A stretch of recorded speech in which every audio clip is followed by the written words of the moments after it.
Good morning, ladies and gentlemen. We're going to start taking a look at the pre-market. Not that there's much to see. We're just riding actually quite low in the morning here, but that's sort of expected. It was actually 1% down overnight, so we're technically up 1.5% at the moment from our low. So let's take a gander at the day to come. All right. So, extended markets. Yeah, there was a little bit of down. Yeah, and then we came up and we're now meh. But this is, you know, the Europeans didn't get the stimulus, right? And the early morning people and the Asians didn't get the stimulus. So all the early morning or uh, late people, if you will, they don't have money to give. So it will be retail buyers on open. Some of them know how to do pre-market, but I think the vast majority will be first-time buyers. Missed the first stimulus wave, maybe got their feet wet, and now they're going to hit with the second stimulus wave. Whew, $4,200. That's a lot. It's a good amount of money. So, all right. If you think of, 400 million people got 5 grand or 4 grand, let's round down. Yeah, it's a fair deal of dollars. So I'm expecting the Open to be breathtaking. We should see the whole market, all of these on the watch list, flip up immediately. The watch list will show us that um, money as a whole is coming into the market. So if the market does not move, if it doesn't go up green considerably, then we know the stimuluses are not hitting at that moment. So that's going to be um, wait, you guys got money? The stimulus might be for 2 people. I don't know if it's one person, and isn't it if there's family members it goes up and all that sort of stuff? Yeah, 1,400 per person, so the 3 kids. Yeah, yeah, that makes sense. So, but yeah, if you think of household, right? Traditional households, male driven, controls all the money.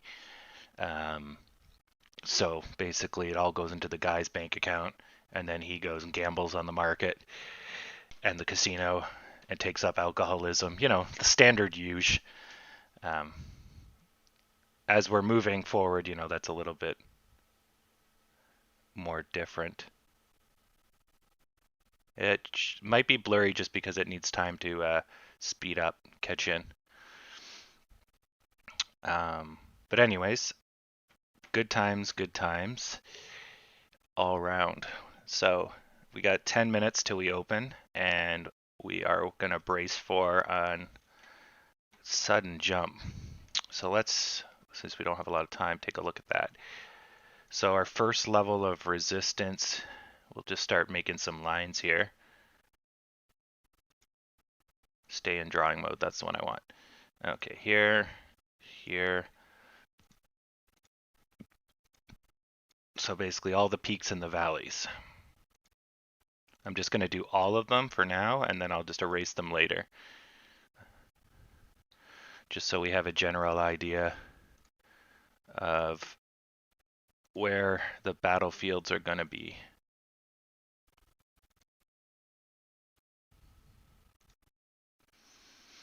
So this is more than overkill, but you can start to see we're going to have a little bit of chop here, right? I don't think we're going to go down, but I'll just put them in anyways. So yeah, we're going to have a bit of a fight getting through the 1340, 1370s, but it definitely lightens up on the way up. Yeah, might put a second one there, just because there's a little bit in there. Yeah. All right. So then once we get past that, our next stop is into the 16 somethings. So these on the side will be our numbers of stopping and going for today. Hopefully we get a quick jump past 14 and then it's just clouds for us. Then we have to figure out when we're going to sell. I would say anything that borders close to, 20 is absolutely astoundingly ridiculous. That's almost going up 100%. We're at 13, so double is 26. So I doubt it's going to go that high, but whatever. We should brace for ridiculous impact, right? So, yeah, it's going to be a wild day.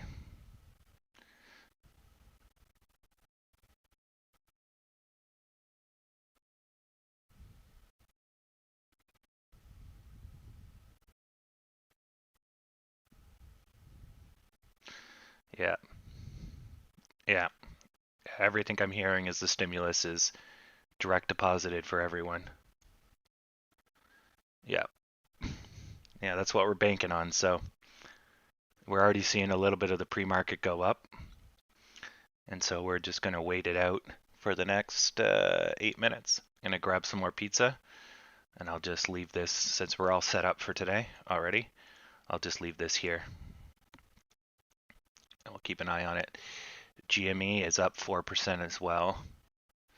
Yeah, so as thought, their GME is still going to be a problem for us today, but I think because they're going to get the same stimulus impact, then they're going to be off our backs for most of today. So,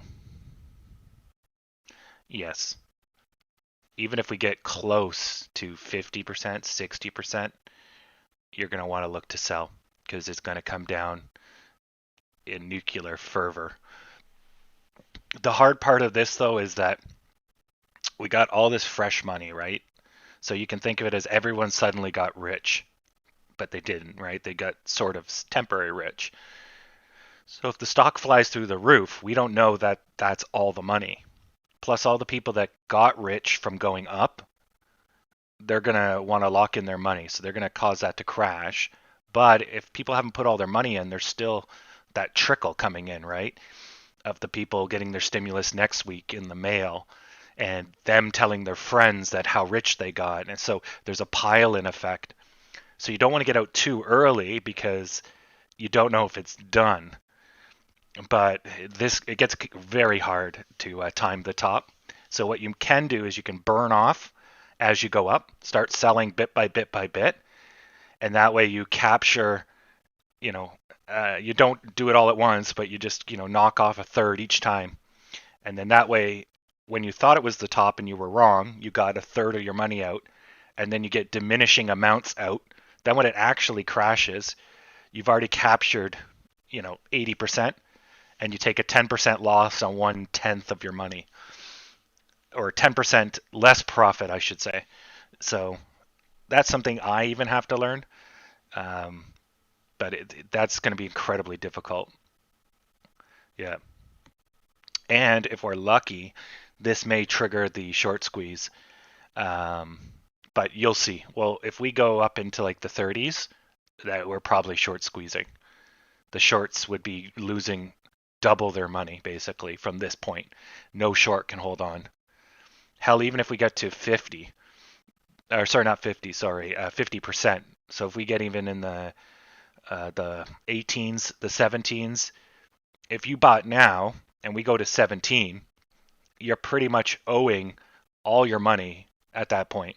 You've lost half, but you got to pay back the full amount. So you have had $100, you now have $50, but you owe 100. So you're in trouble because you can't even use your money. If you sold everything, you'd still be in debt 50. So they'll get margin called. And so yeah, this might rock. Yeah. Anyways, let me grab a slice of pizza and this is going to be an exciting day soon.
This is your captain speaking on Banana Airlines, or lemon flavored Banana Airlines. I thank you for joining us today. Please make sure your seatbelt is attached for this wonderful rocket launch to the moon. Have your brokerages warmed up and your money stowed on your person. Please refrain from smoking or doing heavy drugs while the plane is in motion. Thank you for choosing Banana Lemon Airlines, and I hope you have a great takeoff. We will be launching in 40 seconds.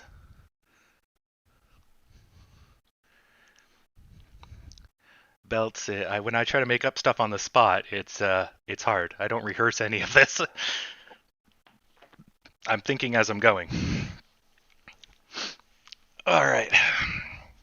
All is good. No, I don't eat pizza every morning. Just pizza's convenient. I went to 30 seconds. I went to Walmart to get some more diet pop.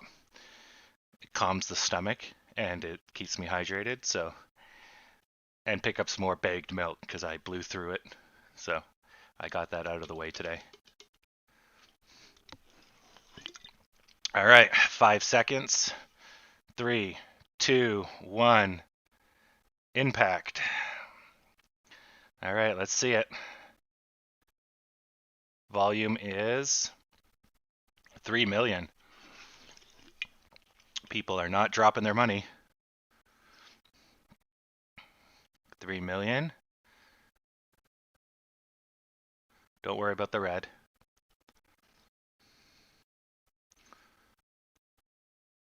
Okay, what about GME? GME, they're also no volume. All right. Interesting. Well, let's wait for them. Wow, look at the buy order there was incredible. Someone dropped a bunch of money.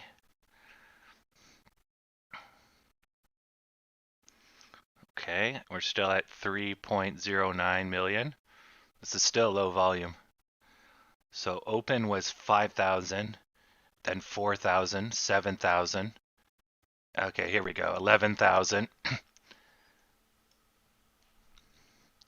Okay, we went up 100,000 there.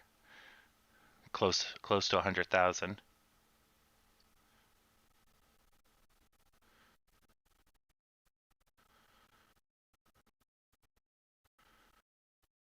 Okay, we're stalling.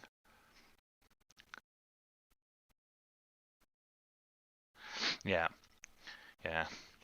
I expected the stimulus people to be a little bit dumber, like buy on open, right? But it looks like they may be waiting. They might have a little bit of education behind them and they're waiting. Yeah, it's picking up now. Then the fear of missing out is going to kick in. Yeah, here we go. All right, we're going Nova.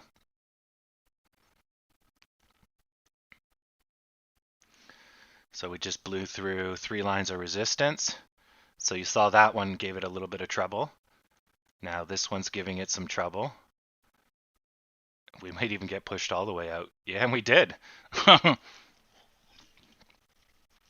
Wow, someone hit the sell button a little early there.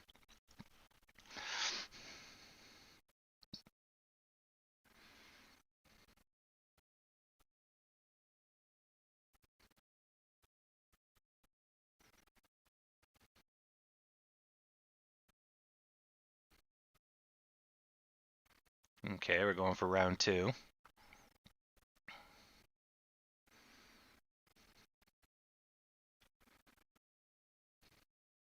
Yeah, this is expected. There should be resistance here.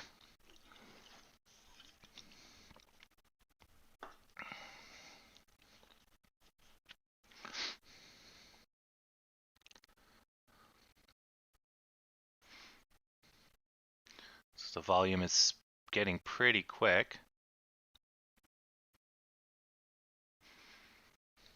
But not there yet.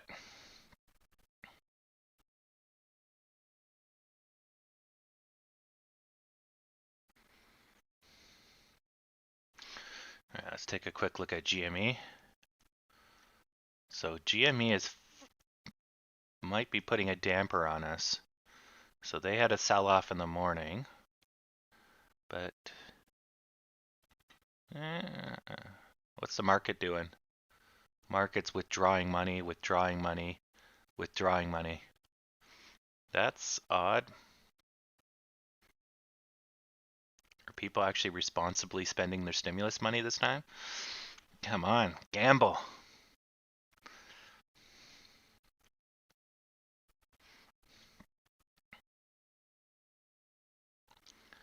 I don't know yet, Belts. If we don't see a huge uptick in volume, I would sell. Excuse me. Just because we will go into a dip.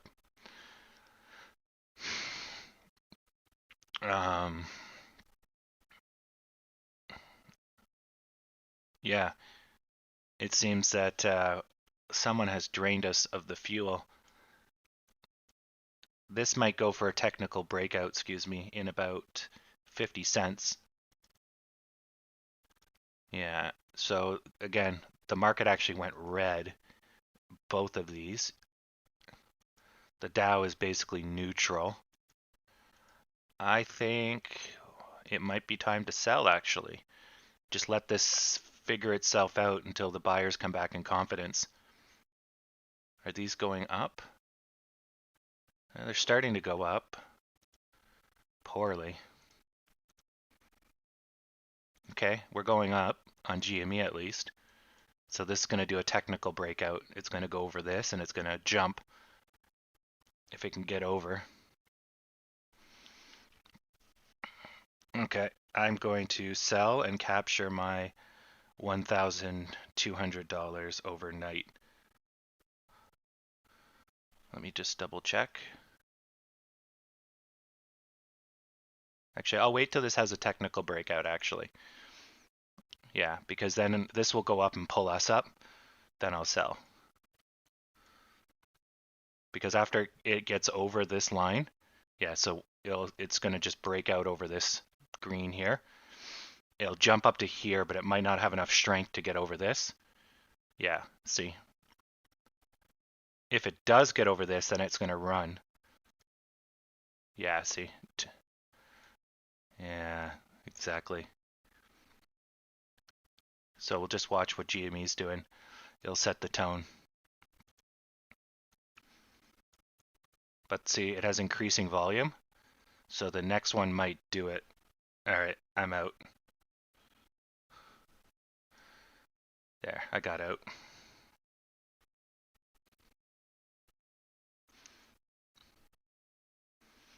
Okay, I'll buy back in once this is settled.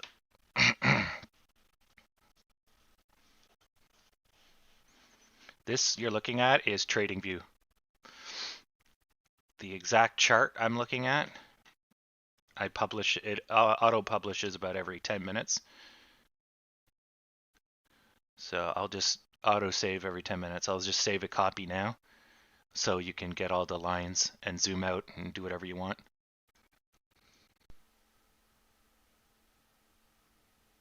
Yes, yes, I only use the free version. Oh, my bad. Sorry, we should be in market open mode. There we go.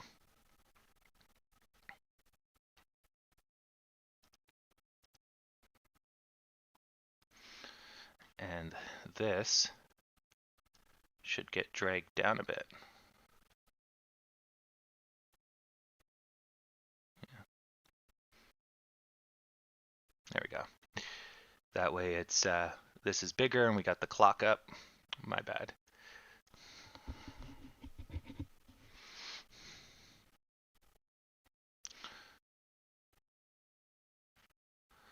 Okay.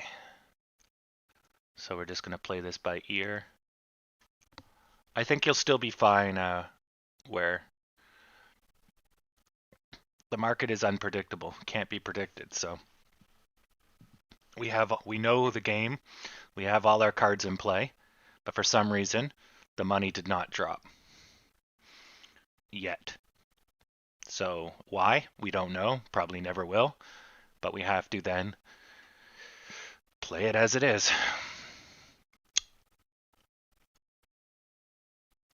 So this is kind of a slowdown due to technicals, and this is just because we couldn't get liftoff. So we're now doing worse than GME.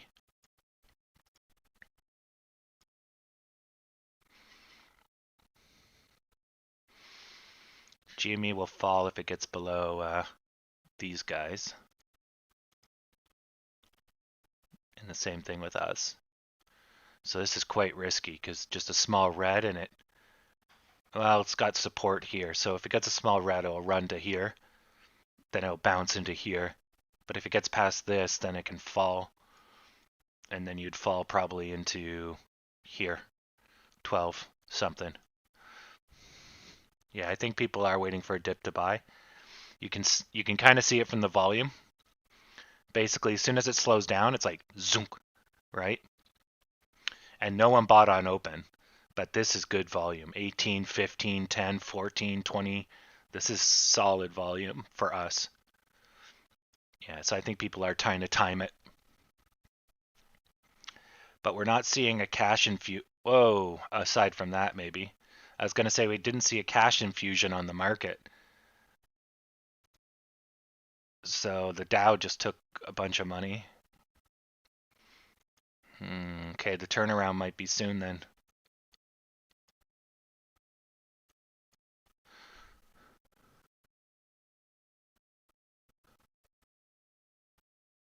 I am not confident yet.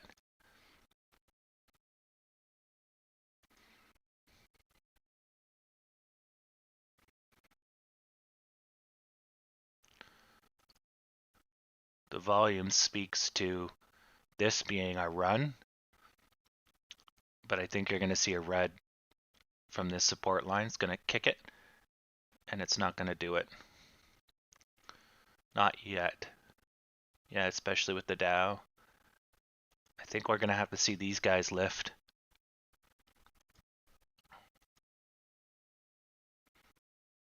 Yeah, GME just gapped up on no volume. Oh shit, she's trying. It might be a happening. Alright, guess I gotta get back in. So that's a good proof that day trading doesn't always pay. So I basically got out and I'm getting back in at the same point.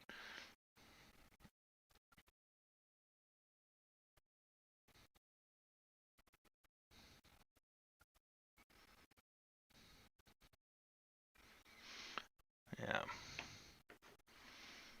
I haven't bought yet. I'm still waiting for this to figure itself out. I want to see how it plays on this resistance line.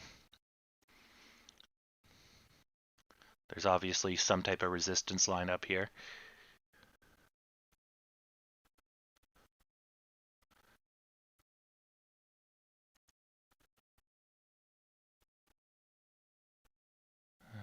That's low volume.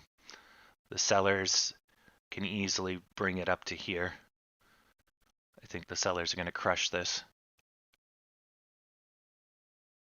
Why is someone really trying to keep it down? It's a lot of negativity.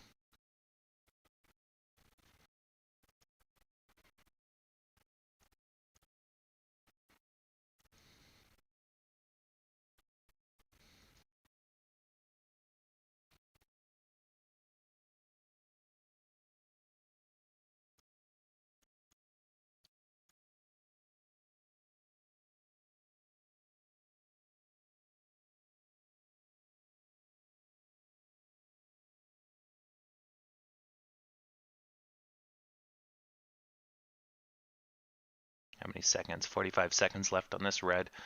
This red will tell me if I'm buying back in.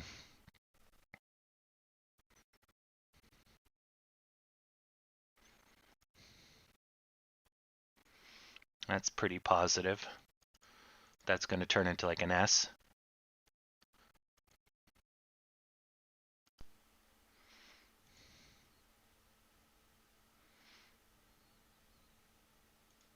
This is overcompensating. Okay, I'm buying back in. Okay, so I just bought in somewhere around here. That was overselling.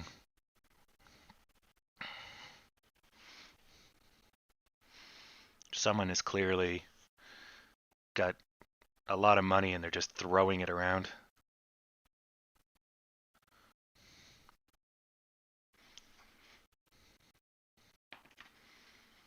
All right, I'm in here.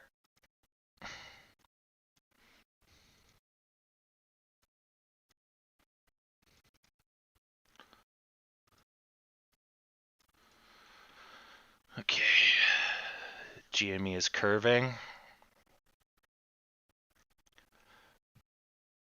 I might sell on the next green.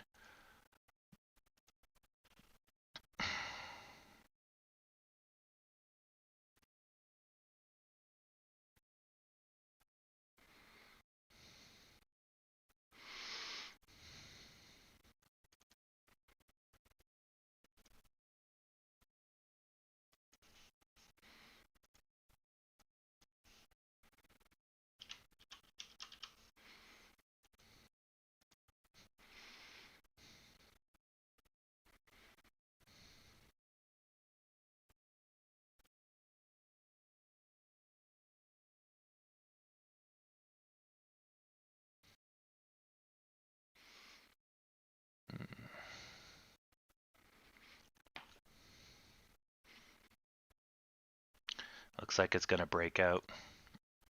Yep, see? This was kind of dangerous, but it looked like it was over selling. Somebody's just panicking. And then once those people are gone, you get a springboard effect. It was curving, but it was like once this retracted, it was like no. It's not going tick tick fall, it's going tick tick no. And then now see people are seeing that this is clearly a breakout, they're dumping their money. Then AMC, same thing. They know it's a breakout, they're dumping their money. Yeah. Yeah, that's why I was on the fence. I was like, but here we are, right? This is just profiteering. Garbage. It's going to shrink, and then we'll go up another round. Yeah. So far, so good. Okay. I'm up $700. Excellent, Smithers. Thanks, Rick.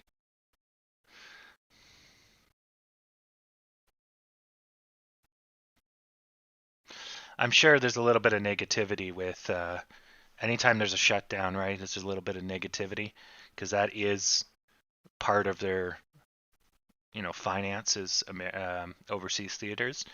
But it really doesn't matter. It basically just means that some people think that it's going to be a $30 stock tomorrow, and they're going to be rudely awakened that the pandemic's not quite done yet, right? So we know that if it gets into the $20, $30 anytime soon, that's just stupid. So we'll sell. But some people, now their dreams are dashed, so they're going to be hesitant to spend money on AMC. But I don't think it's going to make a difference to institutionals. Institutionals just want to know that this company is going to come out swinging and won't be murdered by another pandemic. They got rid of their debt. They're going to bleach everything and everybody. People like theaters. Where's the downside? The downside is that they stop people from leaving their house. A full lockdown. The company has to burn money to stay alive. Okay, but that's every company. So, yes, why it's bad for AMC and, only the companies that are dealing in, I guess, computers to home sort of stuff. But anything that relies on people coming in, they're all at risk. So, yeah, there's a little bit of negativity there, but at least the US is not going to run a pandemic so long that it destroys their economy. In fact, they didn't even lock themselves down because they love their economy so much. So I think there's no real threat. Yeah, no problem, Tim. You can go buy a 2-4 and get some Timmies on the way home. Yeah, because I love drinking and driving. Tim Hortons. Yeah. You got to watch though. That hot coffee when you have to break. Oof, the boys get burnt.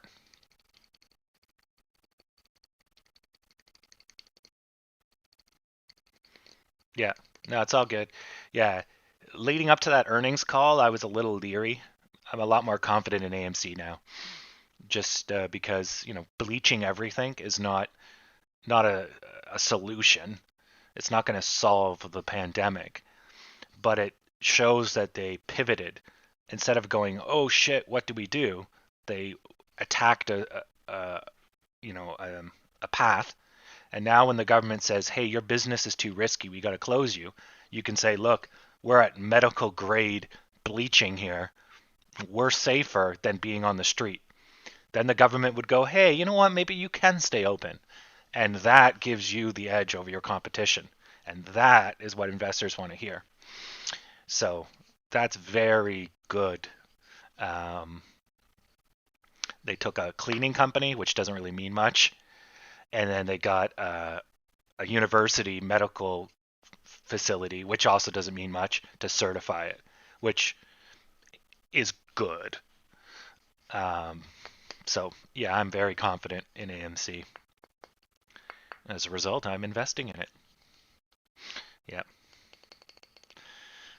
Uh, yeah, Harvard. Yeah. Yeah, I'm very bad with names, dates. You'll notice that I just guess and average numbers all the time because I can't remember details too well because it's not really important. What's important is the effect. So that I always keep in mind. Yeah. So we're still good. You're making classic S's here, which is or N's making. I'll just keep calling them S's. So you're making a classic S here, and you're basically um, that's strong, very bullish. So we're not done yet. And we got two more barriers to get over, and we're gonna be laughing. Just wish we could get rid of who this profiteering piece of crap is. There's clearly somebody that's hitting the sell button because we drop by a considerable amount each time. So there's some person day trading that's evidently not that good. That's probably that same person that nailed us like 3 days ago. Basically, just sells huge chunks, and we kind of gap down because like something like this is normal, but then when you go whoop, it's the same size each time. So it's like he's clearly buying in and selling, whoever this person is.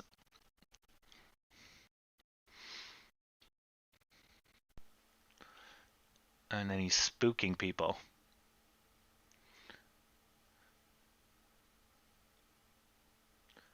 Yeah, this is a perfect buy. This is over. Panic selling. You see how it kind of went normal? Then it was like and speeds up. That's just idiots panic selling. So all the people that got in here start freaking out because this is their Stim money and they're losing it.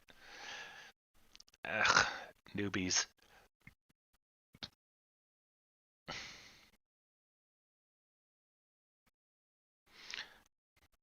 And then the buyers will come in, get this great discount, and slam us to at least here.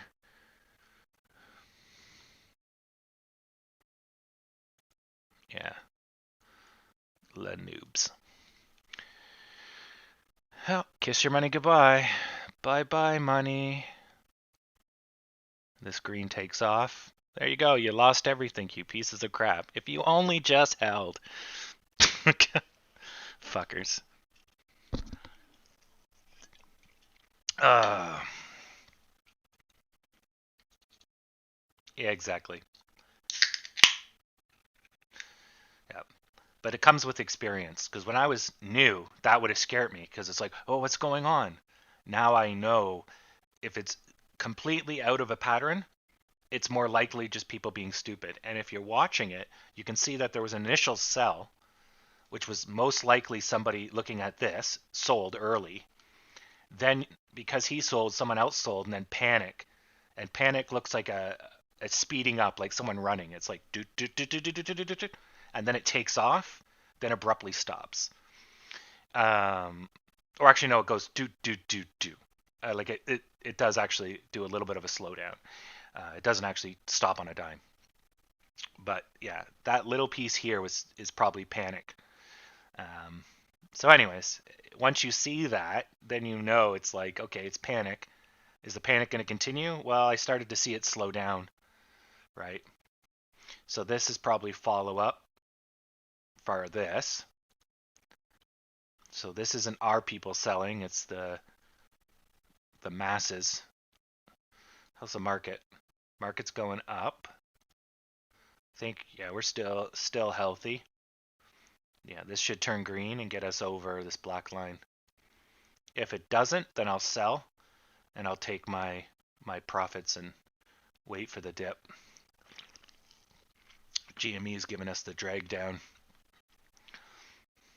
So we should be in here, but because we panic sold, this green did not bring us back in.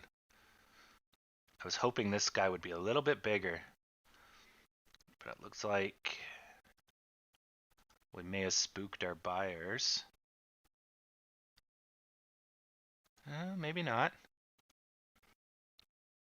As long as GME just stays green, that gives us enough time to get some height.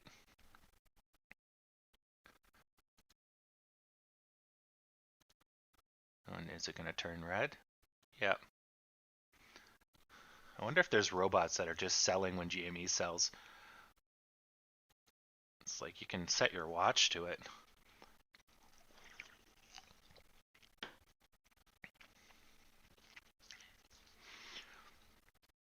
So this isn't too bad.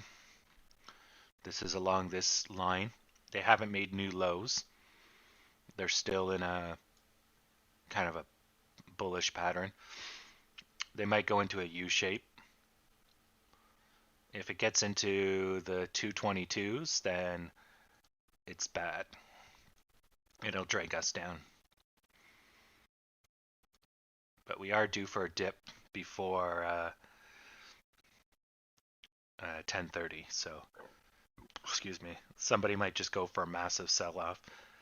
That same quality individual.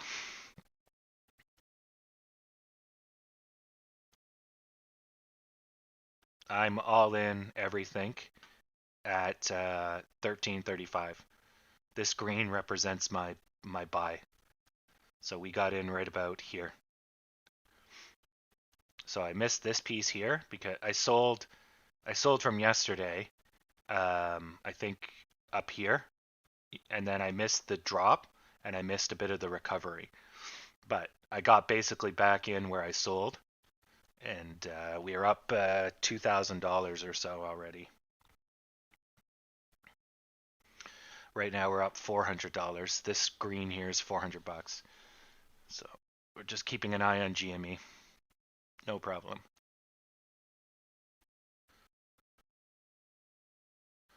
Yes, I read a lot of Investopedia. Investopedia is good to get used to the terminology and some of the cool stuff. I would recommend like at least learning all of these patterns just to get a mindset of the psychology behind them. Um, there's a book on patterns, just read it, and you get an idea of the common psychology, and then you get a lot more confident, and then that's pretty much what's going to service you the most. So this is probably going to go into a pendant. We're going to get stuck in the stupid channel. until the buyers get confident. Fuck, it's gonna crash. Okay. I'll wait for it to recover.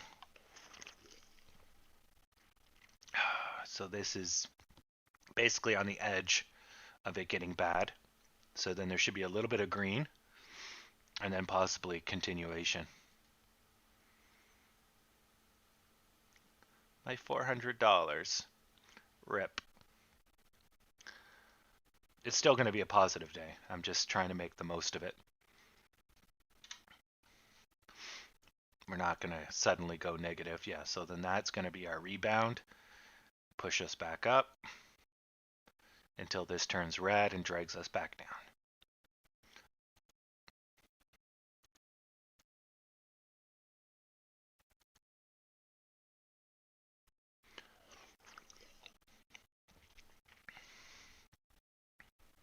God, like no volume, eh? 280.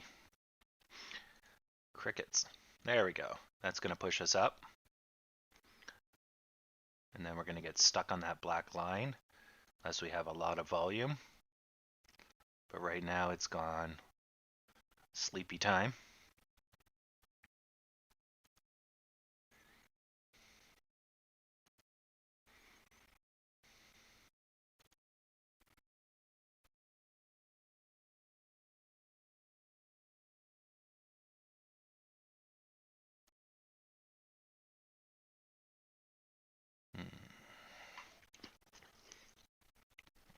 Well, we're in low volume, right? So if that's 200 shares that got bought, and the minimum size is 100, a block, you're basically looking at, you know, a handful of people.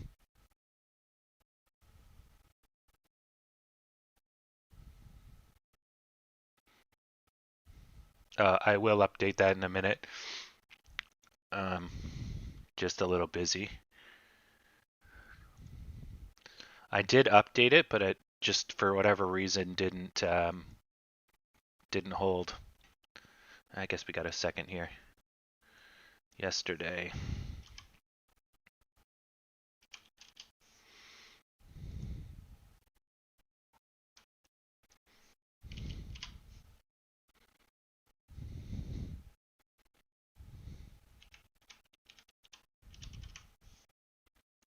Okay. Excuse me.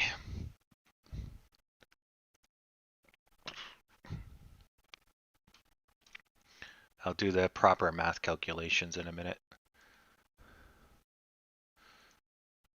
Fuck, it's gonna go. Okay, I'm gonna have to bail.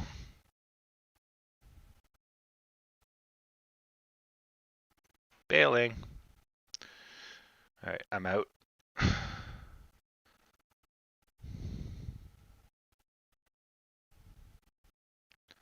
Okay, so we went up considerable amounts of money.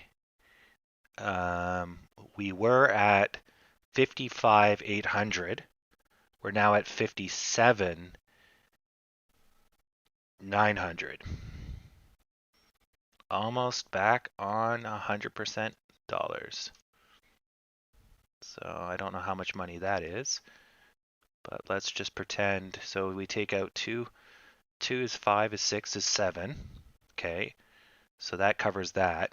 And then that means today I made 954. Yeah, 954. Okay, let's just do that. Sweet. Oh, and this guy. I'll upgrade him.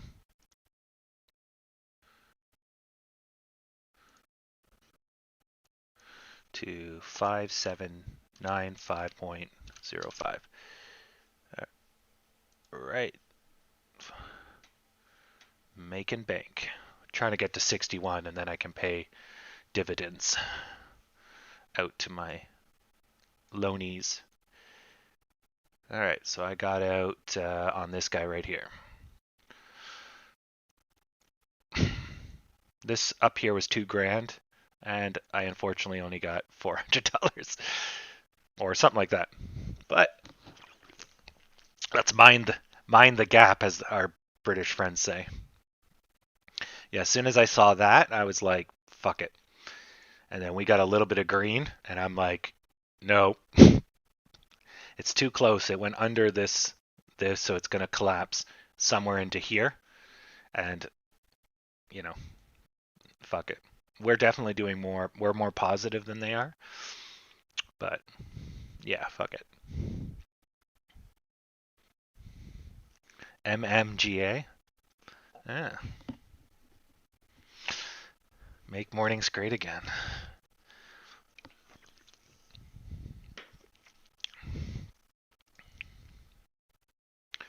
So that's nice and positive. That's probably going to do a huge green boner. But they're not out of the woods yet. They're still in negative land. So, yeah, we're not reacting to it smartly. Our buyers are smart enough to realize that was a bad idea. So here comes a big red.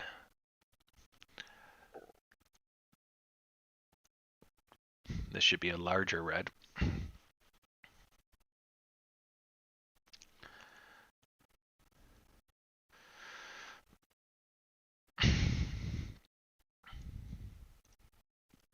Oh, there was two here. I was wondering why it looked weird.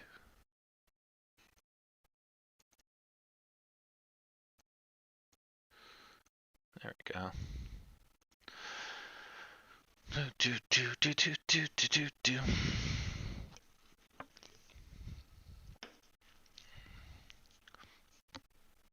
What's this for volume? So this is 3 grand volume.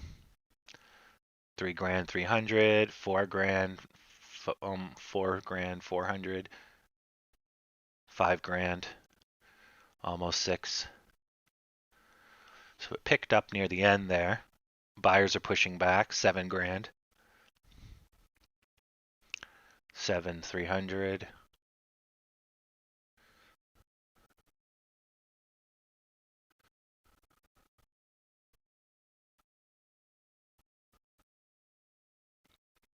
Okay.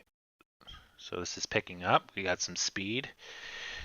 Not in the correct direction.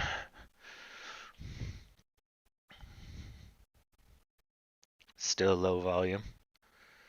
The shares are coming in like 100 at a time. So instead of jumping up by the thousands a time, we're going up like 100, 200, 500. There's another 100. So it looks like we're moving pretty quickly number-wise, but it's actually pretty low volume. Oh, that just went up 2 grand, up another 1,000. So that's the buyers. So the buyers just came in and dumped a crap ton of money. Basically doubled the volume in a second. There's another 1,000. That's sellers and buyers. Buyers are winning. So this should be green if the buyers continue. If this is red, it means the buyers gave up, which means a continuation of further red. But this should be our chance to push back, get over this small red, and turn it around.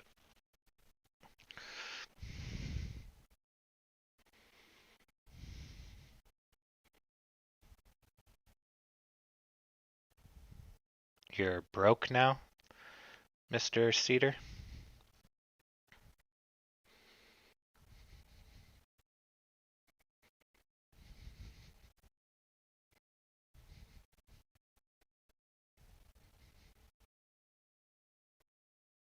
Huh.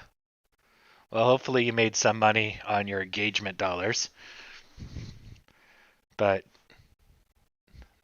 that, oh, I guess you spent it all on the ring. I was like, but what's the cost? Yes. Personally, I'll just go get some blood diamonds. I'll take a trip to Africa. I'll come back with like diamond encrusted everything and be like, oh yeah, I came like this.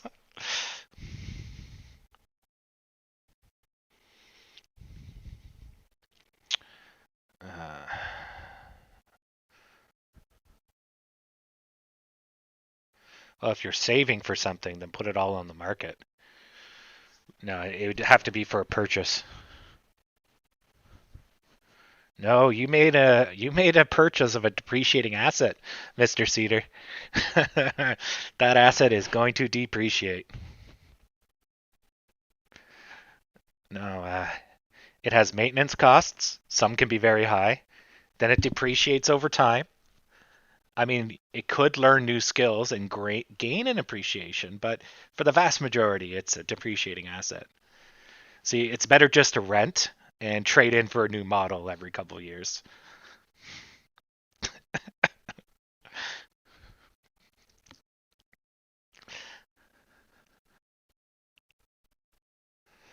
Yeah, I'm uh, I'm quite a romantic at heart. Don't get me wrong, but yeah, it's ladies is a difficult subject.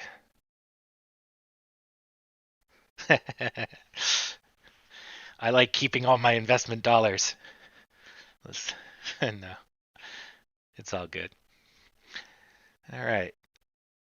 Now I'm waiting for the buy-in point. So looks like this crash has stopped. Uh, this is as good as any point to get in. At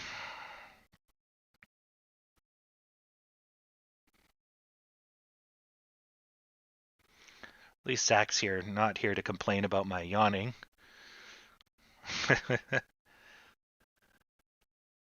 Yawning is a buildup of carbon dioxide, a byproduct of my medical disorder.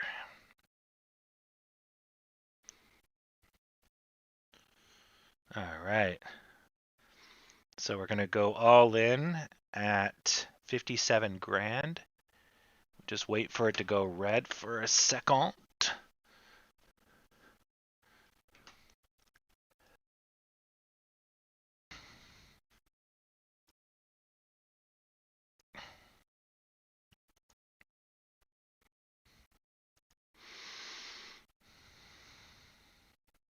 Fire in the hole. Okay. We are in.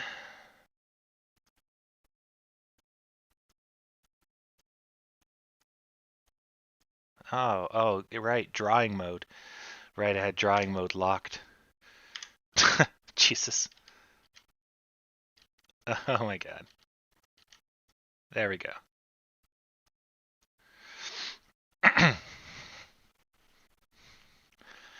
Yep. Yeah. I don't like trying to time the bottoms. I used to try, but this one could have turned. That was a lot of negativity.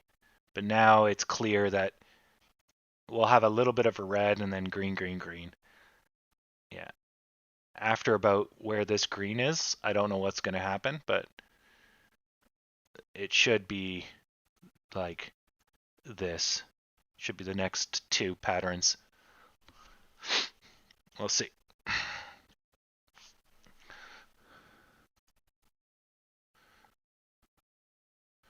And I think they're in their exit velocity too. So they've done their dip on an extremely positive day. So then this should be green, and then all the negativity will be off us. Yeah.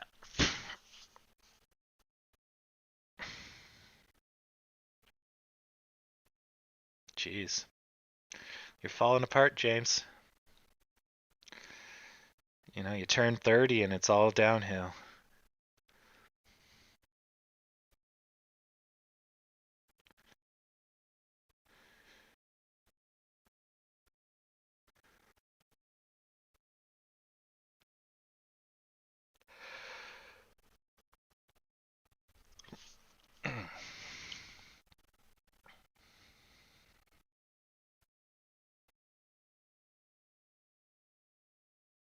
Okay, we finally made it over 58,000. We're currently up $54. Yay!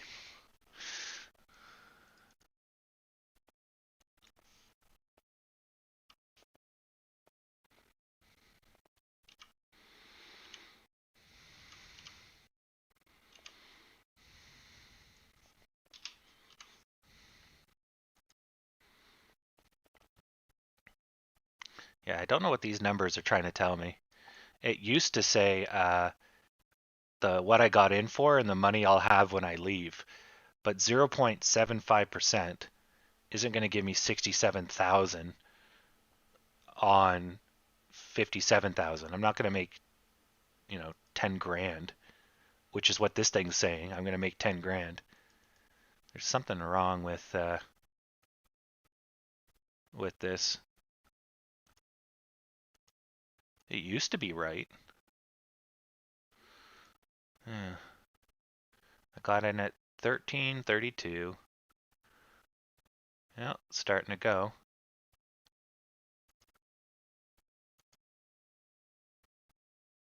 Oh, here we go.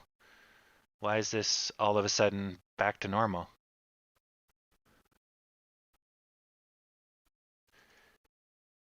Oh, yeah, 1332.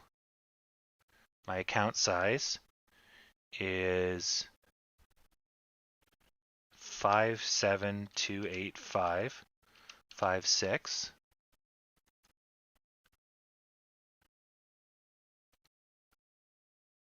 Target 10 cents. And then I'll come out with $67 because that's how many shares I bought. 10,000 shares. Holy crap. How is that? That doesn't make any sense.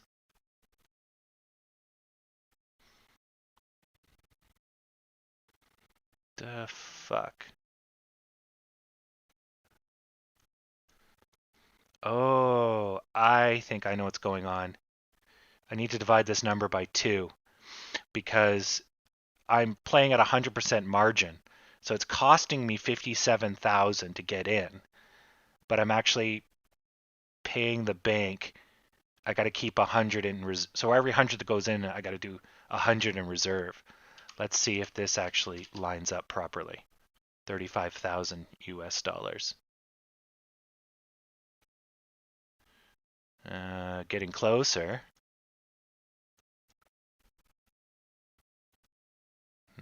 I'm thoroughly confused.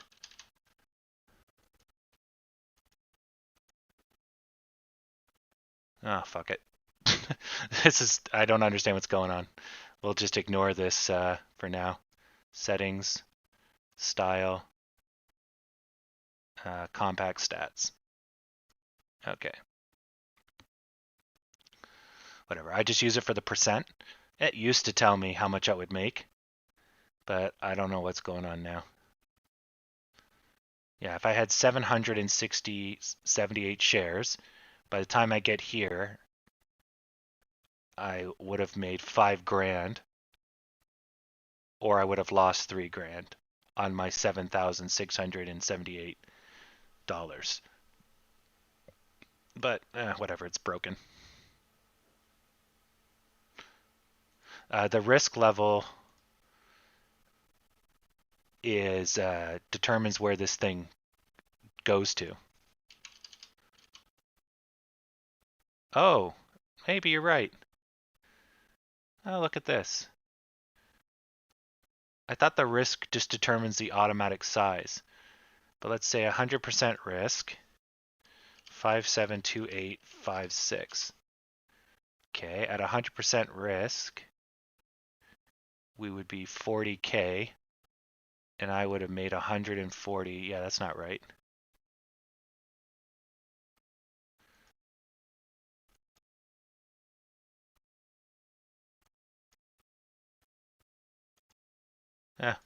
Whatever.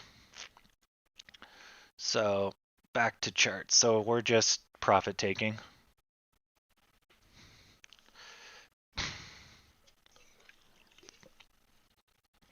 I can't do basic math.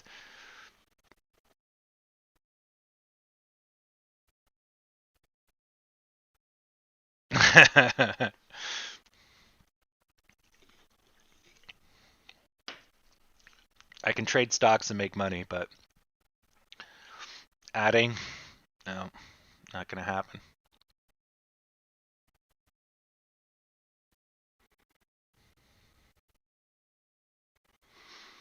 Yeah, well, I have it all in front of me on the brokerage, but this is my total book cost, right? And this is my entry price. So I was hoping that this thing would tell me, you know, the net gain, but yeah. I think I figured it out at one time. It may be that I have to, because it's zero margin, maybe I have to do this. It won't let me do 200%. Okay. So what are you thinking I need to put in here? I kind of want to figure this out. So if that's my current book cost, 57,285.56, yeah, 57,000. Then my entry price was 13.32 on average.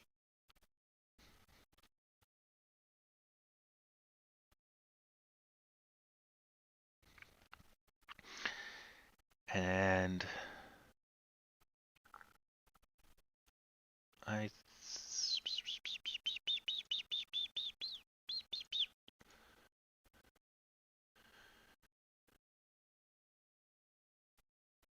yeah, because that quantity is way off. Actually, hold on, let me do the math. Maybe that's correct, but maybe my brokerage is doing something funny. So if I have $57,000 and I divide it by, yeah, just ignore that, 1334, I can technically buy 4,272 shares. So where's it getting all these zeros from?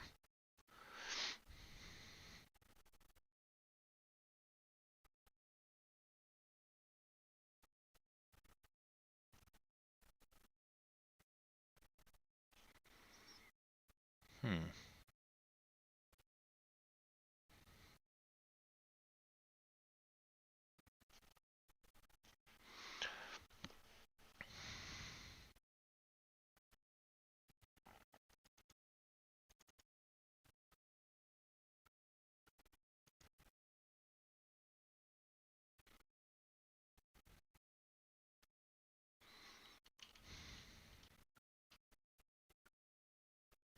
The ticks are how far down and up.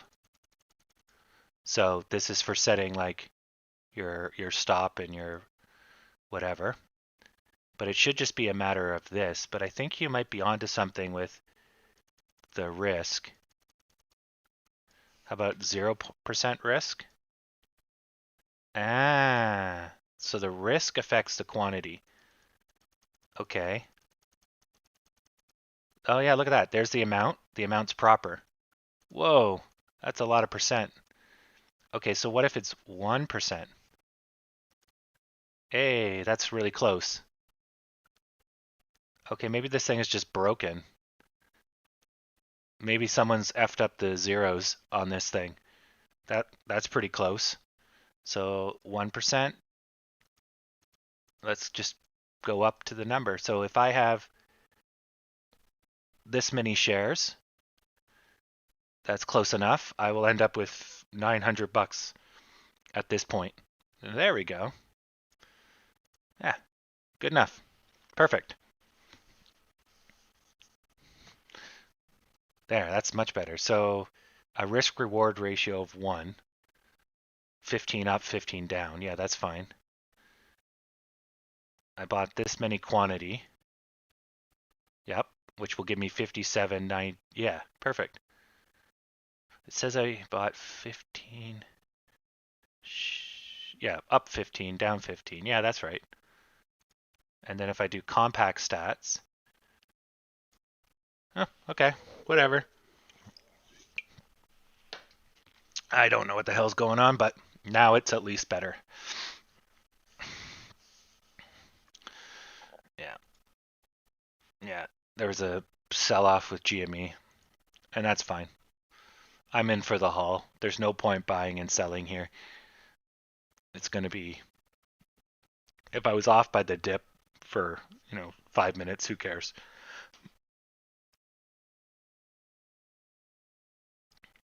Yeah. We could have made an extra $800 maybe, but that panel was more bothersome.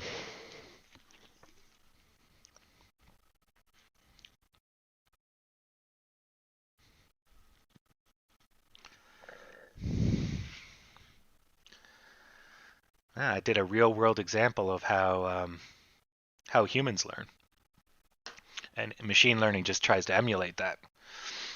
It's all about reinforcing paths, in this case neurons, and then the neurons get stronger and the path gets used more, which is the same as what is it called? A web? Yeah, there's a term for it in computer learning. Yeah, but when you don't know the result, then the machine basically just takes what it thinks is true based on reinforcement and then strengthens the pathways. Oh, that's a neural network. That's what it's called. And that's essentially how the brain works in its simplistic form. And then we have basic stimulus like getting burnt, the hierarchy of needs. We want to avoid pain at all costs, and we don't want to die. So we make choices to avoid pain, even if it will increase our pain. But if one pain's worse than another pain, then we'll choose the lesser of the evils, generally. And then that drives fear and greed. And the stock market is just an expression of all of that. I say generally. Some of us are arguably not all there, Caleb, but for the most part, basic human beings are driven by survivability and reproduction. And money is part of their survivability. That's why wealthy people don't care about money. They have so much, money's no longer a threat to their survivability. So then it becomes other things like fame, fortune, image. They start dealing with rich people problems because that has a greater impact on their life versus the person struggling to get a loaf of bread.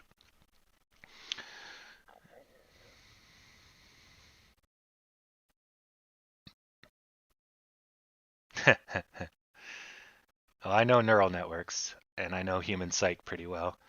Um, but no, I don't do data warehouses. I do, I guess, what would be the most accurate? The business programming.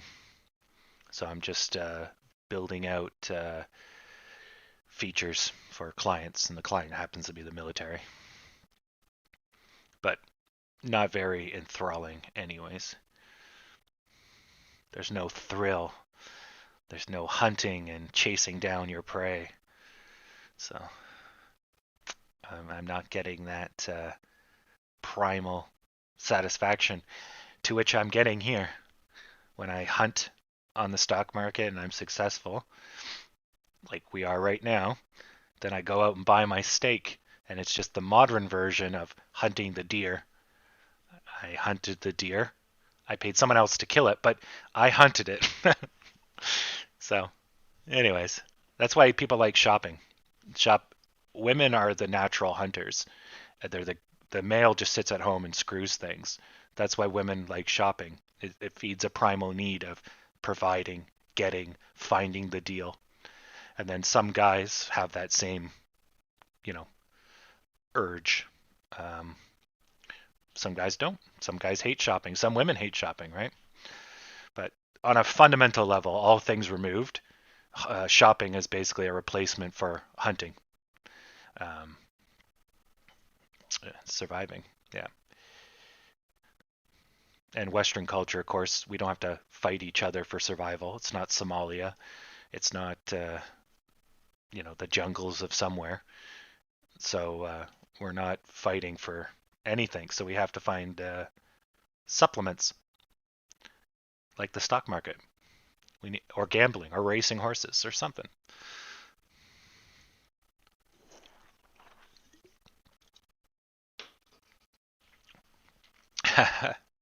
So my parents own about let's say 400 acres, and the deer come right up to the house. Like you can almost pet these things. No, we'll get through. Just give it some time. So I bought my parents with my last AMC, no, 3, 4 winnings ago. I bought them a trail camera. There was a used Amazon warehouse deal, and I'm like, fuck, 40% off. We'll go for it. And the deer come right up to the camera and sniff it. You're like, oh, you guys are. So we got some cool pictures. And the coyotes followed the deer around. So the deer come up and sniff the camera, and about 2 hours later, the coyotes come following the deer, I guess.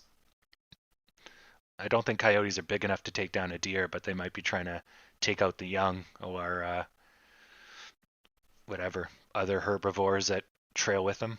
I don't really know coyotes' hunting patterns, but or if they can even attack a deer. I guess they could, but anyways, it was quite interesting. Yeah, yeah, we're just waiting for this to run its course. Let's just get this out of the way. Uh, there we go. Yeah. As soon as it's done running its course, it's just gonna blast off. But we're being weighed down here. So, but you can see we have the energy. If not, we would look like them. We'd be like a hump. So we kind of went down, but we came back up, and they went down and stayed down. So I'm mostly right, but my timing could do with a little bit of work. But we'll see. This might even be the breakout here. We might get the green, and it'll just go. But it definitely should happen soon. We're getting late.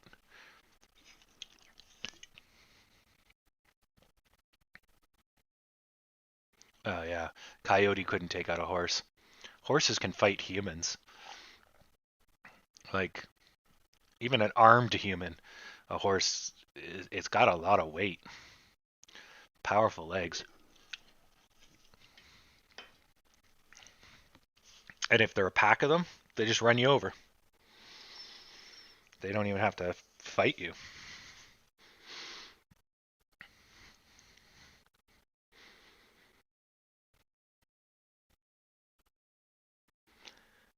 All right, so we're still just waiting on volume. I'm looking at Reddit right now, and they're trying to do a pump and dump. Everyone, let's buy together. It's like, you noobs.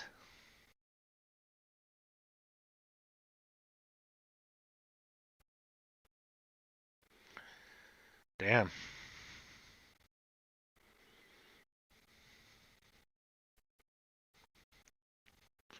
What do you do with a giant dead horse?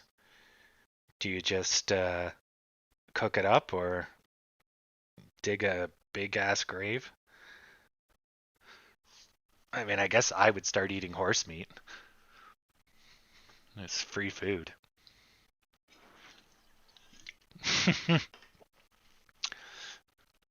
Yep. That's what you get for making fun of my mane. Uh, Today I've made $954. I've made almost 30 grand in the last 2 months.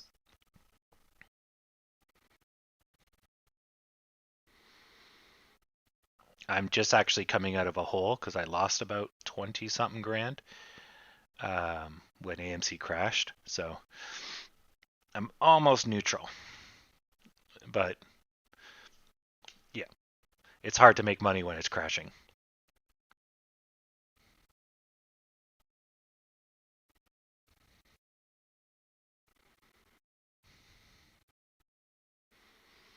Ah, okay. Sweet.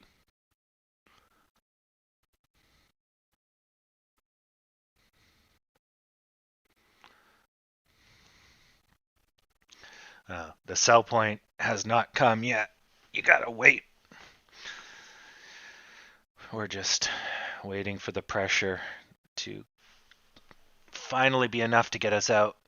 Yeah, see, GME's just dragging us down, but we're gonna have a technical breakout if we get to 1343. So we might still be good.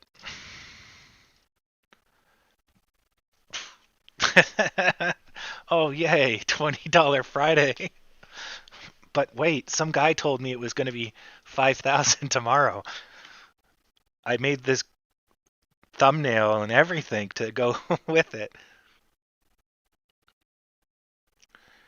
So I've made 6, 7, 8. So I've made $3,000 since yesterday. Not bad. Still better working a day job. God, working a day job like a chump. No offense to anyone working a day job. Uh, uh.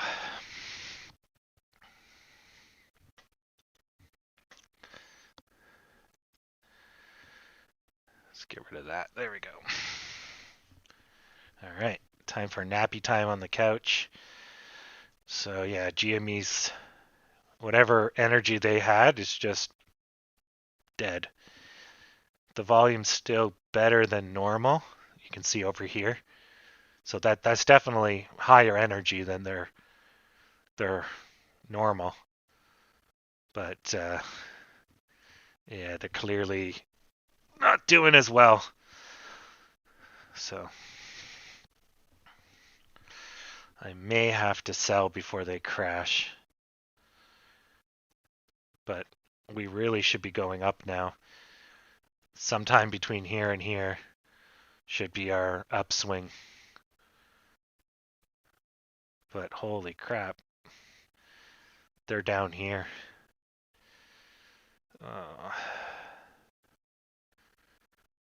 Yeah, I think GME is really effing us. I was really hoping they could sustain their energy at least flat, but this was one of my concerns yesterday, that we'd get weighed down.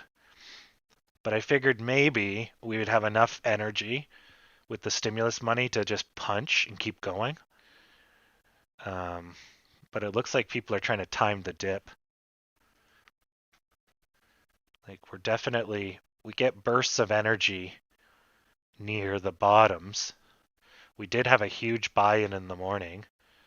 We're at 24 million already, but this isn't massive volume. Like if we can somehow keep this up, and actually maybe if I just zoom out, see how the volume just dropped here? Because the volume yesterday, especially in the morning, was like way higher than this.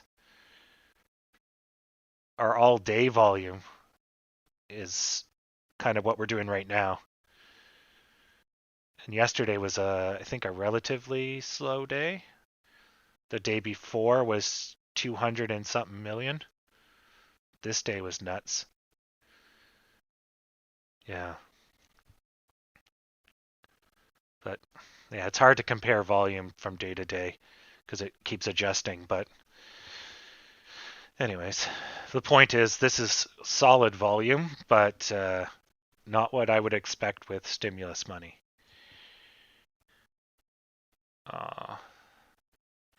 Sad pandas. Okay.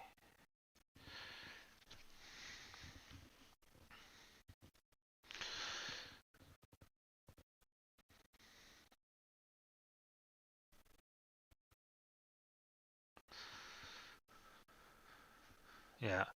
And if we look at the watch list, there's no sign of the stimulus dollars coming in. Like the Dow's retreated. Right. And partly it's been priced in, right? So they've already priced in the stimulus money. But like that's kind of nuts. But it doesn't look like the stimulus money actually hit the market. Or if it did hit the market, then somebody sold to capture it. They're profiteering. So, which would make sense. They would price in early, and then they would bail the day you're selling on the news, you're buying on the rumor. That old mantra. But I was thinking the stimulus would definitely overwhelm. I mean, this is definitely high. 7, 6, 7, 10, 13, 45, 96, 207. No, 27, 8, 9. Oh, that's better. I was misreading that. 9, 4, 10, 7. Yeah, okay. That is low.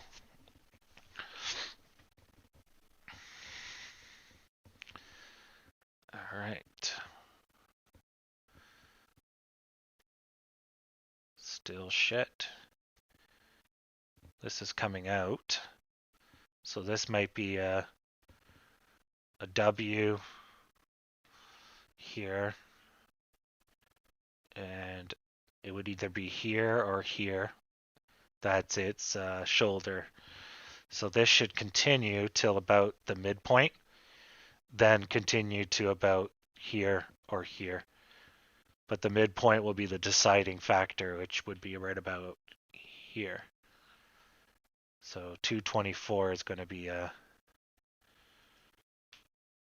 line. So if it's going well, I'll do this.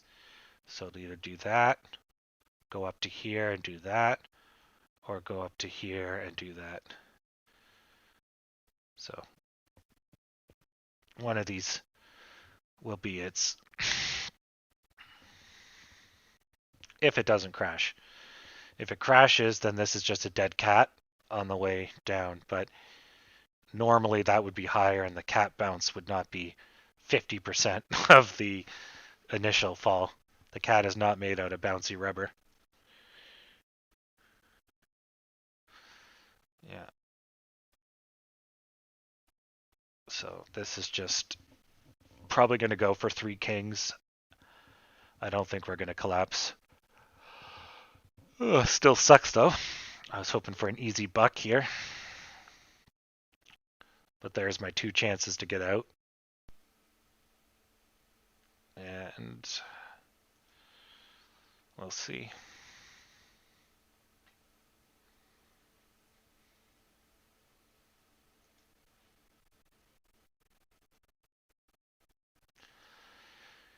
Okay, just drawing these in because they're so friggin' small.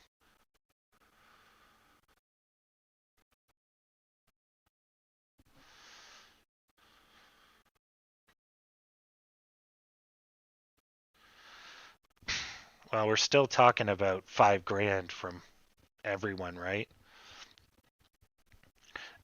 Now, there is a lot of selling going on, so there is people profit taking. And the volume is fairly steady. So there is definitely new money as compared to yesterday. But we have a specter of negativity. Fuck, it's going down. All right, I'm going to have to close this, I think. I don't really want to take a loss, but it's not turning around anytime soon. I could give it probably another 4 minutes. It might just need a little bit more of a base to do its W. Timing could be off. Generally, a hype stock wouldn't be too affected, but it may be the institutionals hold off on their daily buying.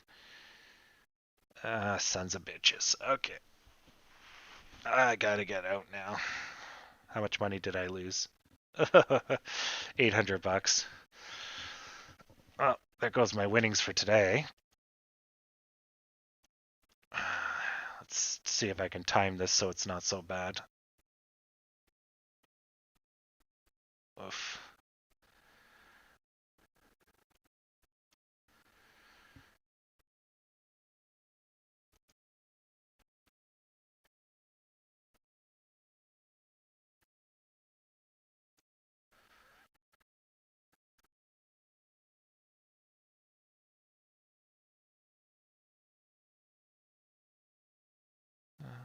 Come on. Oh, the Dow's. Oh, she's all going down. Crap. All right, how much am I going to lose now? Oof.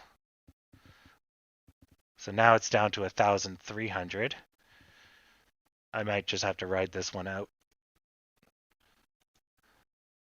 Yeah. That's too slow. Yeah. You could buy. It's probably going to go a little bit further. My time to get out here and buy there, I missed it. Don't expect this to go much further though. There should be some type of bounce. After the bounce, if you don't get enough height, then we should probably go more. We'll see.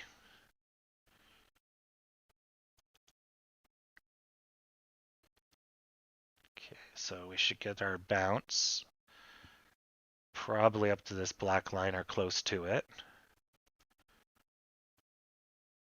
Yeah, that's a good bounce. Yeah. So we need this guy to go over these two and then we're out. And this was just a oversell. So we just need a little green here. We need to go to 214. 214. You can do it. Oh, sorry, 215. We're already at 214. 215. Good thing I didn't sell. All right. Now this may be my last chance to sell. We'll keep an eye on GME.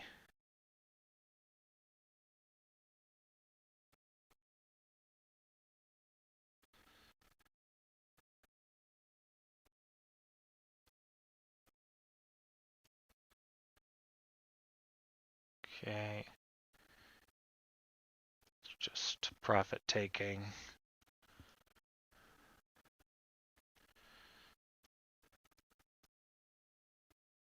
As long as that stays little red, then we have a chance to bust over these in one green. Most greens are about this big, as you can kind of see. Say medium sized. So a medium sized green could get us over these sticks. Then another medium size will get us over this stick. So that's good. That means the pressures of negativity will be less.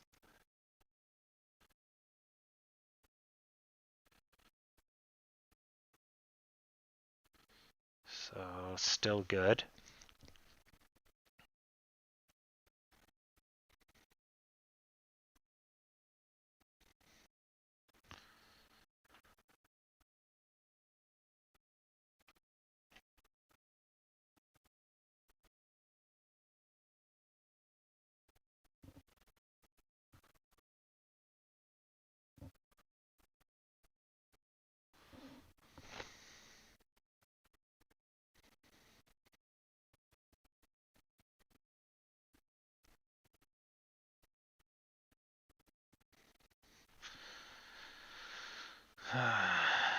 So someone is definitely day trading this stock.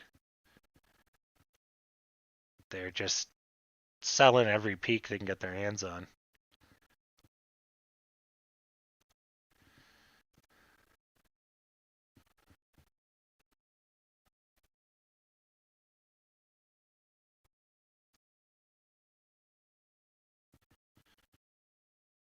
Hopefully the buying pressure can kick them out of the market.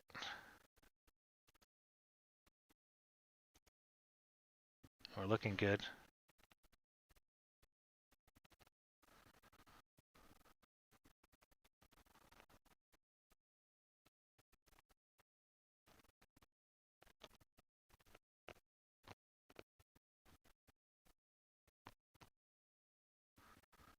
Okay.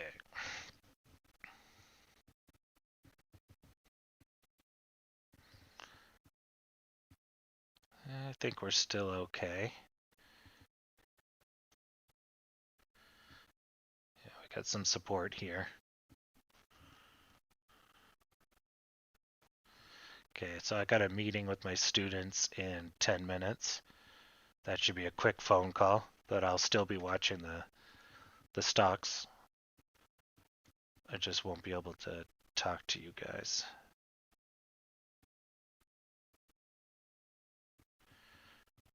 No, I don't think there's any malicious intent to push the stock one way or another. If there is, it would be so small. You'd have to have a very coordinated effort to move a stock like this. Like 29 million times, oh, I don't know, 13. It's a lot of millions.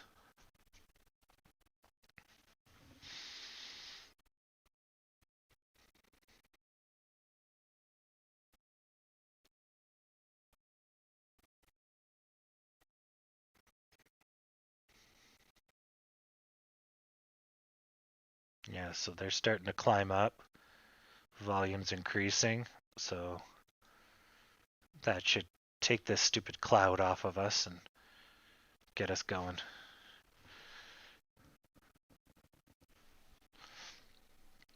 So this might be a buy point.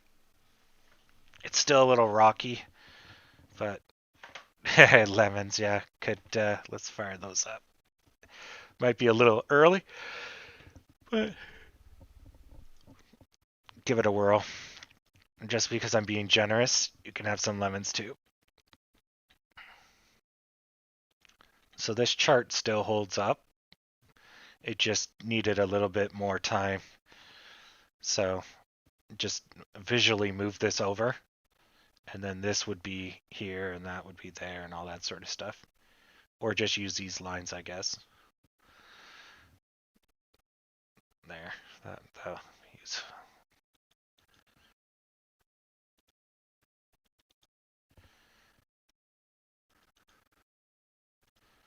There you go.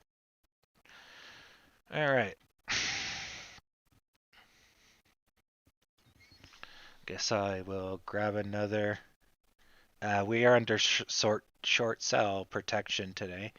It could be short sellers betting on a down, but that's only going to be a temporary. AMC is not something you want to short sell for the long term. Those days are done. But anyways, I'll be back shortly.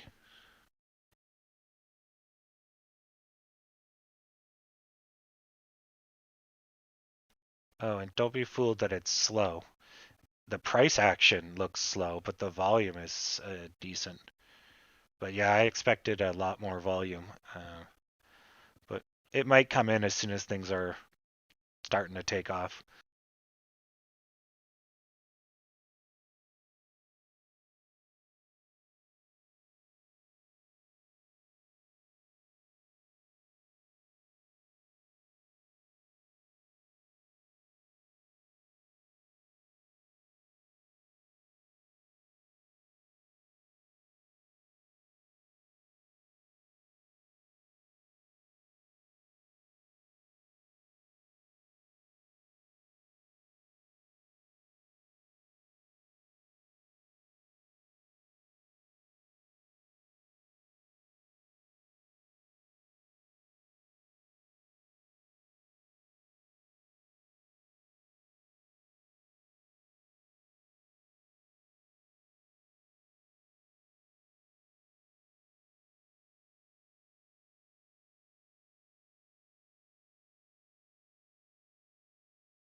Guess who's back?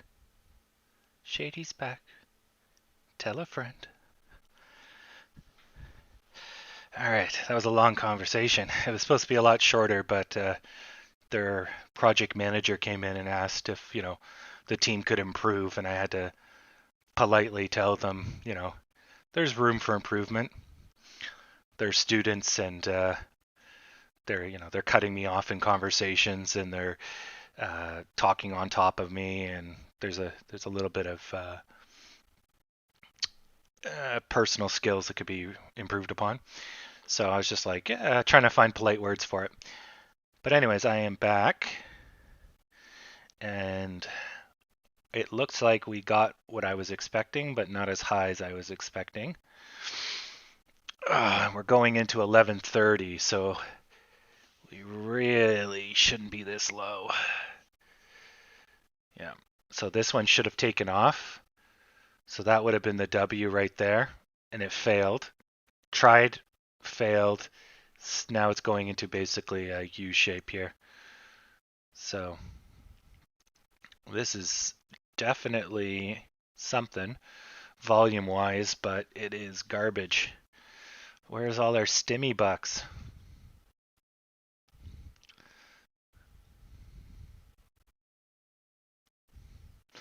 Yeah. I also think my place has turned on the air conditioner. So now my house is trying to heat itself with an air conditioner. It is hella cold in here. I'm like, why am I freezing? Ugh. But normally they send out a letter saying they're switching it over. But they may have also maybe turned off the heater. So now it's just blowing cold air. But suffice to say, it's icebergs. And I ate a whole pizza. So I am good to go for the rest of the day. So we might have a huge W here. We'll see. Because realistically, we should be going up. So if we're getting depressed, then a bowl shape would be natural. And then that would be our dip for the day. Any of these should have been our dip. But yeah, whatever. GME wanted to go down and tank a little.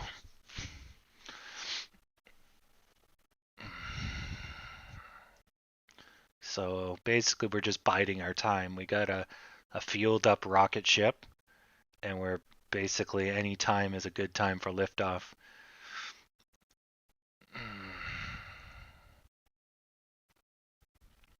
But whether or not that will come, or when will that come, not whether or not. It's a matter of when, not if.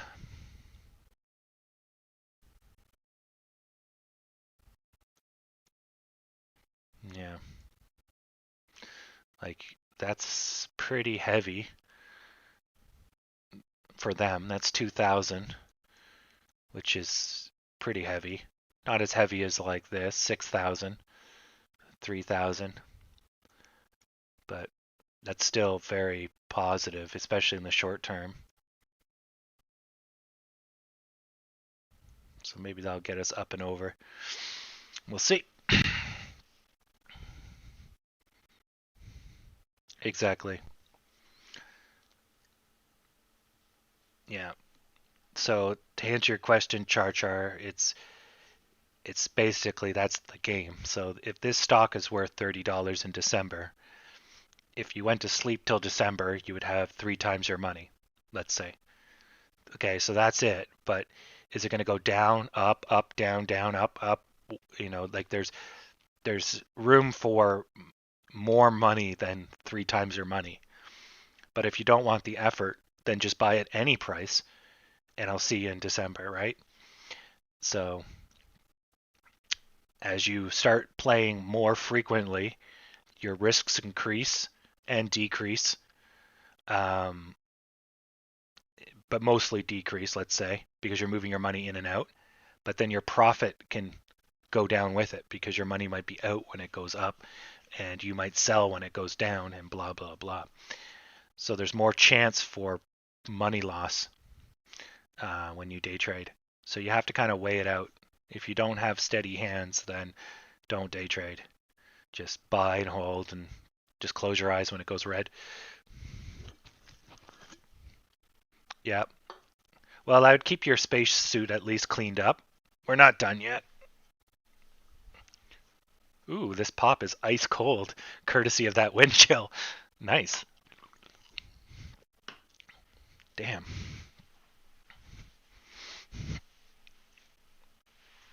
Oh.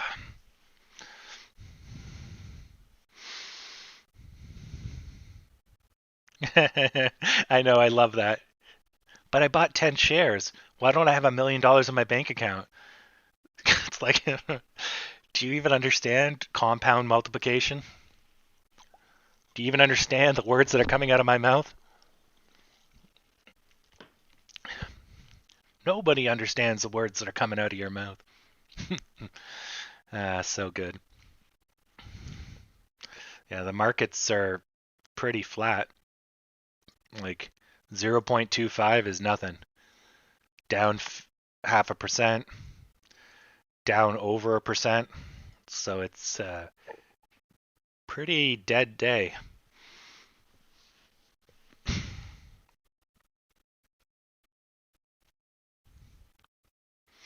Yeah, it is potential. That is potentially true, Sarah. Actually, a good stock to see if that's true would be this. No, they're not waiting.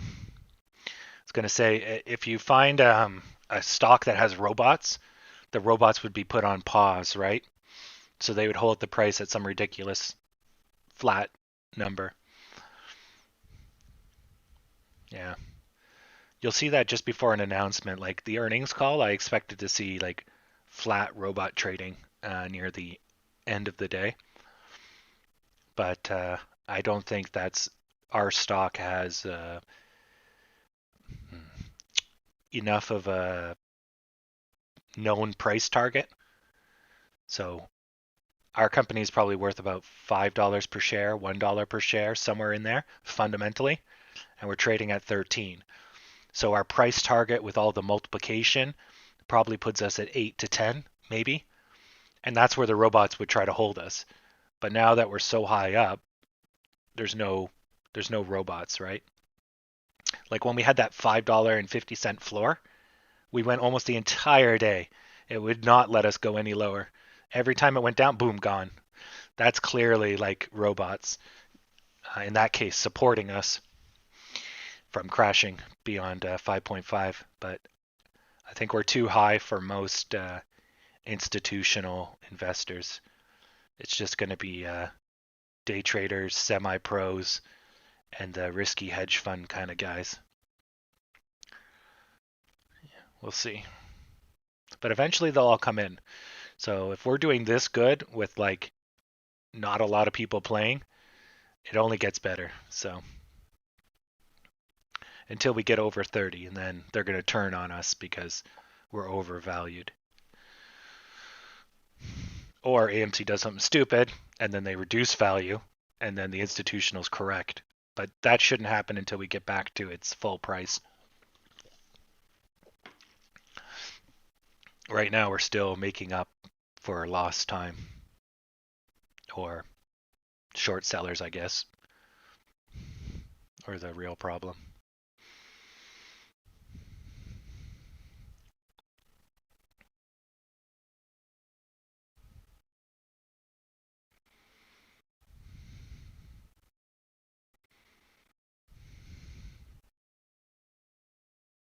Yeah. That's also known as swing trading. Buy low, sell high. And day trading if you do it in the same day and close your position by end of day. Yeah. That's pretty much what I do. I sell to minimize risk and I then buy and hold for long. So like here, I know it was going to crash, but I got too slow And by this point, I was already down $2,000. So why sell if, okay, I'll make $2,000 this way, make my money back when I know it's going to swing up. So yeah, I could have tried to step out for minimize the risk, but because I was too slow, there's no point taking the loss. Yeah. So I'm fundamentally swing trading with day trading to protect myself against loss. And that's only because I'm staring at the screen. If I know it's coming, why the hell wouldn't I step out of the way, right?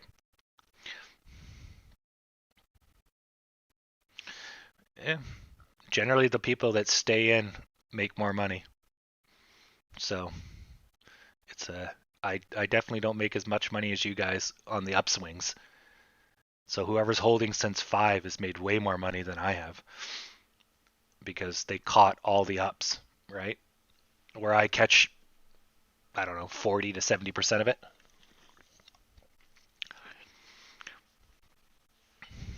Yeah. So I think right now I'm breaking even. So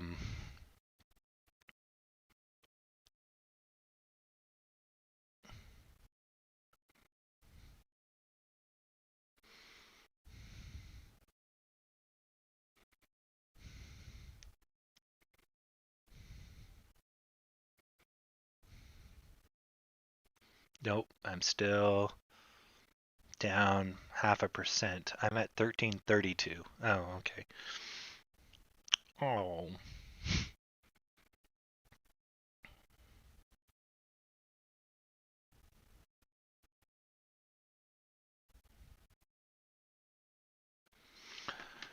Okay. So I'm basically this black line.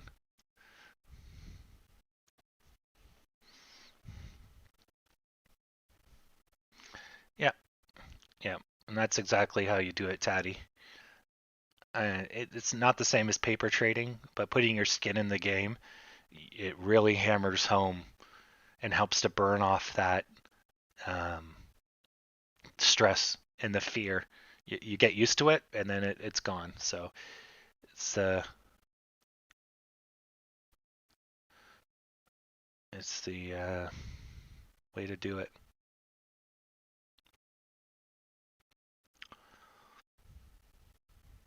Yeah, the stock market has taught me a lot of good lessons. Perseverance, sticking to your guns. People say bullshit, just cut right through it. It doesn't friggin' matter. What matters is what pays. Money talks, and it's great. It simplifies the world, and all the bullshit of modern society, you can just throw it out the window. It doesn't fucking matter. All that matters is it going to be green or red. Like it's good. It's like the internet. It's a great equalizer. Either get with a program or I take your money. And some punk took my money 3 years ago because I was sucking, but now it's my turn. Now I'm taking his money. Damn right I drank your milkshake. Yeah. Yeah, there's some romanticism in capitalism, but yeah, it only works on the small scale. If we all steal money from each other, eventually somebody is getting effed. But on the small scale, it's not bad. Yeah.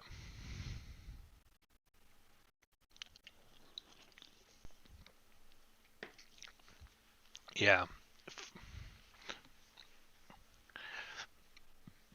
Buying and selling within the same day is considered day trading for US investment purposes. You have to buy one day and sell another day, and then it's swing trading.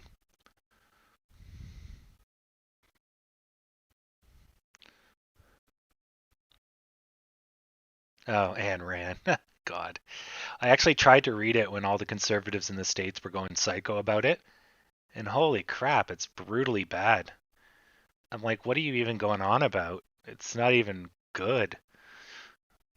Yeah, I forget which one I read. It was the really popular one, and I was like, I don't even know what's going on. Then I picked up some Marcus Aurelius, and then I'm like, Stoics. That hits the spot.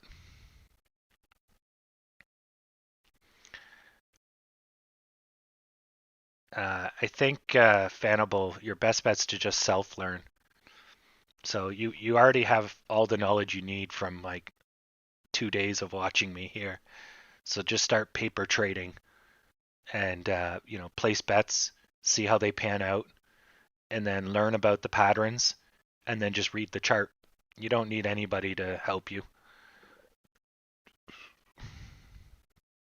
I think I read Atlas Shrugged. Yes, I read about a quarter of it, and I'm just like, holy Christ, what's going on?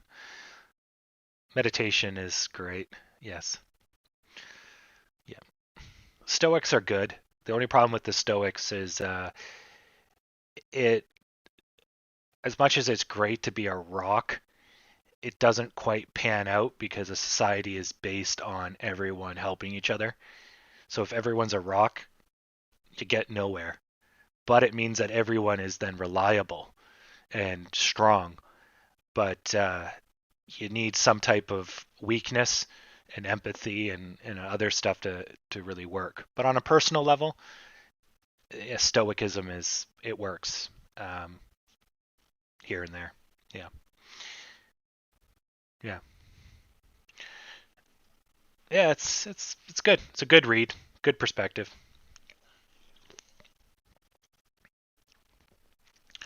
Yeah, I can't advise you on anything because I don't follow anybody else. I just put Wolf of Wall Street on repeat, and basically that should just get you psyched. And then you're gonna yell at everybody and tell them to buy or fucking die.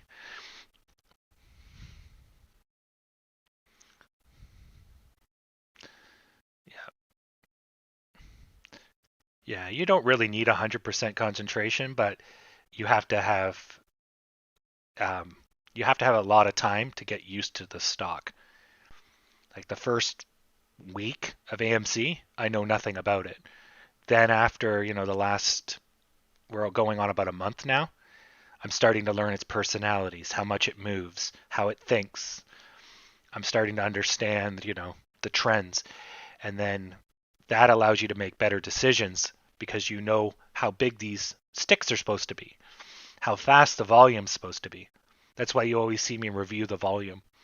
I'm trying to see the volume represents how many people, if you will, are playing. So when we have less or more, that means something. If less or more are doing one thing or another, that means something. And all of that feeds my knowledge of the moment because I'm seeing exactly what you're seeing. So I have no extra outside information. I'm looking at this chart, only this chart, exactly what you're looking at, and I'm making these decisions. So if your brain is not firing off the same way as me, it's just because you got to wire it the same as me. Not that I'm right, but the point is I don't have any secret crystal ball. There's no secret information coming in. So I'm using the same information I'm regurgitating to you guys. So it's just a matter of getting your brain to work in that manner. And then that's all you need is this stupid little chart and a couple of lemons, and you're off to the races.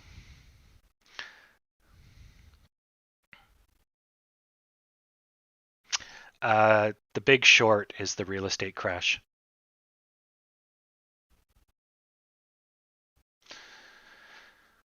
But yeah, the Wolf of Wall Street is just um, romanticizing money, capitalism, and the stock market. And then it shows the rise and fall of Jordan Belfort, who started off as just a humble trader, then basically started to get people to buy shady deals that he knew were bad, but that's what everyone was doing. And then he turned it into a corporation that committed some fraud. But realistically, he didn't break any laws per se, but he was super unethical. And then he broke some laws because I think what did he eventually get nailed on? I think he got nailed on not reporting his money properly. Yeah, he was smuggling money or something like that. I can't remember exactly what they got him on. So, anyways, he took the charges for fraud, I believe, securities fraud. Um, so maybe price manipulation or something. Yeah. But anyways, yeah. But other than that, the movie, the whole time you're watching it and you're like, holy crap, this guy is a piece of work. But that was the stock market. It was alphas and sharks, and it was fucking cutthroat. Businesses rise and fall in minutes, like insane. And I think we're going back into that era again. That was the early days of when computers hit the stock market. Now it's the era of retail investors. The money's in the manipulation of the masses, as it's always been. But now the masses can invest cheaply. So we're going to see more motley fools and more things like Reddit trying to take control of retail investors' money. Um, so more people are going to try to be advisors. There'll be more financial influencers, more gurus, garbage, garbage, garbage. Um, and you see the banks are already trying to do it, right? Wealth Simple's trying to do it. So I think that's where we're headed. Um, yeah, but anyways, good times as we wait for this to keep on climbing. So this is just a normal. So it did kind of a U shape. We didn't quite make it, but we're healthy. This might just turn into an S or an N, and off we go. I guess an S is when it's tight, an N is when it's not, but it's essentially the same thing. Yeah. This is TradingView. Here's the link to it.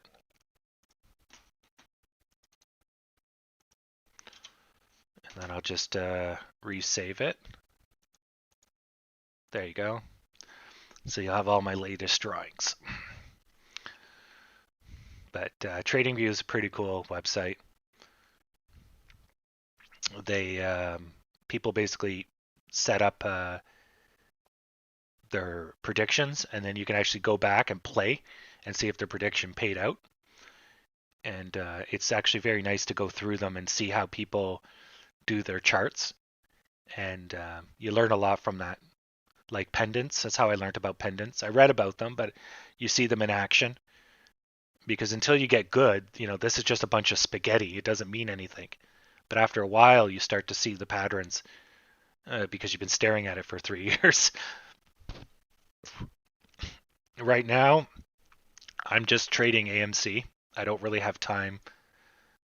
If I wanted to watch other stocks, I would have to like have a setup more than a monitor, and I couldn't do this stream, I don't think, because I would just be flipping. Like, it's hard enough to watch these damn indexes and keep track of them. So I'm just betting on AMC. I have no other positions. Um, I do want to get back into Canadian cannabis, but it was taking a dirt nap um, last time I looked, because the cannabis industry is going to take off in the United States, but it's right now just super hyped. It really needs to come down, and then I'll get in. Yeah.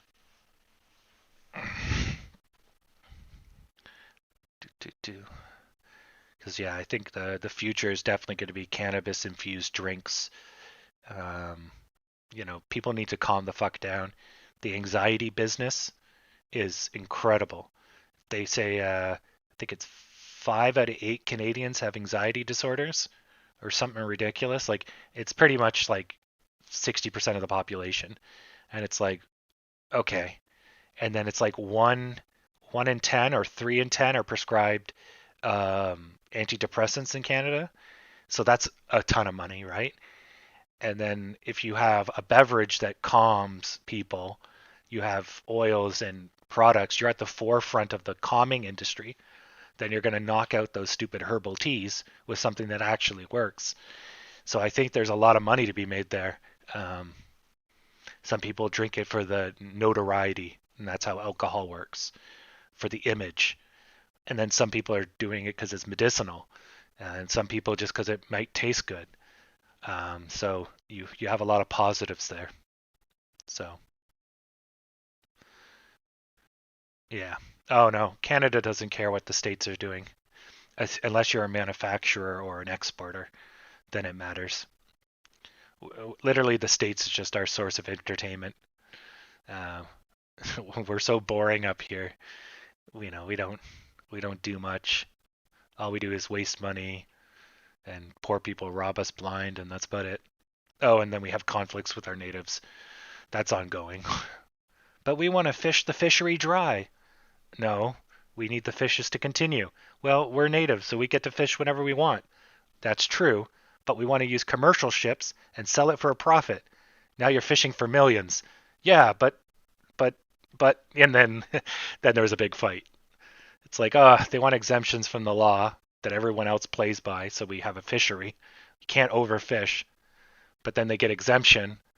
Then they take it a little too far, and then they get upset when people get upset. It's like, yeah.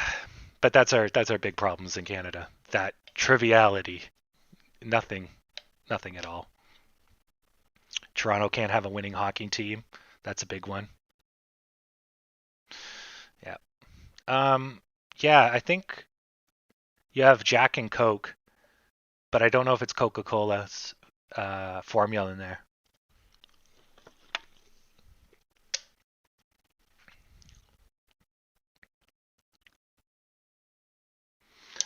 Yeah. But anyways, yeah, so I think that's going to be my longer term play is I'm going to get into the mental illness market as Taddy pointed out. Uh, put in um, put in money in there, and I want to get some U.S. defense stocks. It's only a matter of time before the states goes to war again, so I want to get in on some of the big companies. They're also going to need to buy a new fleet of airplanes and all that sort of stuff. So Canada Dry is good. That's actually Cadbury. So that's actually a British company that owns it. Yeah. But they may have had Canada Dry since when we were a colony, seeing how old it is. I don't know about Tesla. Um, I don't know what their fundamental price is for a company that has barely sold any cars, right? Technically they have infinite price level if their cars get on the field, right? But yeah, who knows?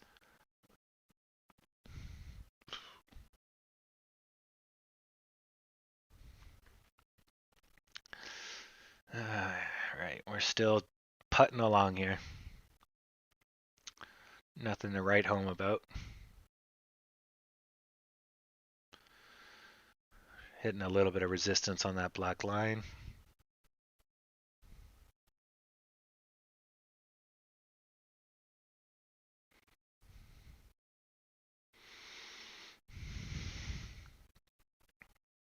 Actually, I should take this time to poke those moderators to see if I can get unbanned. Since that's still ongoing.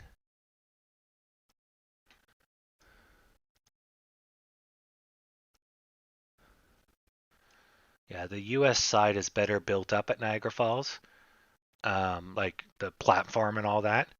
But we do have like an entire industry on our side to try to buy up US dollars.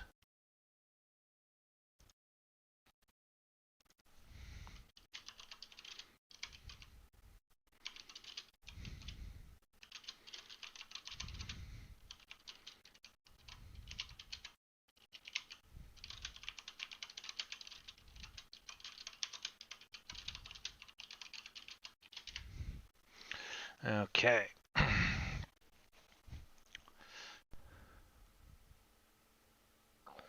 Yeah. I do believe Tesla's been split more than once, hasn't it? It was over $1,000 at one point. Mm, yeah. astronomical. But, people, you're basically witnessing the birth of the Ford Motor Company. So it's like if you were investing in the Model T, uh, at that time, do you know if that's going to be the future? Okay, electric cars are going to be the future, but you know, this company's going from zero to Ford, so you have at least a little bit of um, knowledge of how much you should price in, how much it's going to cost. So the share prices reflect that, even though that there's no vehicles on the road per se.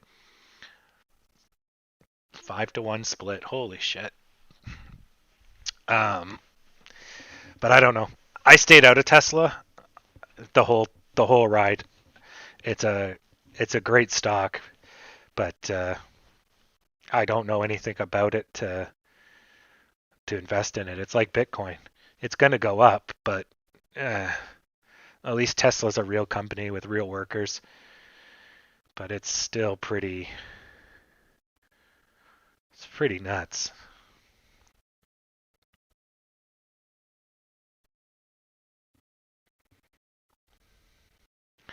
Yeah. Well, yeah, these big motor companies are not idiots. Like Tesla and Elon Musk is an innovator, yes, but he doesn't have all that expertise that, years of building for consumers comes. And you can buy the expertise, yes, but you, you have an entire industry that's built around understanding what the consumer wants and selling them the cheapest, crappiest version that still works.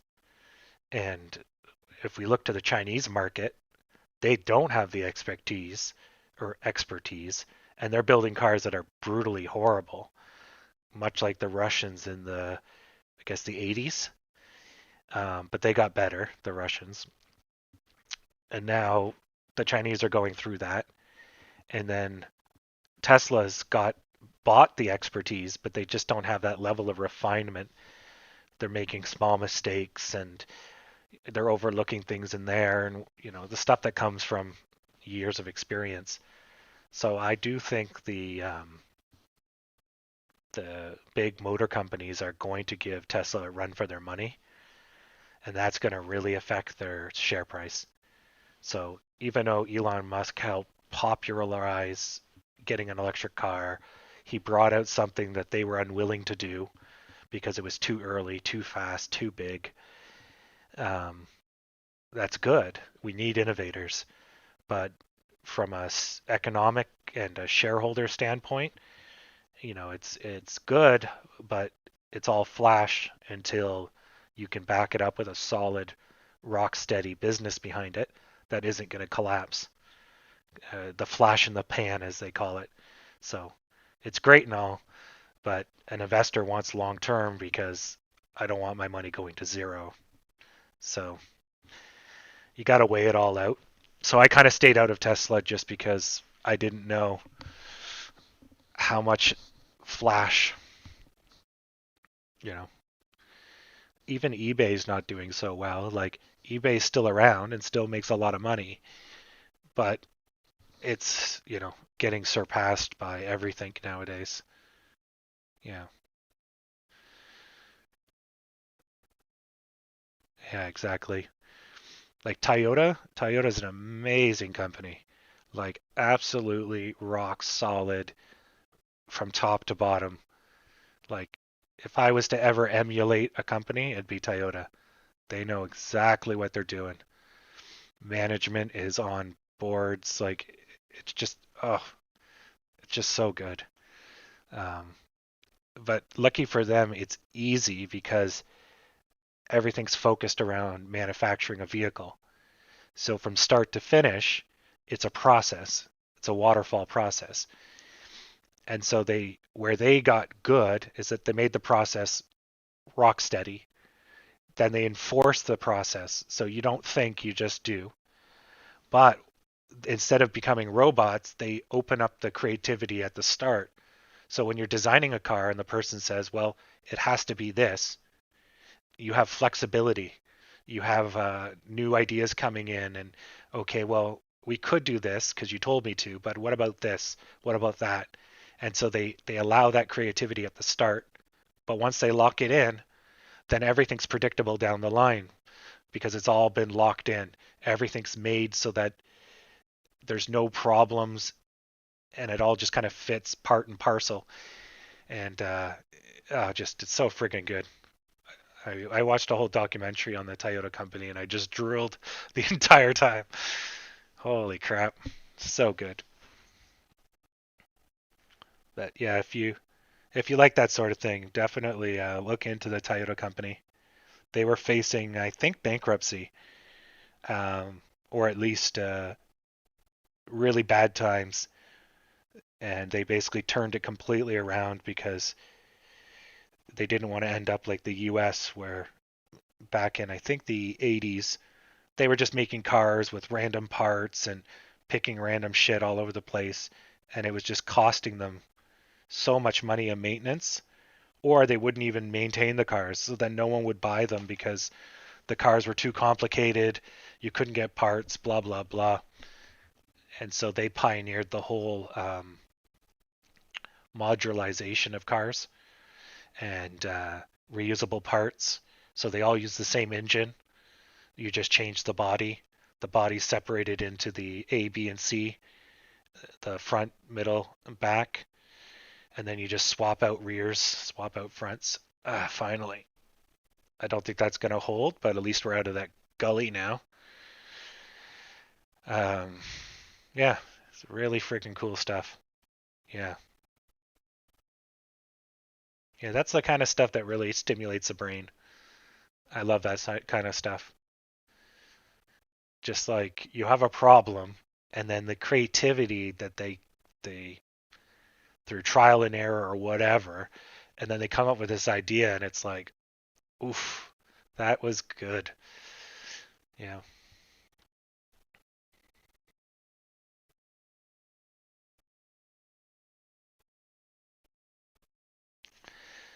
yeah.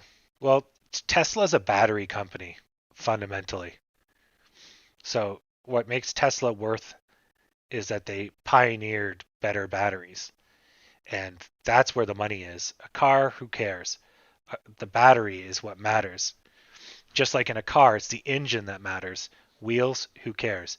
Axles, no one cares. Doors, metal, doesn't matter that much. But there is a whole bunch of tech that goes into all of that, so your car doesn't rust. Your car's lighter, faster, more fuel efficient. There's tons, but at the end of the day, it's the engine, and the engine matters. If it sucks, the whole car sucks. And so Tesla's a battery company. Electric engines are electric motors are not new technology by any means, but battery tech, I think they're on the cutting edge. So they're just exploiting their avenues. Because yeah, imagine if you owned all the lithium in the world, like if you were the Duracell of everything. Holy crap, you would be infinitely rich. Yeah, I'm just letting it do its thing. So it's still on. Getting back to AMC, it's still on its trajectory. It hasn't changed. So we were just having a conversation because it just needs to get out of this gully. So we'll just keep on this trajectory, and it's noon, and we'll get into here, and then we'll see a little bit of change up here. I'm still waiting for the stimulus money to kick in. We're definitely not surging as I thought we would, and even the markets have turned, you know, pretty red. So to hell is going on. But yeah, everything's good. We're just wasting time. Yeah.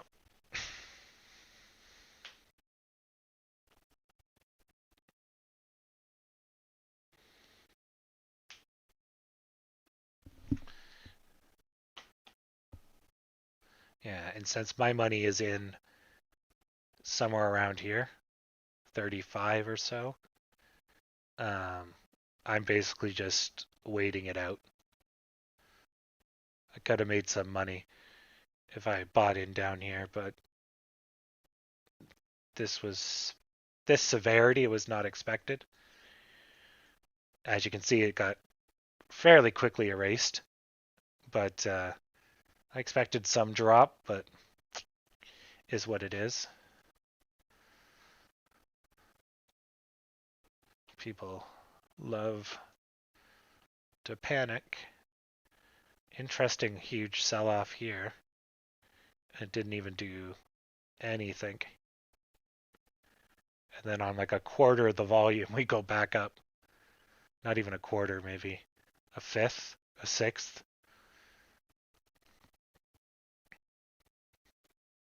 You can see the resistance line, eh? It's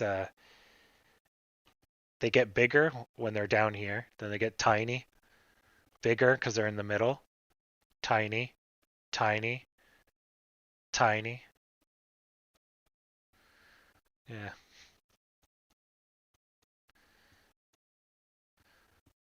It's not doing too good of a job as a resistance line though. It did good here. Definitely was a resistance line here. So 1, 2, 3. Breakthrough. That's classic. And then here bounces off, bounces off. There's the third time. Then we go back under. We go out on the first try. We're 1, 2, 3. And now we're just ebbing and flowing. There's just somebody that keeps taking profit at all the peaks. Someone's really day trading this hard. Or a group of people. Like, just let it run. You can sell later. GME is not being as heavily traded. So they have sell-offs, and then it's green, green, green, green.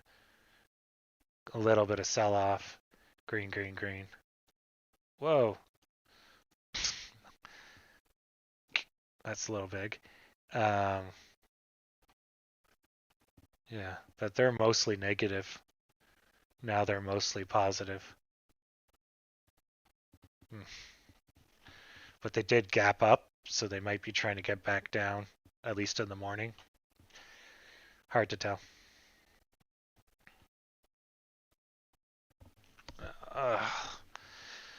Just these annoying sell-offs.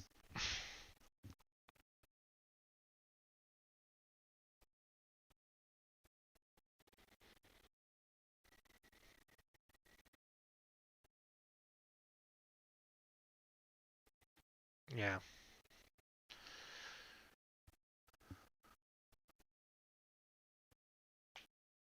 Yeah, electric tech was too early in the 90s. Everyone knows it's a good idea, but we need the batteries to catch up.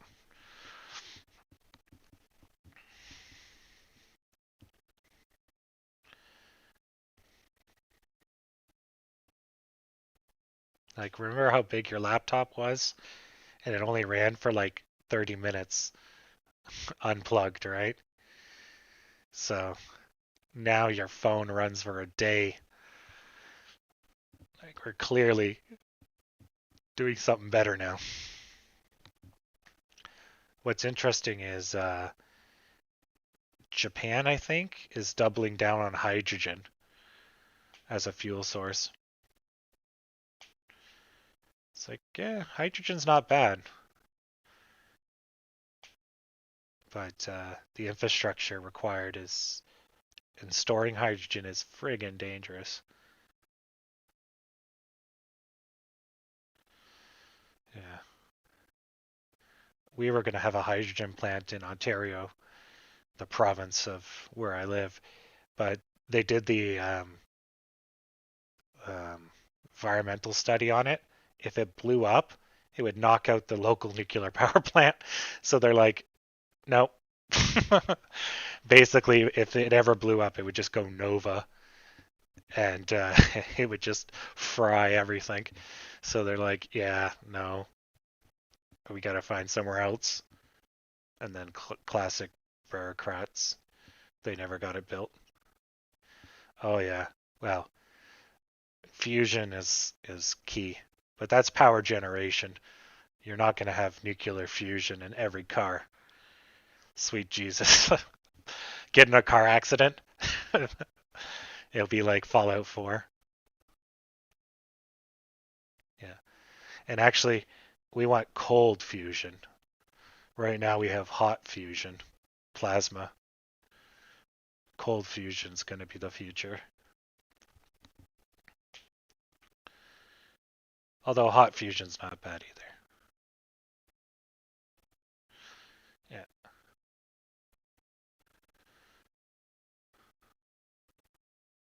Yeah, I think the UK is pioneering that. The Tomahawk reactors, I believe. Or is the Tomahawk the US? I think it's the UK. But yeah, UK's leading the charge.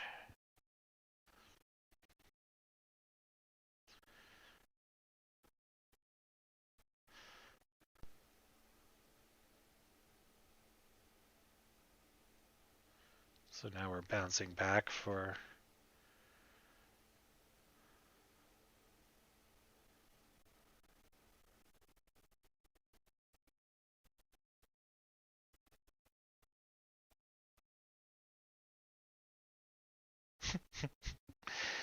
all right.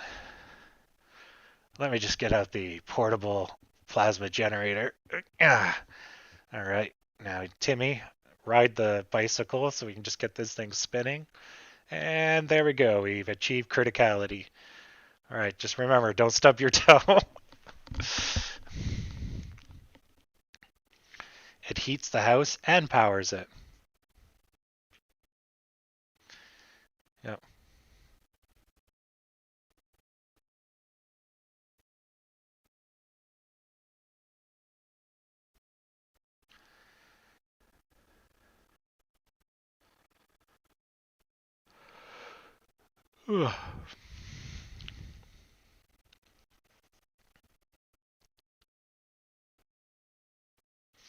Wonder when we're going to see all that money.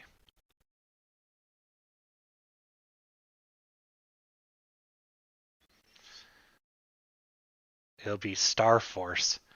We have to merge Space Force and Star Fleet. Star Face Force Fleet.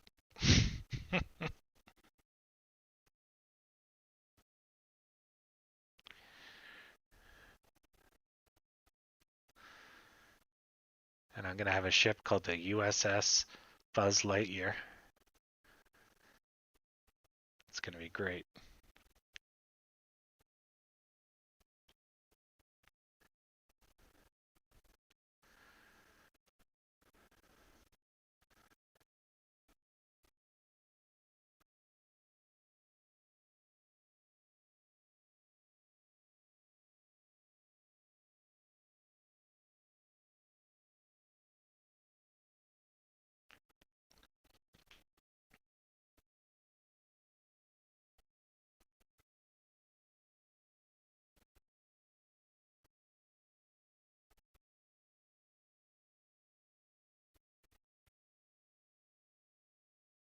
Mm-hmm. So we're getting a lot of random viewers showing up. Everyone's looking forward to this very exciting day. I should probably change the title of this stream. Semi-exciting day. Not yet exciting day. That stimulus money has taken its dear sweet time to make it to the market.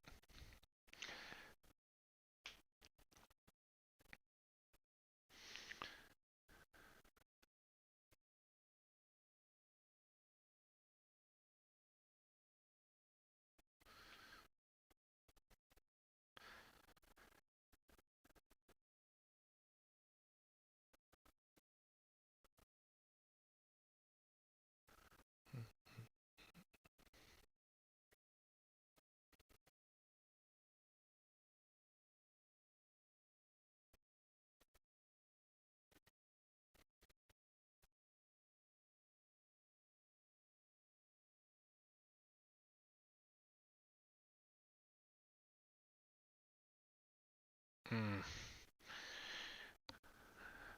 With AMC, it's hard to tell. Like, of course, we all priced in the stimulus, right? But see how it moves erratically like this? Like where you get that sudden jolt? That's people buying in because no price is too low, right? So I'm not really looking at the number. I barely ever look at the number during the day. Um, it's more the momentum and the velocity.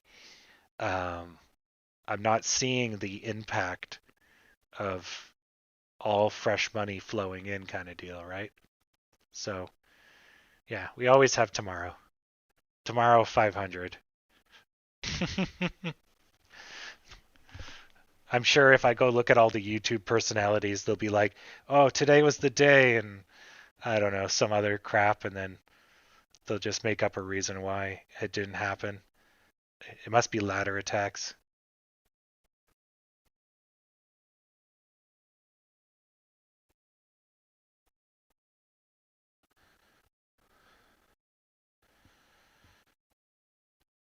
All right.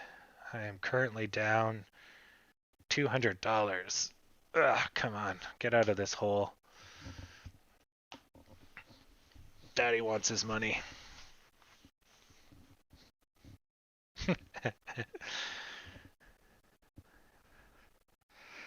Well, when I get the microphone in and the boom stand, I'll get a soundboard with clips going.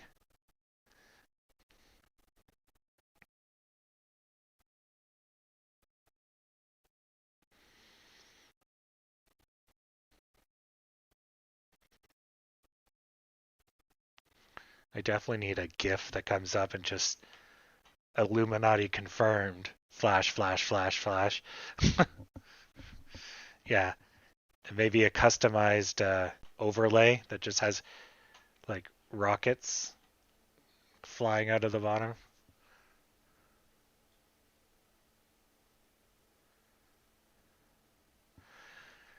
Yeah,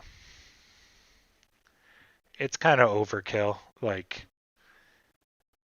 there's not. It's they're just trying to sell buttons, but it's also useful for hotkeys and gaming. But you can always just do it with a gaming keyboard. They have macros. But the nice thing about the board is that it's in front of you.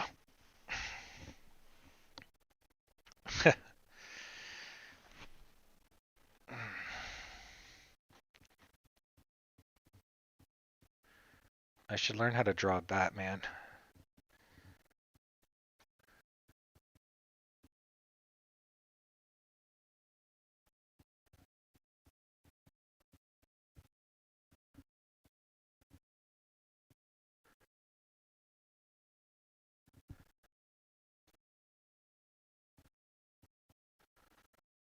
Bat metal forever.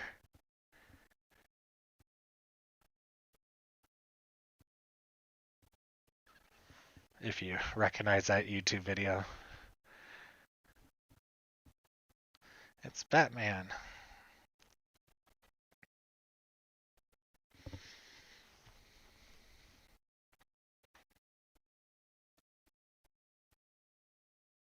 I think he has his tongue out in one of them. Oh, now he's just smoking.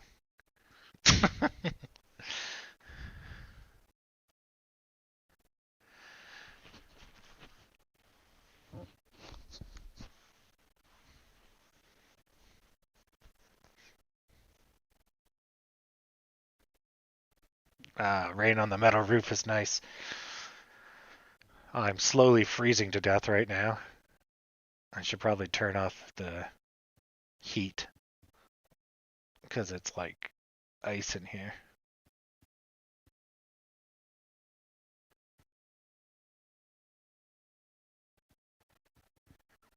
Yeah.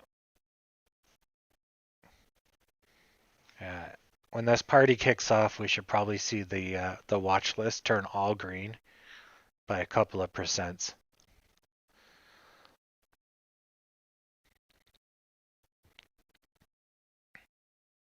But it's just slow death right now.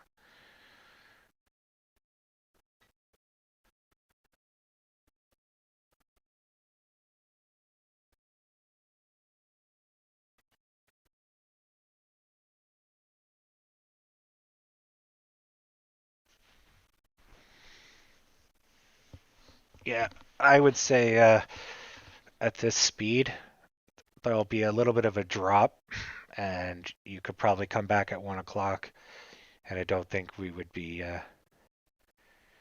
flying off the handle. Because look at this volume, it's like poop.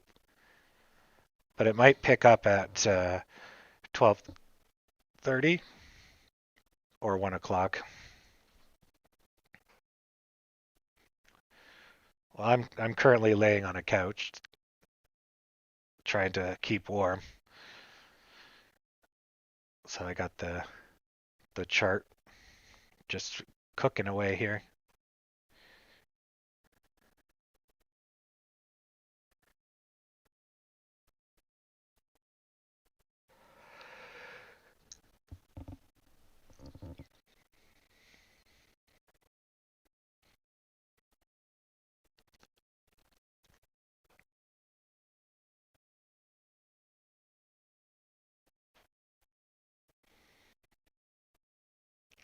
Ooh, very nice, Tom. Hopefully, you're not an office worker and this was your message to us. Well, I'm off to shoot things at lunch. I hope I get a high score today. Wait, don't you work in an office? And oh no.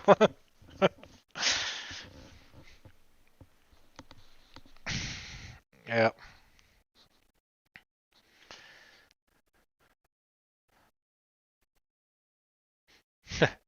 Oh dear. Let me just get my phone. Doot, doot, doot, doot, doot, doot, doot. Oh, that's not shooting. That's archery.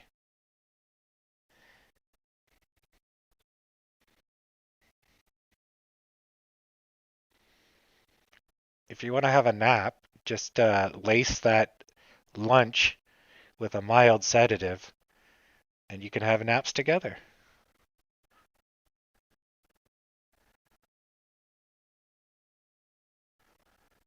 Uh, just check in on your phone. I don't know if you're going to miss much. I was really looking forward to today, but why is it so slow? So,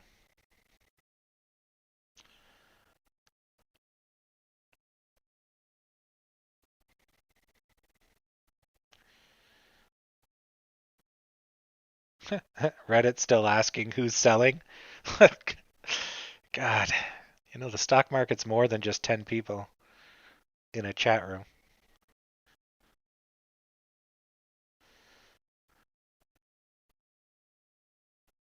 Yeah, I did say that the other day. It's like, Mama's got got stocks on her mind. You're walking. You can thank me when we get our Lambos. Yeah.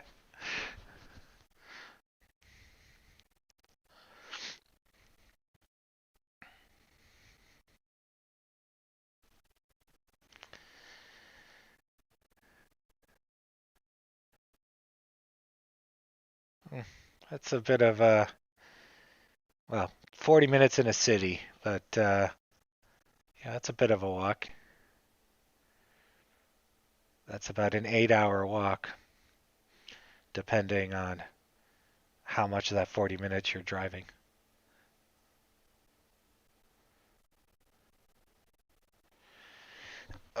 So this is just low volume collapsing.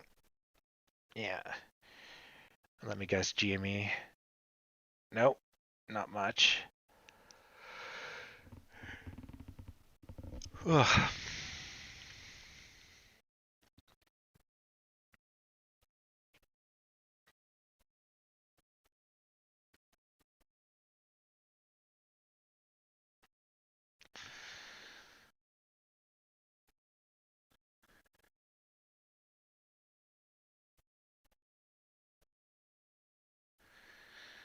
Who doesn't send a kid as far as heavenly possible away from a house?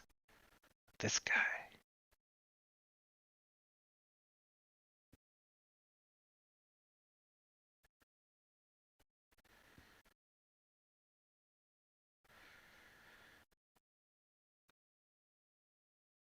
In fact, why don't I just put them on a cruise ship? they can get their education from the seas.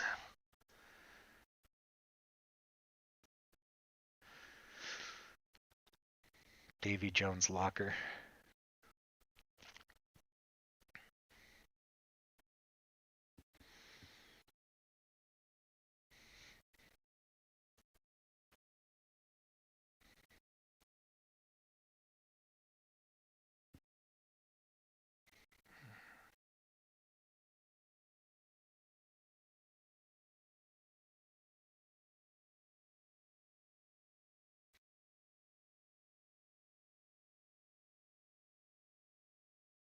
See, this is pretty good. Money came in, sell off, and a slow trickle in of funds. This is what I want to see. So this is a fast trickle in funds. Yeah, that's good. So profit taking, but we are up higher than we were, right? So definitely money is in. And we're seeing nothing. GME is seeing better than us. That is weird. There must be some negative news about us or something. Like we should be seeing more positivity. Much better than GME at least. They're up 7%. And we're flirting with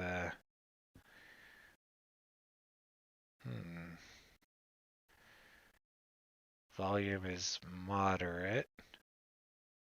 But maybe what's going on is just because we're not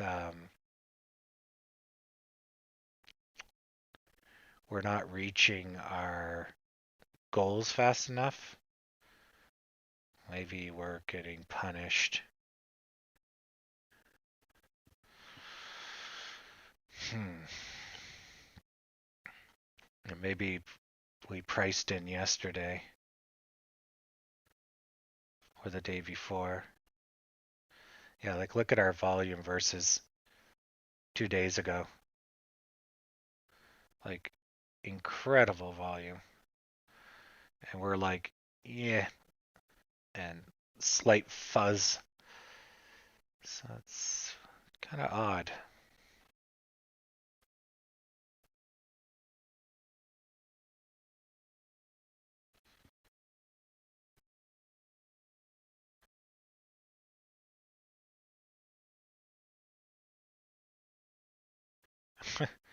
I love that they write one article like GameStop is garbage and it's going to crash, and then the next one's like, well, maybe it's the rare exception.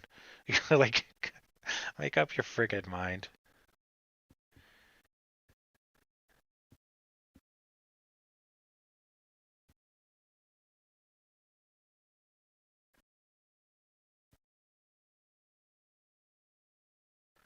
Yeah, faces more than just challenges. Yeah, I don't know what's going on. Hmm.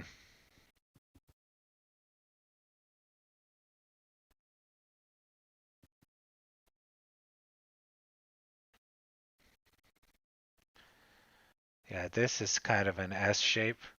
Down, go over, and then up.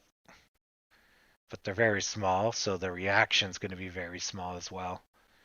And then it has to decide if it's going to go up or down. You'll know in this one or the next one what it's going to decide. Oh. Now, the person that was talking about microphones the other day, is that person in the chat? Since we got more time to waste.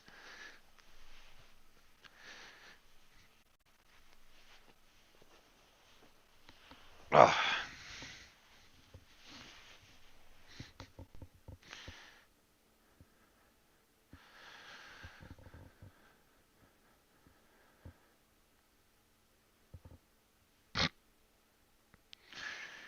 Oh my. I don't know if it was you, Belts. I remember it being somebody else. But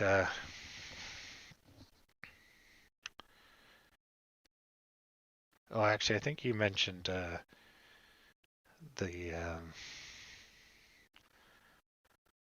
the Razor Siren, if I recall correctly.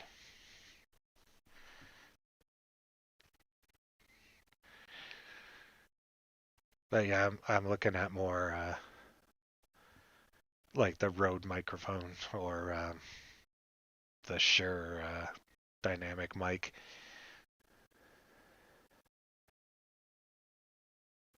Yeah, well, it's a $60 microphone made by a hype company, so yeah, the Blue Yeti's probably the higher end of consumer. You pay a bit for hype, but the quality's a little bit higher. Yeah, I'm right now using a Corsair headset, and it's fine, but you're getting a lot of noise when I try to lay on a pillow. And yeah, it'd be nice to put it on a boom. I could just hang it hobo style. Yeah.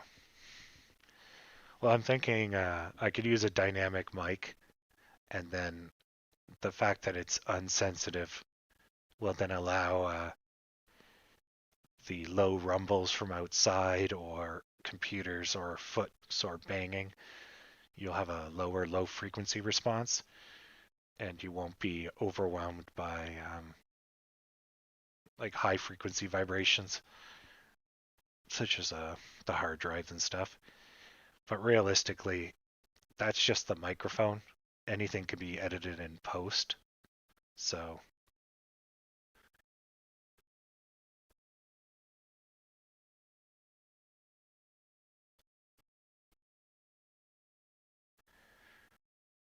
you talk into your speaker.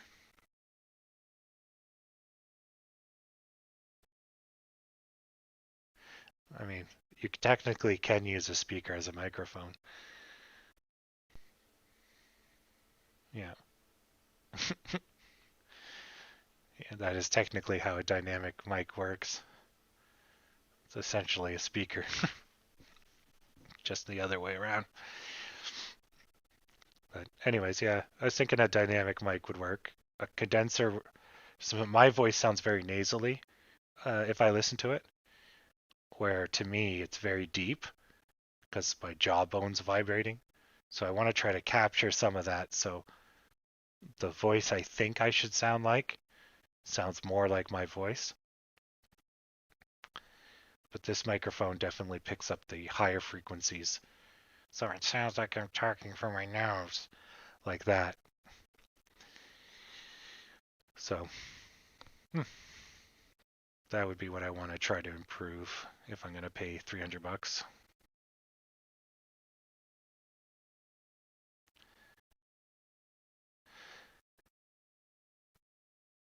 Yeah, yeah, yeah. I usually just put the microphone around my neck if I'm going to do that, and that way I can move my head around and the microphone still follows me.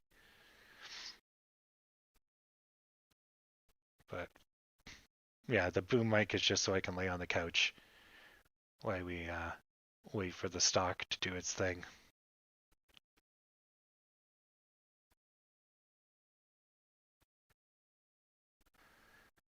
Oh no, they found me out. I'm a sentient robot from Alpha Centauri.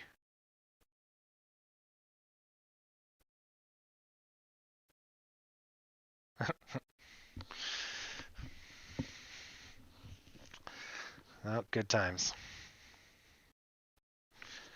Uh, this is just so slow.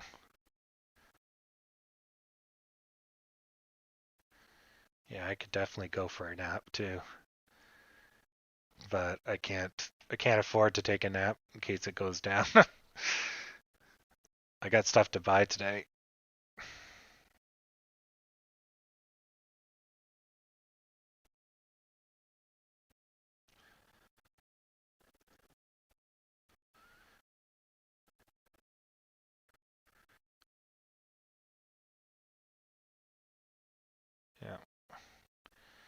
So we're just pissing away, volume's declining. We just have to wait for volume to kick up, whenever that might be. And until then, it's slow boat.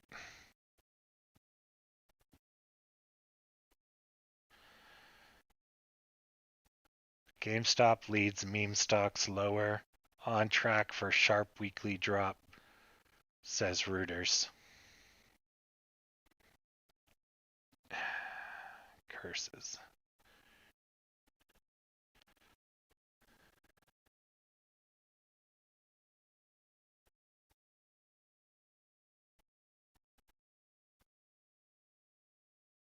That was yesterday.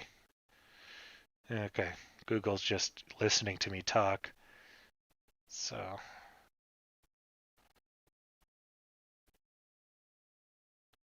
Christopher Nolan was one of the first ticket buyers as AMC theaters reopen in Los Angeles. Yay.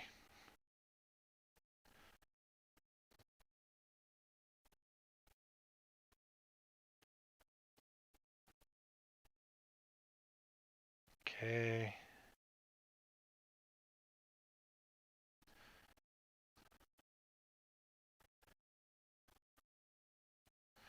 And nothing important on the news.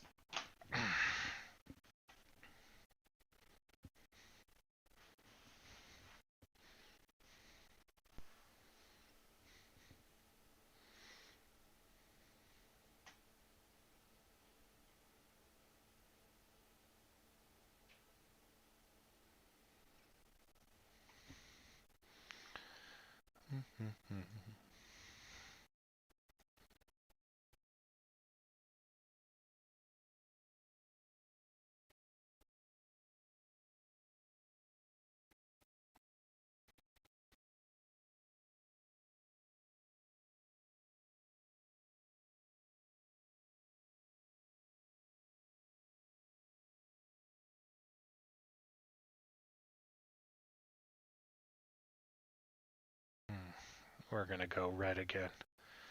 So we're kind of bouncing in this channel, but GME is giving up. So hopefully that turns around, or that's the start of a collapse.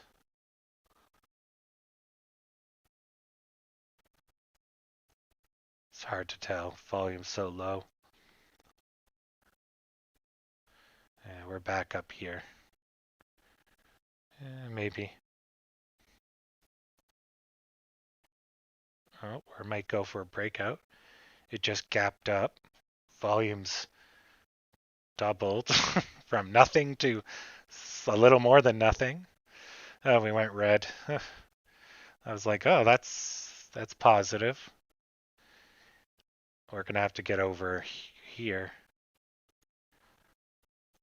So there's a heavy amount of resistance here now just because we've been loitering too damn long. So that this has just become a spot.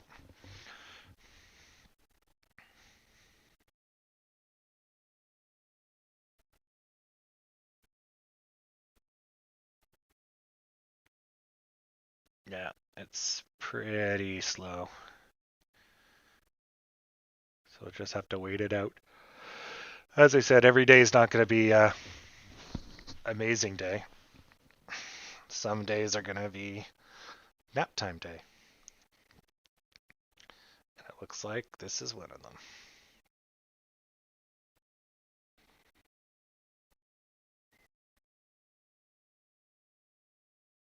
Oh. Can you hold? No. Oh, so hold on. Let's go back to microphones for a second. So uh, I was like, oh, I'll just have a nap while I wait for this to continue. But I should be okay if I get a dynamic mic to have a USB output. As long as I pay probably over $100, I think I should be okay. My objective is just to try to make my voice sound deeper. So I plan on using I guess, the proximity effect and changing the equalizer. So it really doesn't matter what microphone I buy if I'm going to play with the equalizer, because you can make up for it. But if the quality is too low, then it's garbage in, garbage out. But all I'm doing is talking, so yeah, this is what normal trading's like. Crickets. So if any of my judgment there is wrong, let me know. But I think I should be okay with either a condenser or a dynamic mic. But I think I'll just go with the Shure dynamic. The I think it's the MV7 USB. Either that or the Rode Mini NT looks good as well. Has a very flat profile, and it's only $100.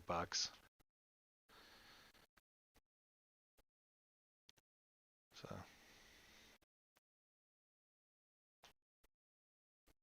I just don't want to sound like a tin robot.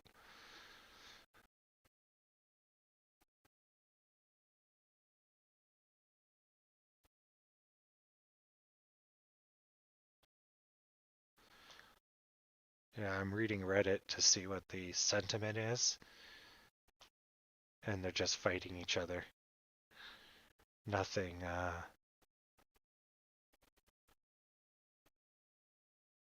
no plots. It's actually gone really slow.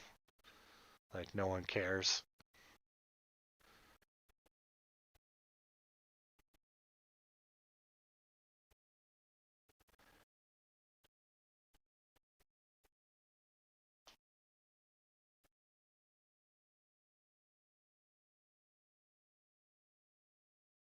Yeah. Well, that's what I was expecting today, so. But it's a sudden increase in volume.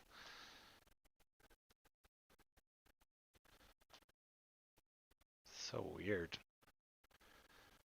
Like, you have no volume whatsoever, and then all of a sudden someone's like, yeah, I'm gonna need 800 tacos. Like, just out of the blue. Where the hell is this coming from? Why now? Like, so random.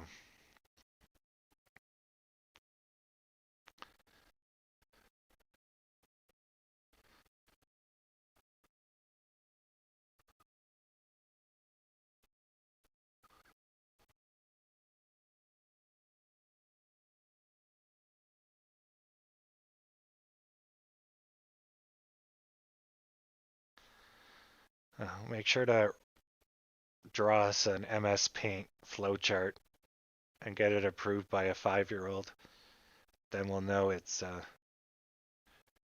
true. I feel sorry for all the randoms that are just popping in today.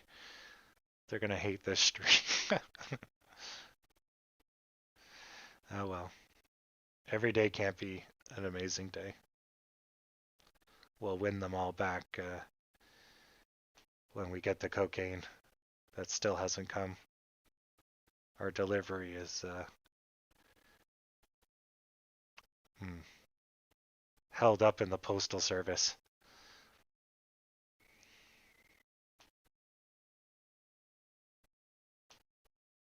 Yeah. Yeah. I feel sorry if you're bored on the toilet and this is the voice you get to hear. I apologize deeply.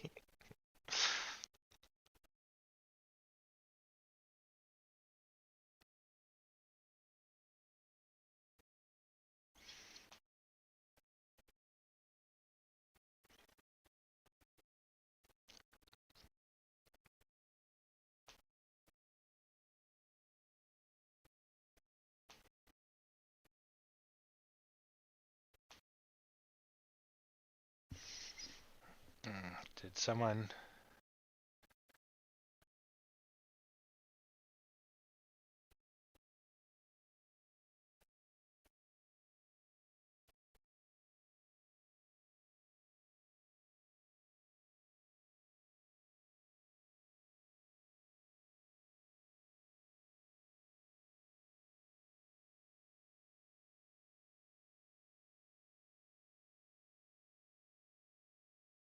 So, uh, so I just clicked on someone's Twitch link, and it's Tim. He's 31 and he loves to help other people and make new friends. I help streamers on their path to affiliate. I mostly stream FPSs and MMOs. I have a huge love for dogs and cars. I'm also a big fan of anime. My favorite anime is Demon Slayer! Exclamation mark. Wow, that could have been rewritten. But apparently the live committee news is going on right now. So I'm going to go sit up and see if I can find it. Yeah. Ah, yeah, that's all right. If people want to get rich, they watch this feed. If they don't, that's their loss. Ah, so I will gather people. Uh, I won't get the randos, but I'll get a good solid core, not just a bunch of uh, randos that want to spam things about share prices being 5,000 tomorrow. C-SPAN. C-SPAN. Okay, what's going on C-SPAN? Homeland Security. Talking about Mexicans. They're still debating if gay people should have rights. You got it. Um, damn. And drinking water problems. Okay. Well, where's the money stuff? I want the money stuff. Money stuff is Fauci. Federal Reserve holds monetary policy at 12:30 or 2:30. Okay, so it's all Senate. Okay, they go to lunch at 12. Yep. So yeah, nothing good until till later. So I don't know what that guy was talking about. Just trying to farm people on Twitch, I guess. That will be the link for 2:30. Not that it is probably going to be too amazing.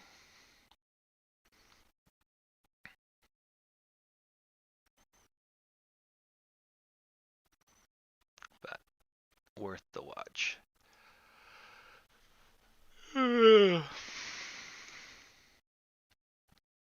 Excuse me.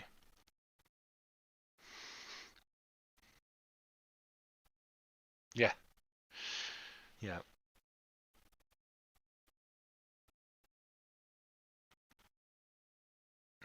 Since we're pretty sideways. The volume's getting a little bit better, but we're still seeing 300, 400. And GME has just gone completely flat. We might actually be aiming up for a crash on GME. We've lost all energy. It wouldn't be a big crash, but I wanted to make money today.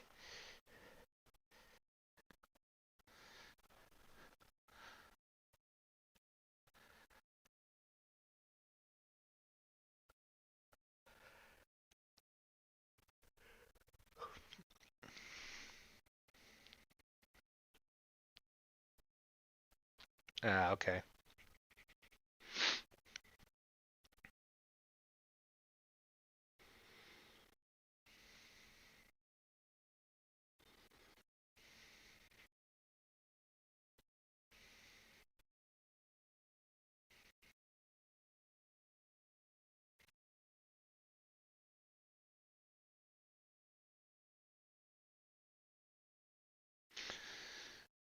Well, that's a good price to buy in when people sell for irrational reasons.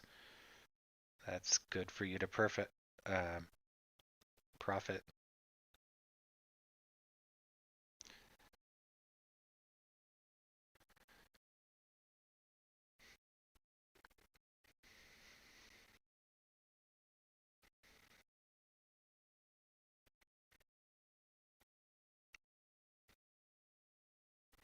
I love these people saying if the stock goes to $5, I'm going to gamble everything I have into it. If this stock goes to $5 from 13, I wouldn't touch it with a massive stick. Like something's gone wrong, you know. But they see it as discount. It's only going to go back up. It's like, no, that's not how the stock market works. God, your company loses 50 to 60% of its value in the span of a couple days. Something really friggin' bad has happened.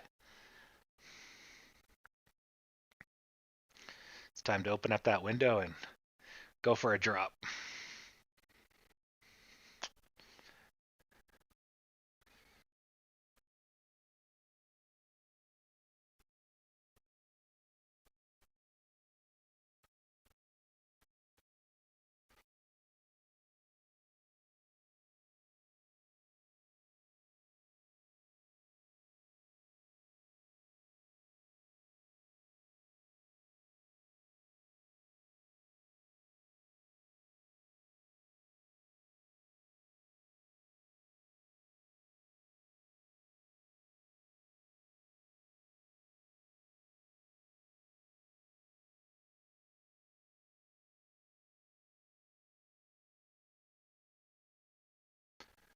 God, this is slow. I'm waiting for the bounce off the resistance line, and it's like zero volume. Holy crap.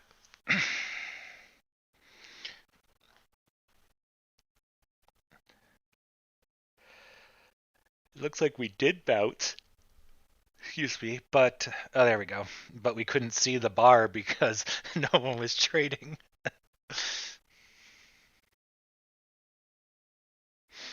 Uh, just because finding a company like AMC, you might be able to do that for 5 months, but you have to make money for the whole year, right? Um, if I had enough money, like if I had $100,000 dollars US, I could day trade no problem. But my current job, I make about, excuse me, um, about 50,000 US a year, and I take home probably 30 of that. So I would have to make $30,000 every year to ensure that I beat what I would get in a job, right? So it's glamorous, but it's not reliable and steady. But once you have enough money, like if I had $1 million, I would not work.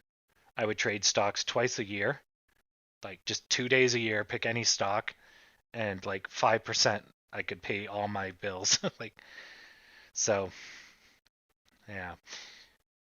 But I'm getting there. My health is kind of piss poor at the moment, so I can't really do anything that requires long-term thinking and a lot of brain power.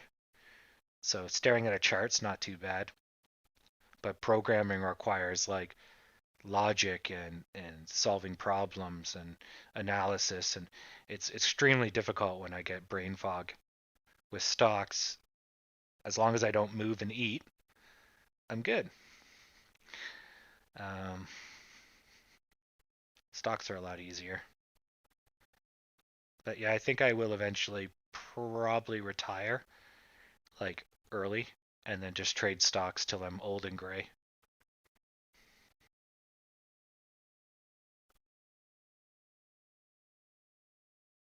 What do you mean by burnout early? The food causes the hormones to kick in, which then cause the brain to process poorly. Essentially like being drunk, but instead of getting stupid, you just get slow. The processing times go up. Oh, it's all good. Don't worry about it. It's just some biological issue. And knowledge is half the battle. Yeah. It sucked when I didn't know what was going on, but now that I know what's going on, it's like, all right, pivot. Oh, but what I really want is just some volume. Oh, I think that's going to be the new catchphrase for everything I do. Give me volume. Daddy wants some volume. Oh, programming is fine, but business programming is just boring. Like, okay, the client wants something. The client really doesn't know what's best. And then I have to build something within a specification, and there's no fun in that, right? So, and if I can make 3 times the money doing a third of the work, then why not do that? So, no, the US won't have shortages on the vaccines just because the vaccine makers are in the States.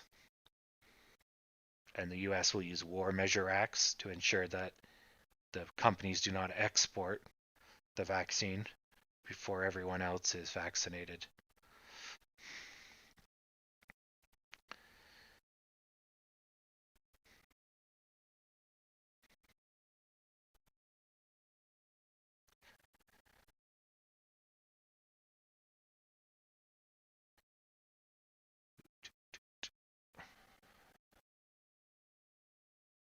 But yeah, there's definitely some dark cloud floating above us that appeared around 11:45 or so.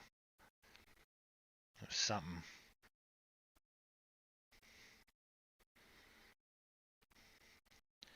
I have a haunting feeling that maybe it's everyone waiting for a GME to crash, but GME is not looking too healthy. But it's up 5%, so why the hell would we go up 5% if people are waiting for it to crash?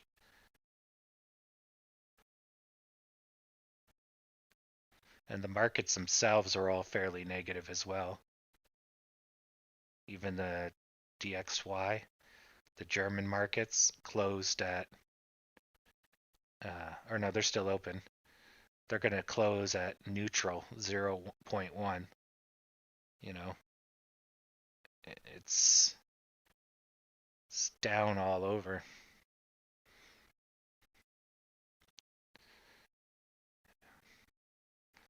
Interesting. The markets are picking up speed-wise, but negatively. Some green now.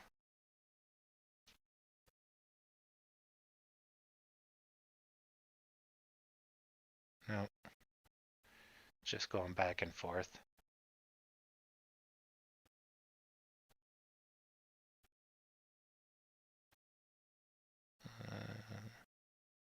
Yeah, it's hard to tell.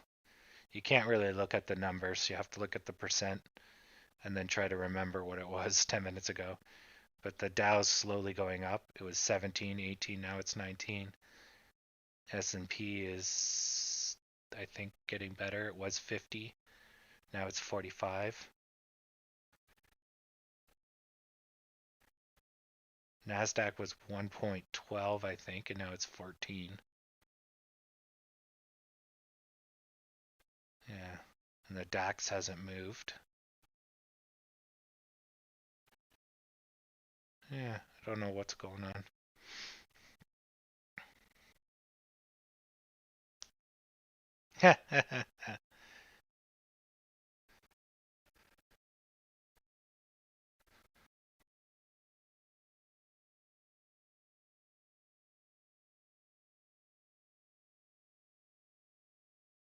Yeah, it's that pent up demand, but I don't think it's positive. We're looking like we're in a pendant shape right now, and the bottom is currently where we're at.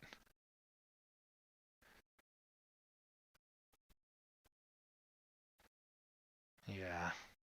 Yeah, it's not looking good. And of course, my money is in. Yeah.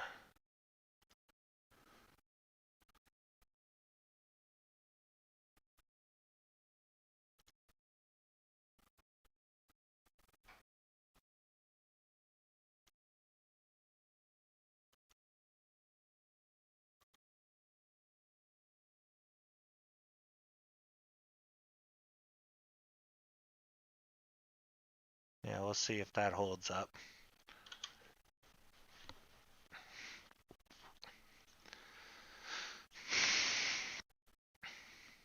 For this to be a kind of a true pendant, we would have needed a wall here. But if we're just basing it off of this guy, or even drag him out a little further, yeah, we're just going sideways here. Sideways with some negativity.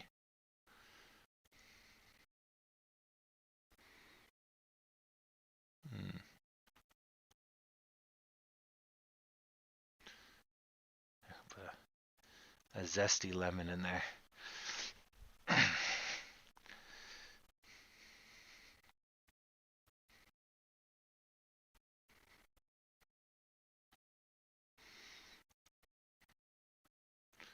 Yeah, so GME is, yeah, how much money am I losing right now? I might have to bail. I don't want to, though.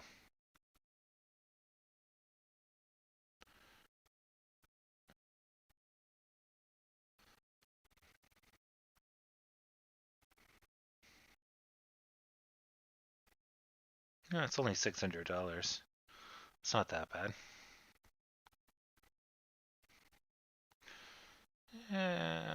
Maybe I will bail at a $500 loss or something like that. Because this is looking more and more unhealthy by the minute. See if it can get a little bit of height. But so what might happen here is that it'll go up and then we'll go into a channel if the buyers can keep it going.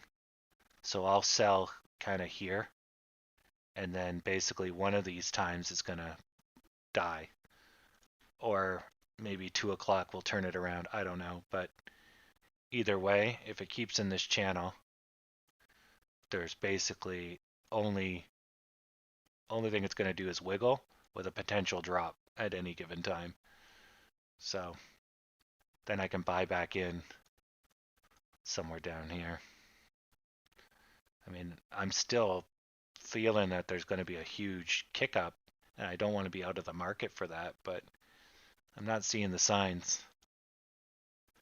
It's pretty piss negative. Like the morning was good, and then it just ramped right off. So a flash in the pan. Yeah.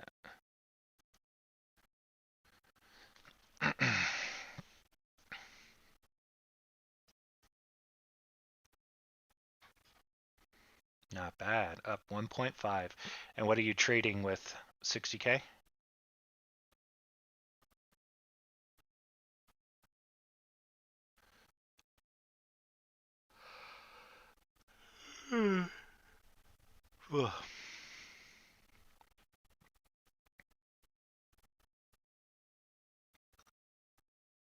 Nice. 1.5K on 27 is pretty good. So did you catch this whole swing then?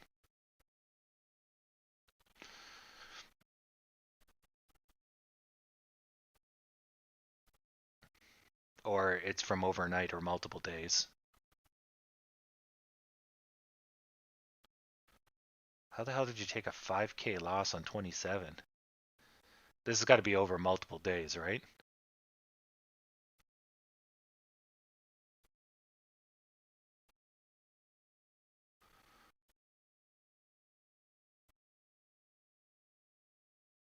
Okay, that makes sense. Because and say my overnight got me about 2,000 or so. Yeah, but I bought in at a bad price, like here, and then I sold here. Whereas if I caught, you know, any of these, but I think I got dinged here yesterday, somewhere like that, and I just wrote it out. Yeah. Pretty good. Yeah, well, you learned that lesson, but pretty good. That's still good numbers. Yeah, because when I say I made $2,000, but I'm playing with 60K, It's not that impressive. Making $100 is a joke with 60K. If I made 30K, which is what I done in the last month, that gets a round of applause. But 90% of that is the stock helping me, right? It's going up. So, yeah. But yeah, at least you're doing good then, Mr. Belts. But yeah, this is not looking healthy. And this is gapping down. All right, fuck it. I think I'm going to just take my money and run.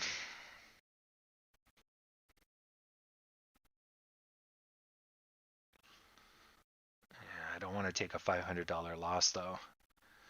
But I do want to buy at the end of this GME crap.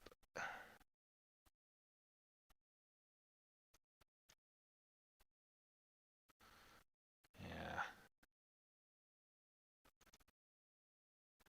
Maybe we can get a little bit of height.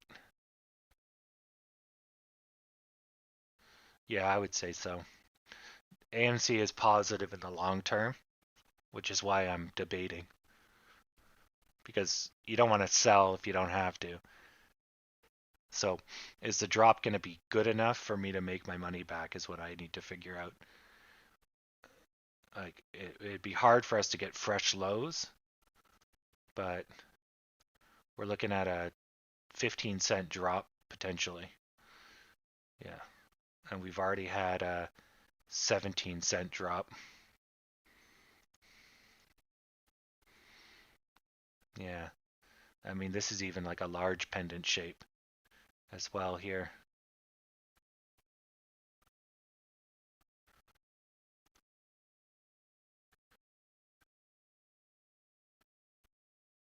Yeah.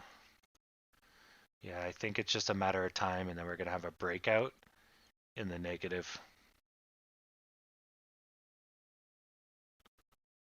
Yeah, we're not doing so well here. Oh no. No, I don't think it's going to be a crash, not nuclear. For that to happen, you would have to get through a lot here. Um, it could drop through here, but the major it would be this drop here down to 13 if we were to drop.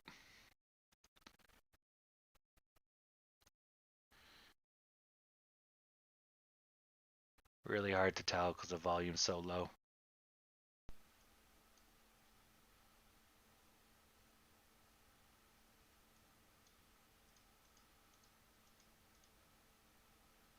Yeah. Yeah, I think they're going to gap down and they'll find support at 210 and then come back up to 215 or something like that. But as soon as they bleed off all of their gains, so the second they go down $10, they're just going to keep trending down. So all the people that bought in the morning will be bailing out because their losses are now getting bigger and bigger. So it's just going to speed right up. We'll see a surge of volume and down we go. And that's probably weighing on us. Like this is 100 shares, 800 shares, just so slow. Flat, microscopic. Can we just get one good buyer in here and then I can get out? Yeah.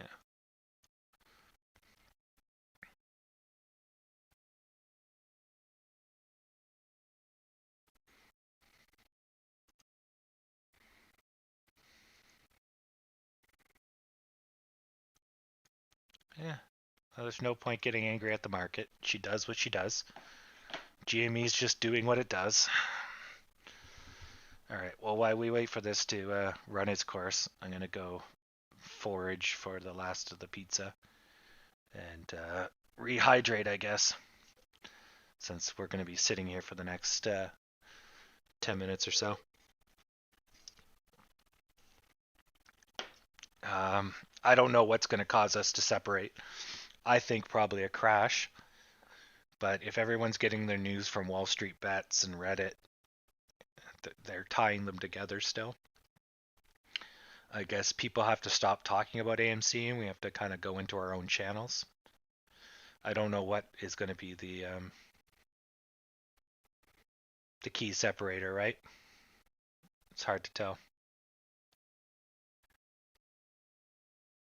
Yeah. Well, you could just buy and hold and hope for the best, Chris.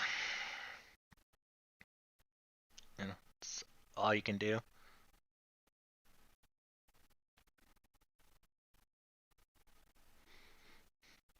But anyways, I'm gonna forage for food and be right back.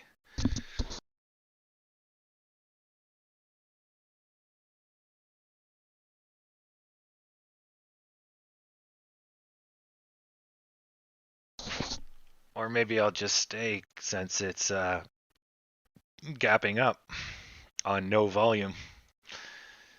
I was a little excited there for a second. I'll be in overnight, more than likely. The stimulus is going to continue for the next 2 weeks. There's really no, and the stock's always going up, so there's no point in being out of the market.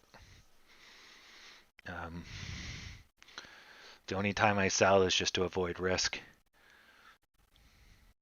All right, this might be a breakout, but I really have to use the washroom, so let's see.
It's pretty good.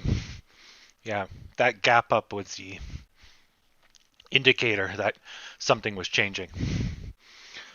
So, yeah, low volume is, this is trending down. It looks like it's going to crash. And then it just goes, nope, nope, nope, and out. But that's what low volume does. It doesn't take much to move the needle when there's no volume. Basically, there's 10 buyers and 0 sellers, so it goes up. But anytime you see gapping, it's usually positive. It denotes speed. But that may not be the case. It could just be a thin market, because like here, this guy is flat. So really, this is cool, but then it just freezes for a whole minute because 800 shares traded hands. And our average right now is about 1,700 shares, or 8,000 and 17,000 in real numbers. Just bloody slow. But this is good. Now we're at the top of the channel, so now there's more positivity.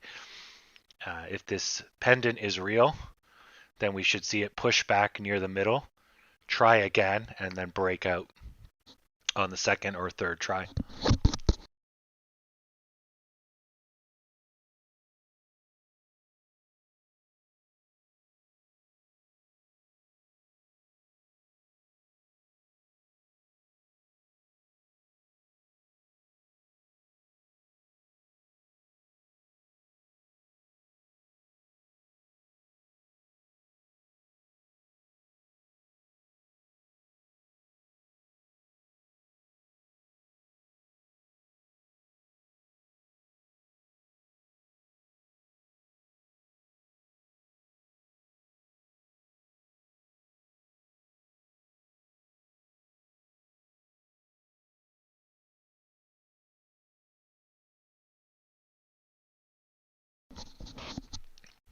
I would say stay in.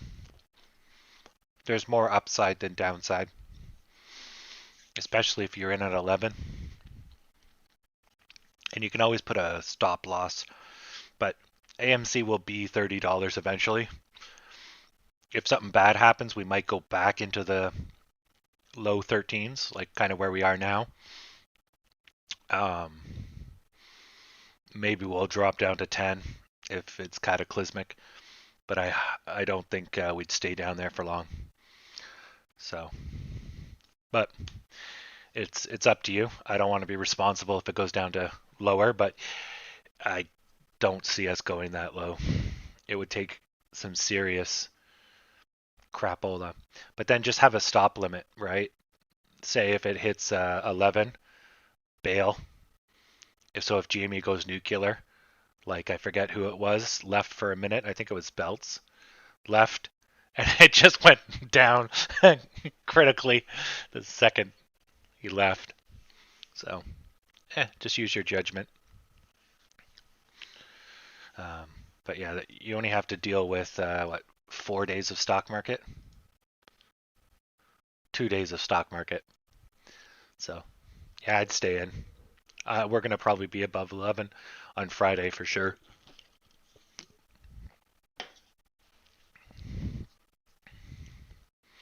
Take a lot to get us back down into the 11s.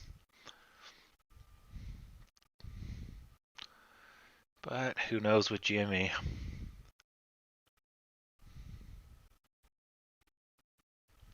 There you go. Yeah, that was quite hilarious because I'm like, well, the only thing that really would be bad is if GME dropped, and it's like, well, maybe, ha, and then you're like, okay, I'm leaving. Boom! I'm like, well, there it is. That was great.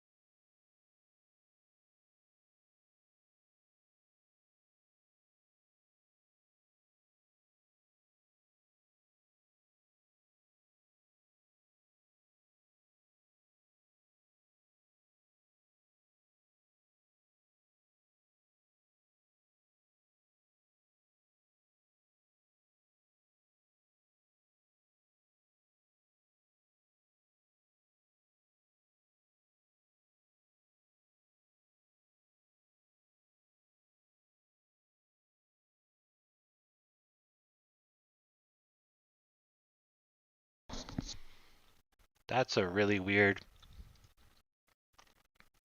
It goes down and gets pushed up. That is so weird. The hell's. So this is gold versus the US dollar, but why does it do the whoa? That's interesting. Hmm.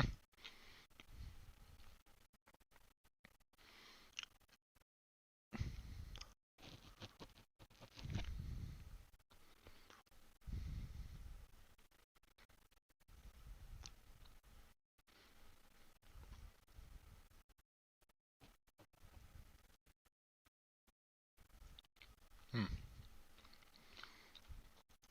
But is it natural for it to go down and up?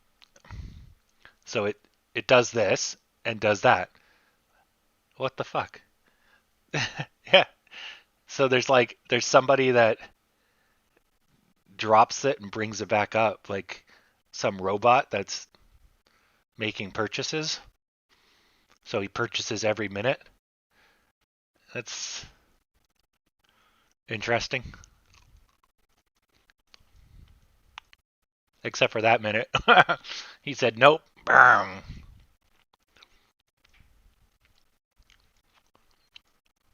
Yeah, it's so weird. Yeah, there's got to be some reason for that. Oh wow. Yeah, if there ever was robots. Z. Look at that. It's like normal trading and then just and we're back. I'm guessing this is a pause or something, but there still was a little bit of volume. That might be the weekend or something. Because I think Forex is 24/7, except for certain pauses. Oh, it's closed from 7 to 8. Okay, okay, then that's it. So it's 23/7 or something. Yeah.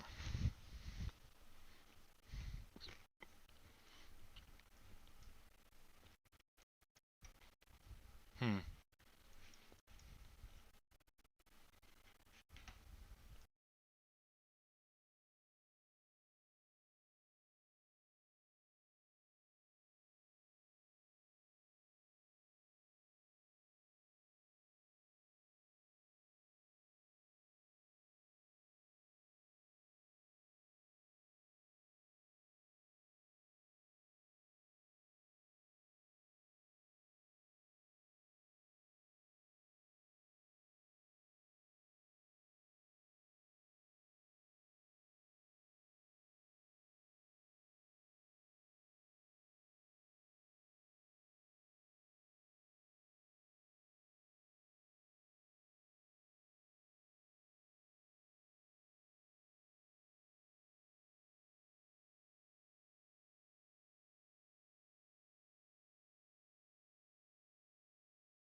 Sorry, I had myself on mute. I was just responding to an email there. I don't know why Zach comes in here if he's unhappy with AMC.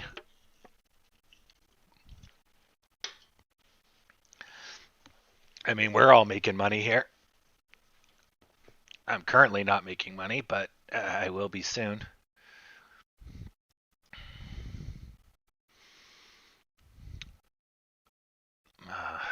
Really, we're doing good holding the bottom here, but how much lower can GME go before it triggers a rout?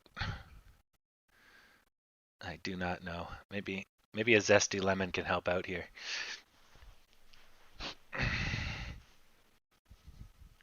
Well, you're evidently not good at this, Zach.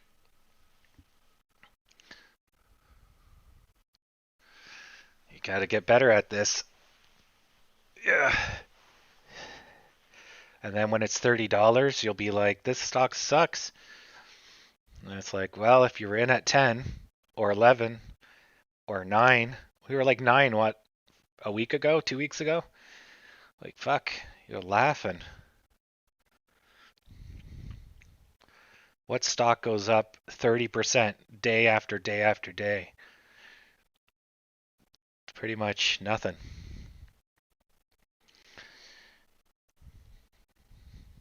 Yeah. We just did what, 25 2 days ago. That's incredible for stocks in general.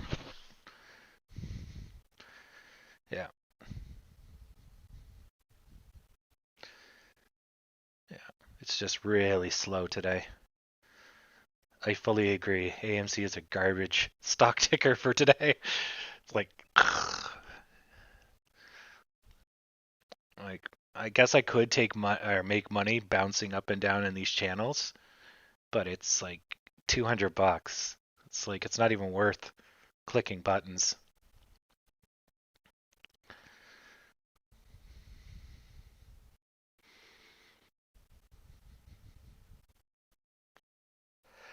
Ugh.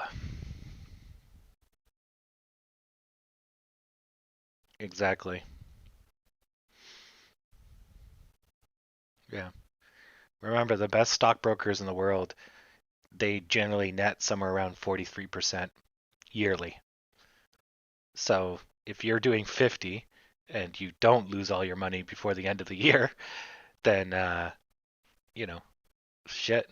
Like right now, I'm currently negative 14% on my total money, even though I've made almost 45% in 3 months. But I took almost a 40 something percent loss, almost a 50% loss in when we crashed. I went from 60,000 to 37,000, I think. So that's almost 50%. So I've almost got it all back now, but that's the point. You know, you can make lots of money, but you can lose it really fast. You just have to try to come out ahead, and that's not always easy. And no one ever talks about their losses. If you talk to anybody that trades, it's all positive, and it's like, I know sure as shit they've lost thousands and thousands of dollars, but why talk about it, right? No one wants to hear it. So, yeah, don't think 50% is not chump change by any means.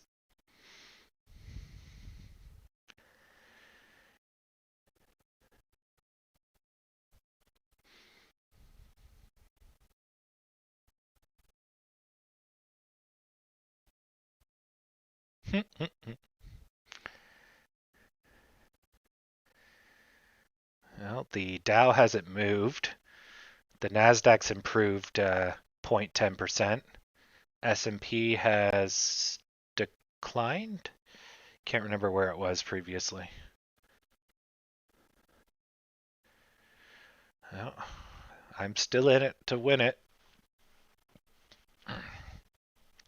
We got two support lines, and we have a channel of a pendant. So far so good.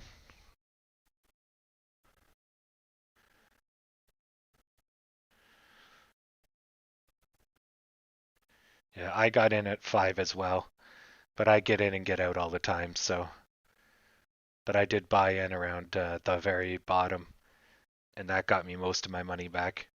But because I made 30% on 30,000, it takes more. You have to double your money, right? So, but you're starting with less money, so you actually have to 100% your money to get back to where you were. So if you take a 50% loss, you actually have to make 100% to get back because you have less money to start with. So keep that in mind before you sell. You don't ever really want to sell at a great loss because then your principal shrinks and it's extremely hard for you to get back. Yeah. I'm in at 1035, I believe, is my average right now.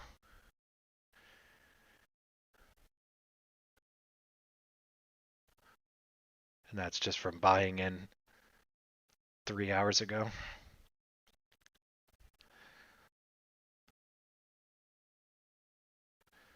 But I'm pretty sure I wrote out the worst of it. So now we're just waiting for this volume to pick up, kick us out of this channel, and then I'll probably sell as soon as we pass 1335 because GME is looking unhealthy. They're gone from 10% to 4.89%, but they haven't triggered a loss on us yet. So we're holding, even if GME is not.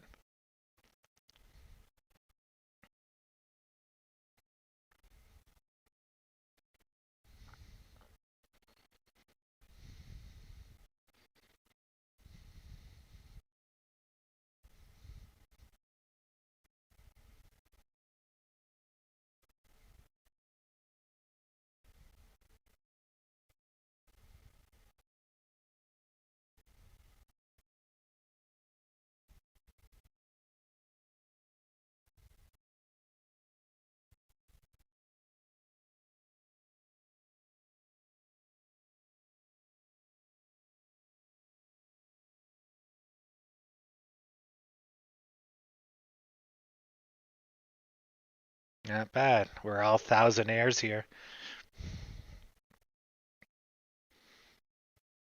Exactly. I'm thinking they're going to have one big sudden drop, and that's going to trigger a rout, which is why I really want to get out of the market right now, just because my spidey sense is flaring up. But the chance of us going up is also equally high. So it's like, fuck, I don't know. Every time we get to the bottom of this channel, though, I'm like, but twice now we've bounced off of it, so. But how many more chances are we going to get? I really want to see us over 1319. Just keep us some height.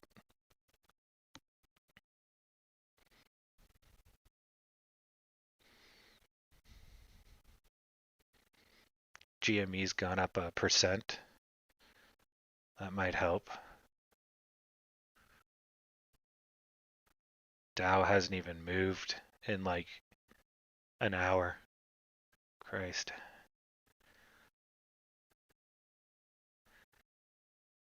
S&P's still neutral, if not declining.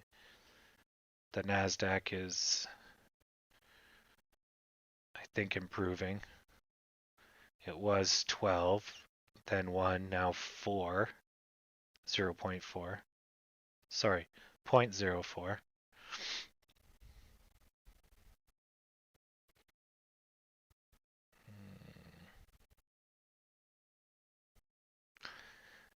Well, yeah, we don't know, we presume.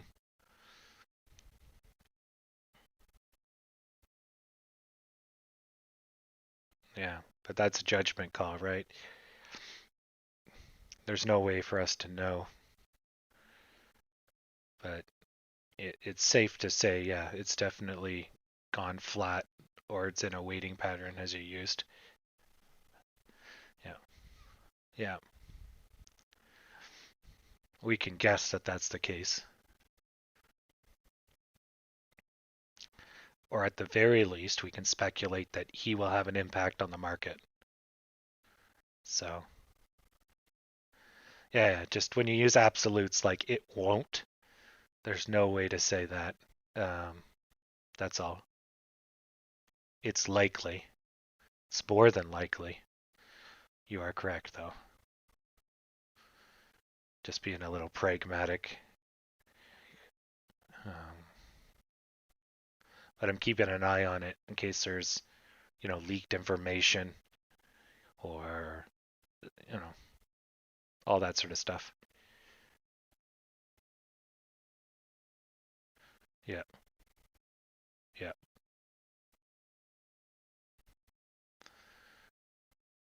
God, we are really playing with fire here. It's definitely gonna go unless some miraculous reason the buyers. It's odd that the buyers keep pushing us off this line, but not higher. Like you see, there's good buy volume, but it just keeps us off the line.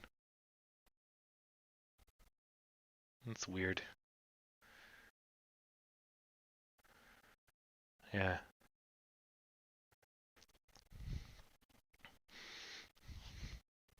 Yeah. Well, if there's big bad news, we'd probably see the indexes move first because the people that are good at this stock trading, they'll react quickly. And then eventually AMC will get hit as the retail investors bail and all that sort of stuff. But I don't think things are too bad. But we'll know in 10 minutes.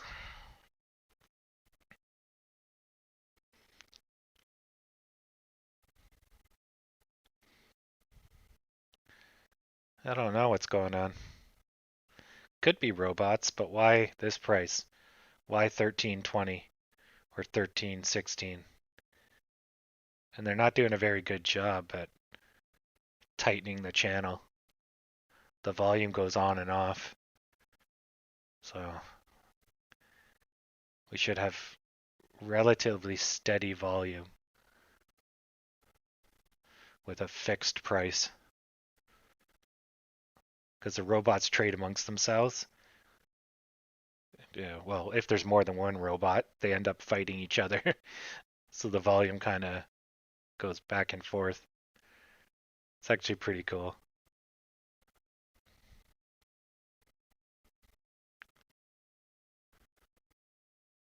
Sometimes the robots are slow too. So it'll be like flat, flat, flat, sudden spike, and then 2 minutes later, correction. Flat, flat, flat, flat, sudden spike, 2 minutes later, correction. So the robot has to take some time to think. But I've seen that with Alibaba. But most robots are fast. You dump like a million shares and it's buying a million shares. And then eventually the robot just turns off and the market goes back to normal. But I don't see the benefit of doing that here. I don't know. Yeah.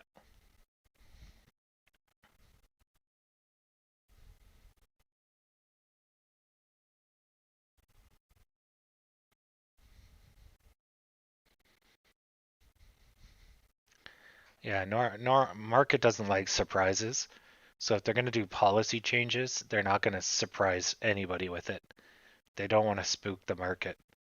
So they would tell all the hedge funds early, let them know, let them slowly take out their money, make deals. Look, the market's going to be bad for 3 months. Can you keep your money in? Here's an extra $1 trillion. Stuff like that.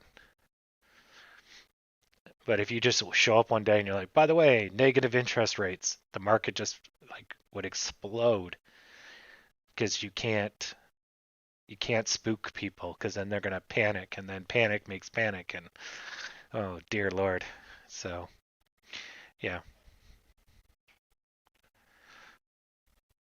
Although they've tried it a few times where they're when they were doing the 2008 when they were trying to come out and be optimistic, but they're making things worse.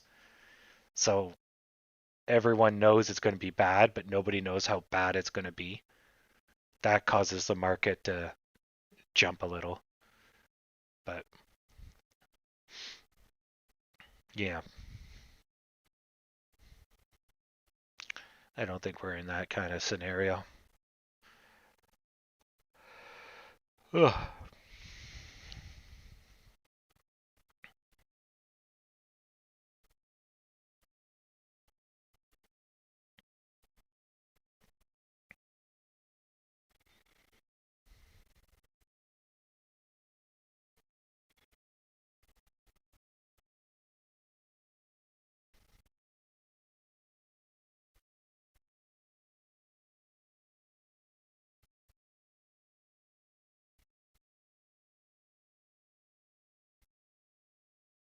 All right, I'm going to change this stream title since I don't have much anything else to do. I'm just going to turn this into Z day.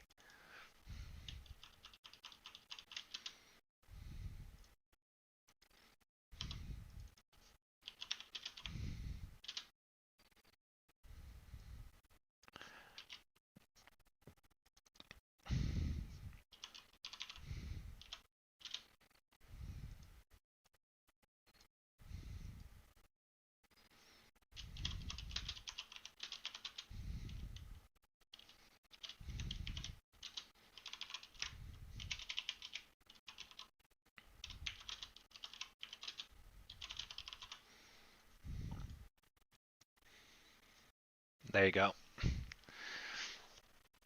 Title's been updated and description. Ugh. Space Ape is no longer happy, he's nappy.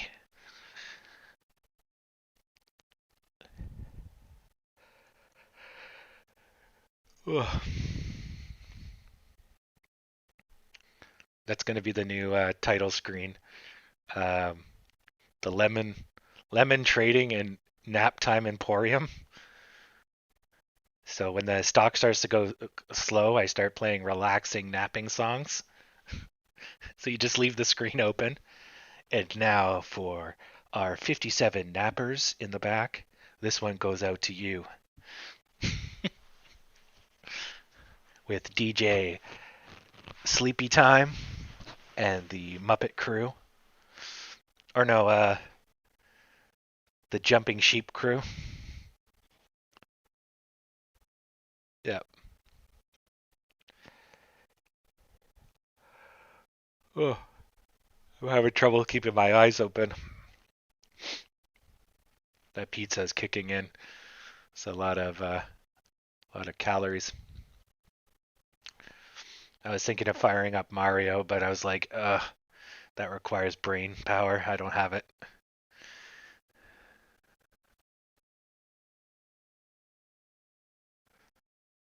Oh yeah. Well, you can see the Dow. The Dow has moved 4% in almost 2 hours.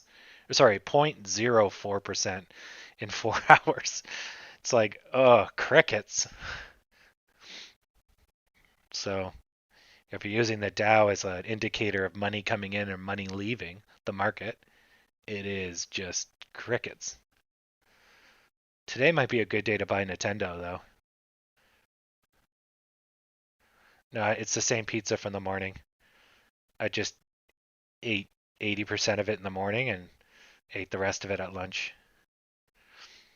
That's partly why I cook a pizza in the morning. It lasts all day. And then I stop eating at uh, probably 2 o'clock because if I eat at nighttime, it amplifies the stress hormones, and then you get all panicky and can't sleep. It's like, oh, so uh, Secret of Mana is great. Yeah, I have to get my Switch working for modified games. It's already all set up. I just have to get them on there. The 3 pack of mana games were on sale on Amazon, and I was like, oof, oof, my childhood. Uh, Secret of Mana is so good.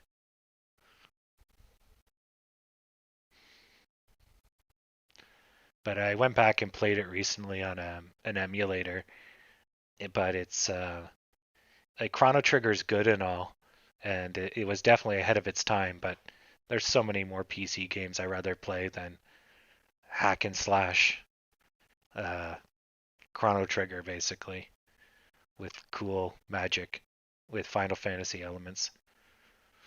I'll go play Diablo 3 on the Switch is amazing. Oh, it's so good because you get all the hack and slash with the polish and a basic storyline, and it's like on PC it's like meh, but on Switch, like Diablo 2 on the Switch, oh god, so good. But I think a lot of the spells will be hard to use if they when they remaster it because they're all click based, whereas the Diablo 3 magic is all just like quick buff and explosion around you. So it's more of a brawler with like hordes of enemies. It's fun. Yeah. I think they really did well with the Switch. It's definitely a smart design and it's just all around good. Yeah.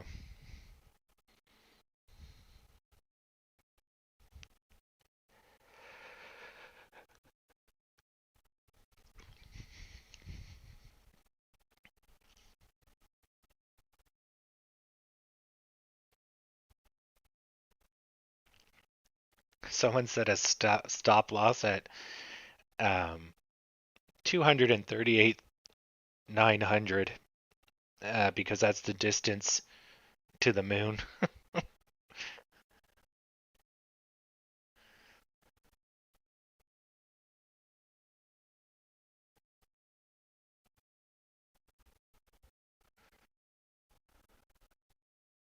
Yes. Yeah. And it was neat to see Red Dead Redemption online all of a sudden just surged because like I played it as well during that time. I didn't play online though, and it's just so nice to be outside and walk by a stream. You take your horse out and just go for a beautiful countryside trail walk, and it was like, it's nice. They did a really good job on trying to capture um, the atmosphere of those areas. I've been to a few of those types of areas. I haven't been to a desert like the Moab or the Nevada desert, but I've done jungles, mangroves, the whole swampland, Louisiana swampland sort of deal. Um, and it's close. It's got the feel, the look, yeah, the sound of mud. It's kind of interesting.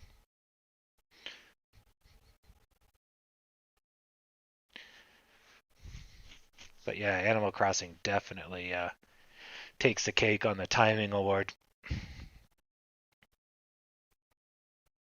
Yeah. Well, video games have acted as a proxy, multiplayer video games, for socialization for years. You have whole communities around games, and social games tend to do well, and we're peaking.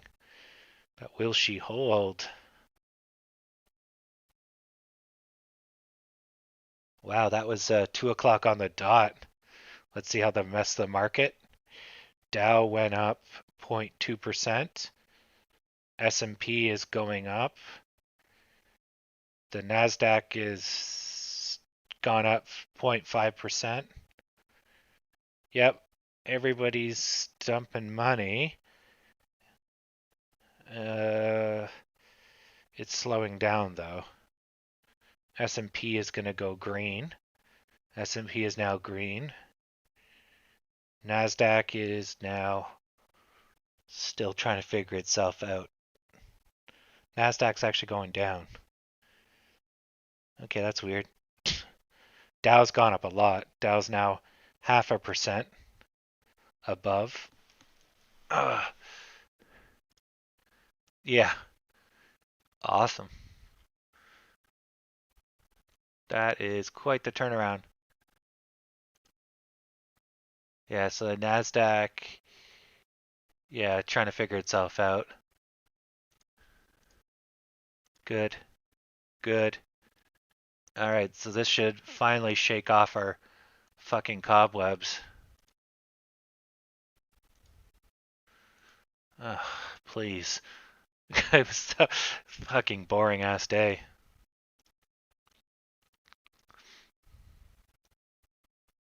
All right. Ugh.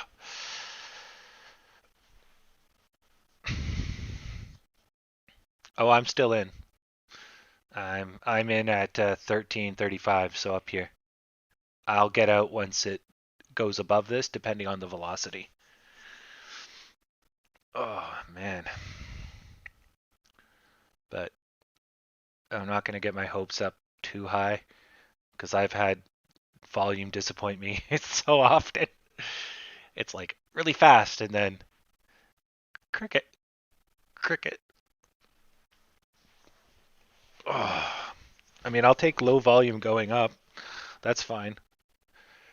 If there's no sellers, works for me. Oh,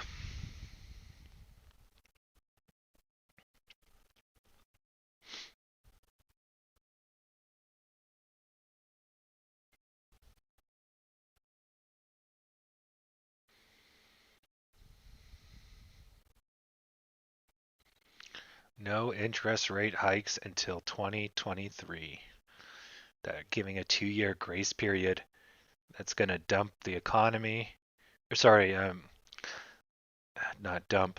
It's going to jet fuel to the loaning money. The only reason you raise interest rates is to slow down loaning and growth, basically. So they're basically saying we haven't quite grown as we expected, so we're just going to keep with like zero interest rates so that you have the best recovery possible. Yeah. Yeah. Yeah, my phone became obsolete in the time that we waited. It was so long. A couple of models came out. Yeah. My phone's telling me to kill it. Just kill me. I've aged.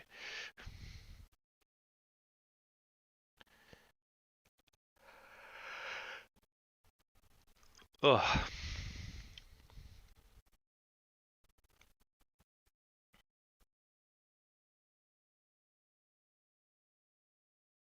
Yeah,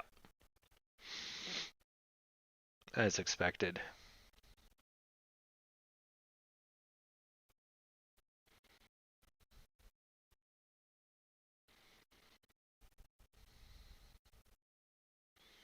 So the Nasdaq is not looking positive to that. They all boosted up, but the Nasdaq's declining ish. It doesn't know what it's doing. The S&P has gone red, but it's still holding. Let's take a look. Yeah, see, it doesn't know what it's doing. And this one is the same. Oh, they're all the same.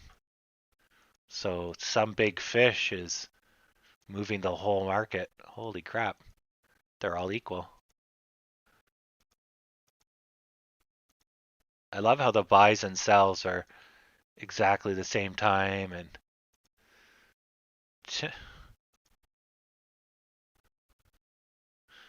crazy. That's big fish playing. Uh, too big for our bloods. Oh, I want this condensed. Put the lemon in there. There we go. All right, let's get a run going. Go wake up. Yep. Yeah, because when they say, "Oh no, that Lambo's going to be 3%," you're like, "Look, the federal interest rate is 0." So I'm gonna need to talk you down on this. Yeah, once we pass this red, which we just did, now it's clear sailing. Volume's up. If we get another solid volume, then I'll have my money back.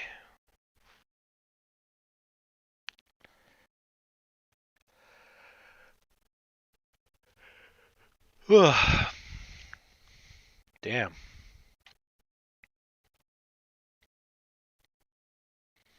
Sounds like I need some coffee.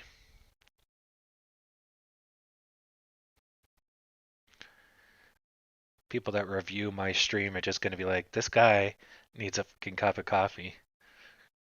If I wanted to listen to a guy yawn every 5 minutes. Oof, look at that spike.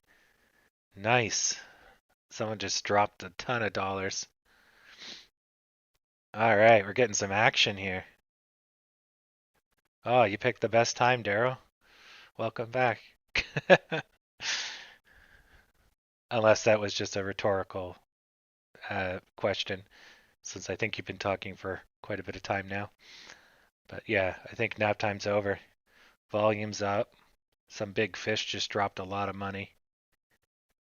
And that's fine. Small fish took his money out. Got crushed. The Dow's doing good. S&P is okay. Nothing's changed. They've gone flat. GME is declining, but it's slow. Oh, come on. Stay floating, GME. Let us get at least some green today. Daddy needs a new Lambo.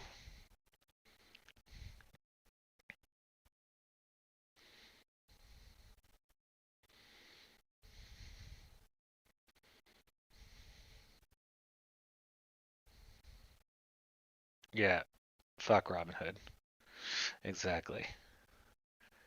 Predatory investment firms are trash. But we want to democratize. No, you want to fucking predatory on them.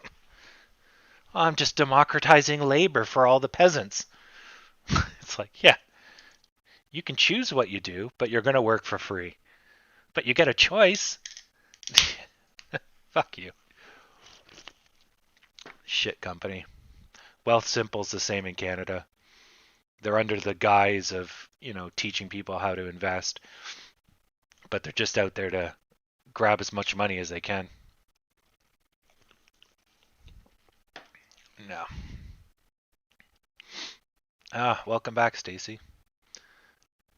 It's it's trying to figure out if it wants to run, but it's looking good. We got a breakout. We got a run. This is our retraction. So we should have our second bit of the run up to this black line. But of course, it's just being a butt.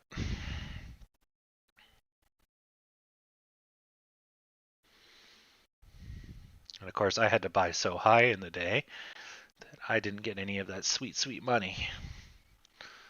There, that looks better. There we go.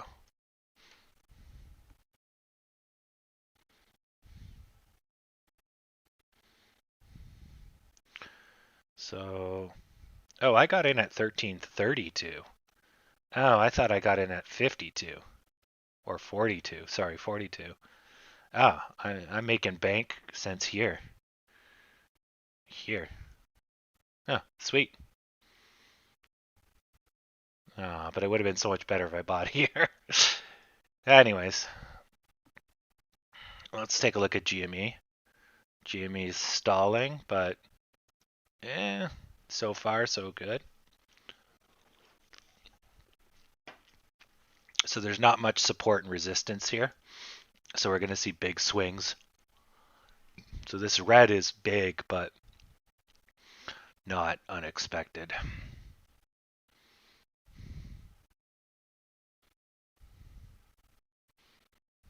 Bloomberg is usually good, yes.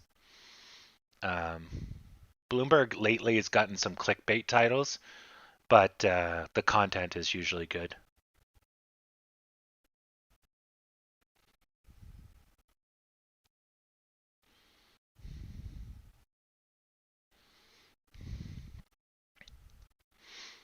No, all the stocks are going up at the same time just because we had uh, the Fed meeting.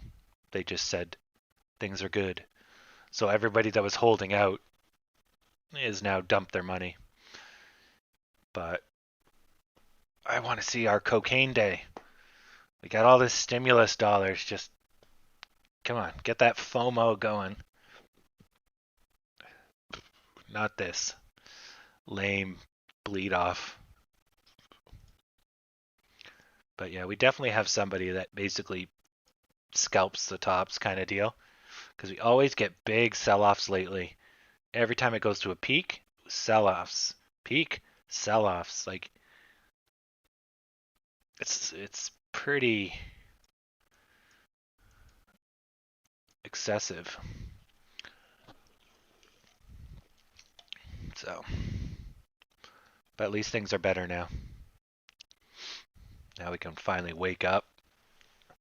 I was gonna pass out there. It was getting pretty slow.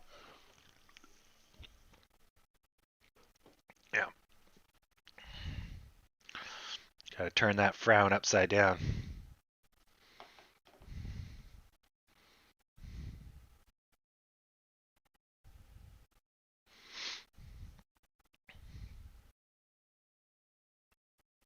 Nice.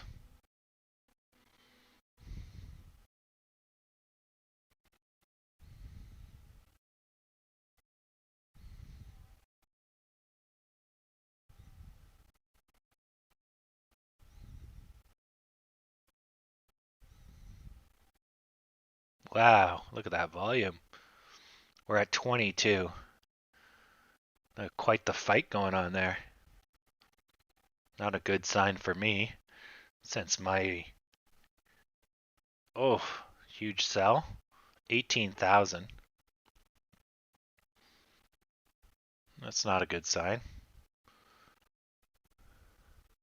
Oof, and the buyers come back and roundhouse kick it. Jeez. Wow, here we go. What is going on?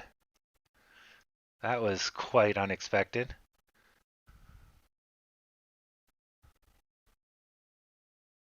That was quite the... Yeah, that was incredible sell pressure. And then the green just came out of nowhere with the steel chair. And we're winning. The volume's at 37 now. Oh, excuse me. We've ramped the volume big time. This one's going to probably be the decider. I don't think you'll have any sellers here. It's going to be buyers. And we're starting at 1,000. 5,000. So that's buyers and sellers because we didn't move. Holy crap, it's slow. Okay, that's 300 shares that moved us.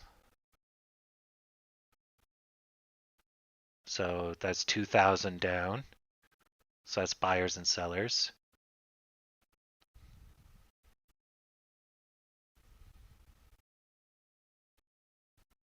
Okay, that's 7,000 and more sellers than buyers. That's 100, all sellers. 2,300. That's 100 down.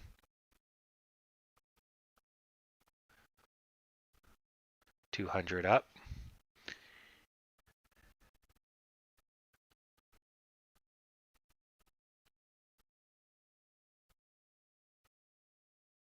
taking their dear sweet time. Look at all these seconds that just go by. No trades.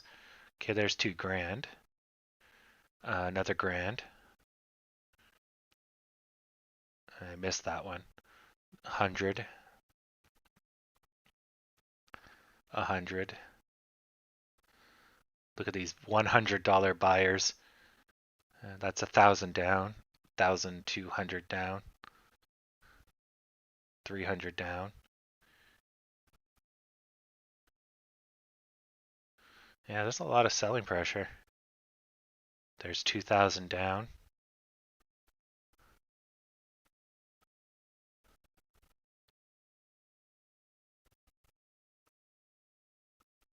$2,300.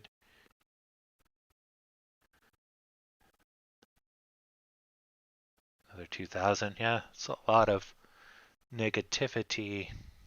What's GME doing? A giant red line. What's new?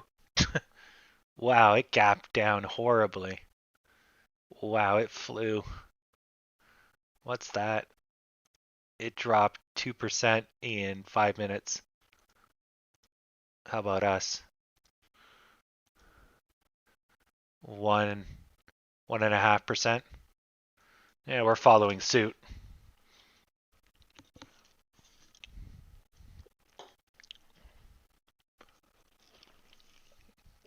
But I think if we get the stimulus money as I predict, I think what we're looking at here is basically a zig on the zag.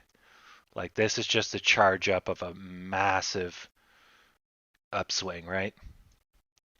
So, but if this fizzles out with low volume, then we got that going on. And someone is drilling a hole through my wall. Amazing.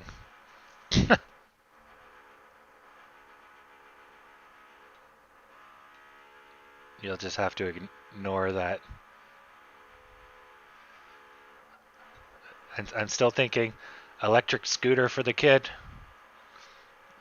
40-minute scooter ride, you know.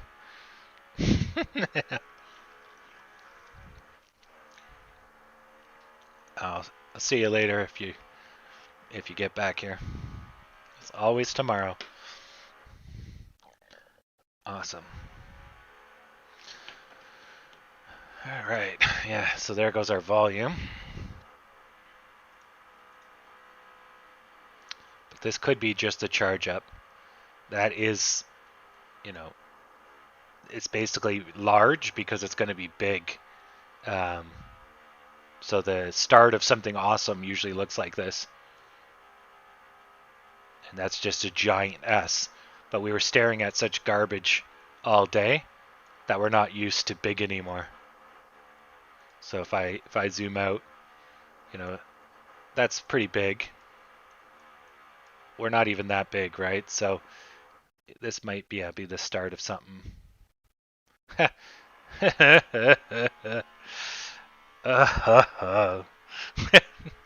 Yeah, that is what she said. Excuse me.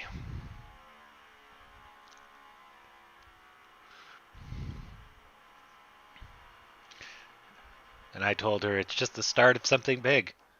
Just give it some time.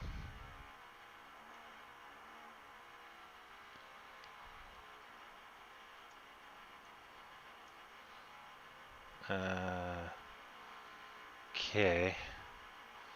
Really hard to connect the dots here. Okay, so I think that's how the stock went. Whoops. Okay.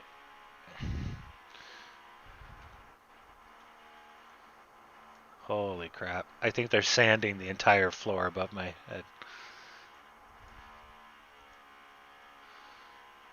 So this is still okay. This is whatever. Dow is still good. S&P's good. Nasdaq's okay. Ooh, a nice gap. So, yeah. Damn, that is annoying. All right.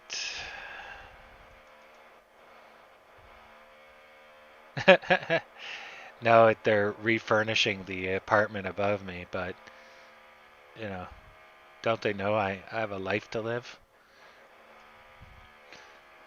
You, you damn kids playing with your portable sander. Turn that shit off. Bang, bang, bang, bang. Always making carpentry and shit. Why can't you go out there and cause trouble like a real kid? Go stick some sticks in your bike spokes.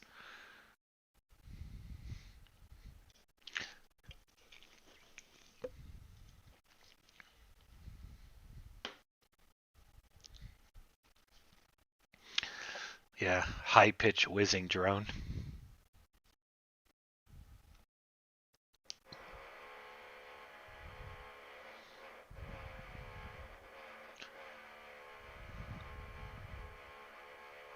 Yeah. Get a real hobby like trading uh, financial instruments for cash. What are you doing? Building something with your hands? Yeah. Yeah, back in my day, The Simpsons were funny and we watched it.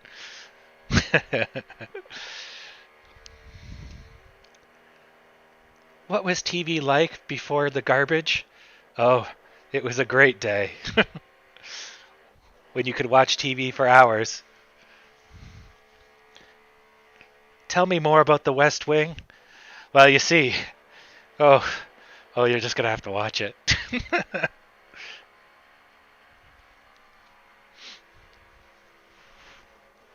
Yeah, Boo Earns. I was saying Boo Earns. I use that all the time, I think, in high school. Someone would say boo, and then they're like, hey, no booing. And I'm like, but I was saying Boo Earns. Or something like that. I was pretty good at making that old people voice. I was good at Herbert as well. Hey there, muscly arms. Now my voice cracks when I try to get that high pitch. Ugh.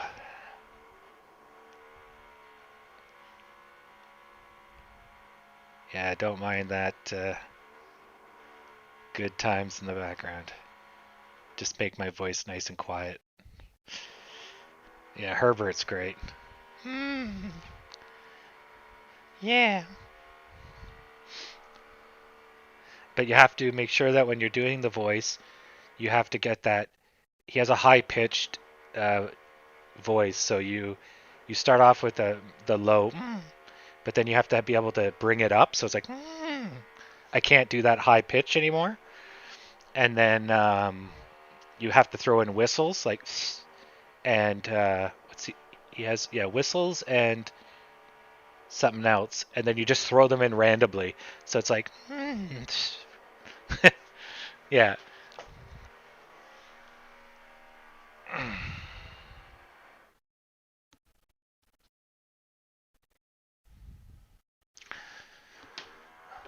Oh, I showed my dad what Ad Block Plus was the other day. He's like, "What? The internet without ads?" I'm like, "Oh yeah, the internet had ads at one time. Those days are gone." Holy Christ.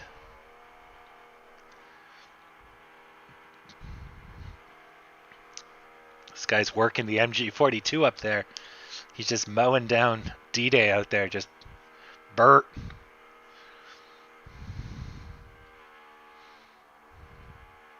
And of course, my voice to talk here is trying to adjust, thinking that's my voice. So if I don't talk, it's just going to make the background louder. Son of a bum.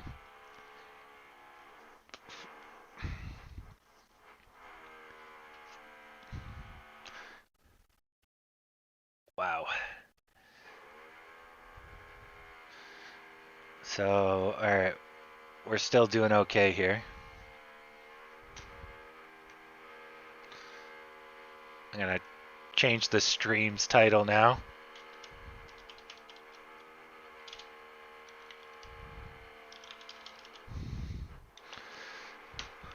There we go. Yeah. Yeah, it sounds like this guy's just mowing down the Allied forces. His barrel's gonna friggin' overheat if he doesn't let go. Yeah. Oh, that's the sound of money printing in the background. Yeah. Just ignore it. The machine is just firing it out. Yeah, that's what that is. That's just my money printer. Brrr, I'm just shooting money.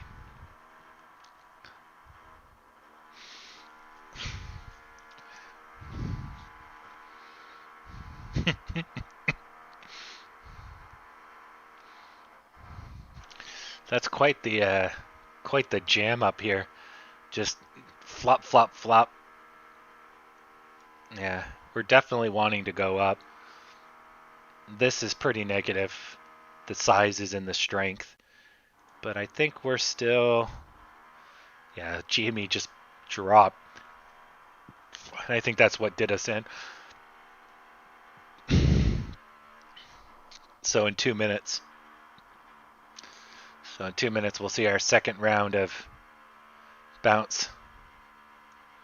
Maybe that will complete the S shape and get us back on track. So basically bring that over. So let's see if it does that. Holy crap. So as much as you're hearing that, I'm feeling it. I can feel the shock waves. So when he stops, it's like the air pressure calms. Holy crap. He's got to be standing directly above me. You're thinking 15 by close? Oh, those are rookie numbers. Like, why not add a couple zeros? Oh, that's all right, Taddy. You have to actually do work.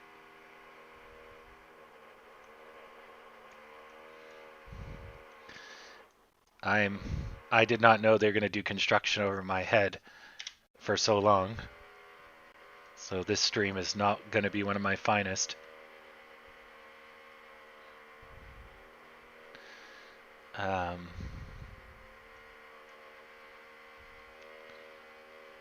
But I mean, compared to war sounds, this isn't too bad. It's consistent. At least I can think through it. Looks like, yeah, we're going into a pendant shape. Kind of a shit pendant. Looks like the guy's having rough sex with the machine right now.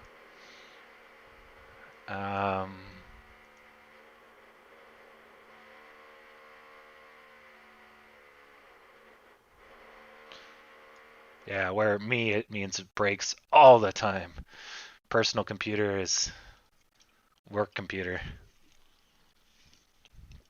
So I usually split the screen, and then on one side you can play some Red Dead, and the other side you can compile code. Fuck, GME's tanking.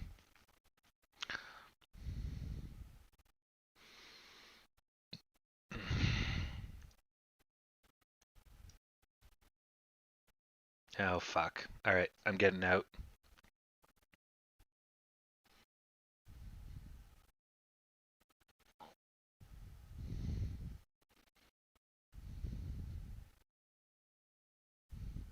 Is that gonna bounce? That does not look good. Give me some green. Shit, I'm gonna sell too late, aren't I? So stopped. What the hell? It just froze? Now it's still 1314. 1368.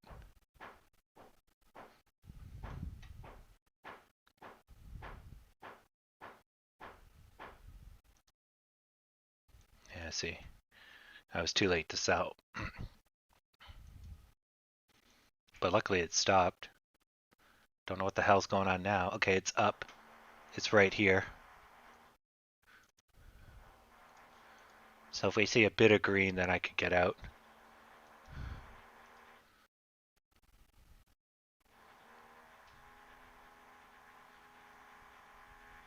Yeah, I should have got out when I realized I was making money here.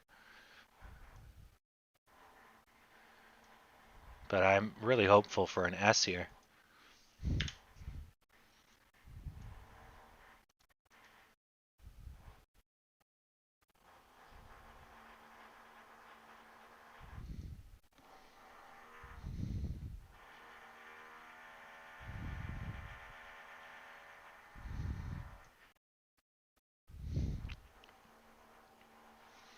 All right, I'm going to fire up the C-SPAN.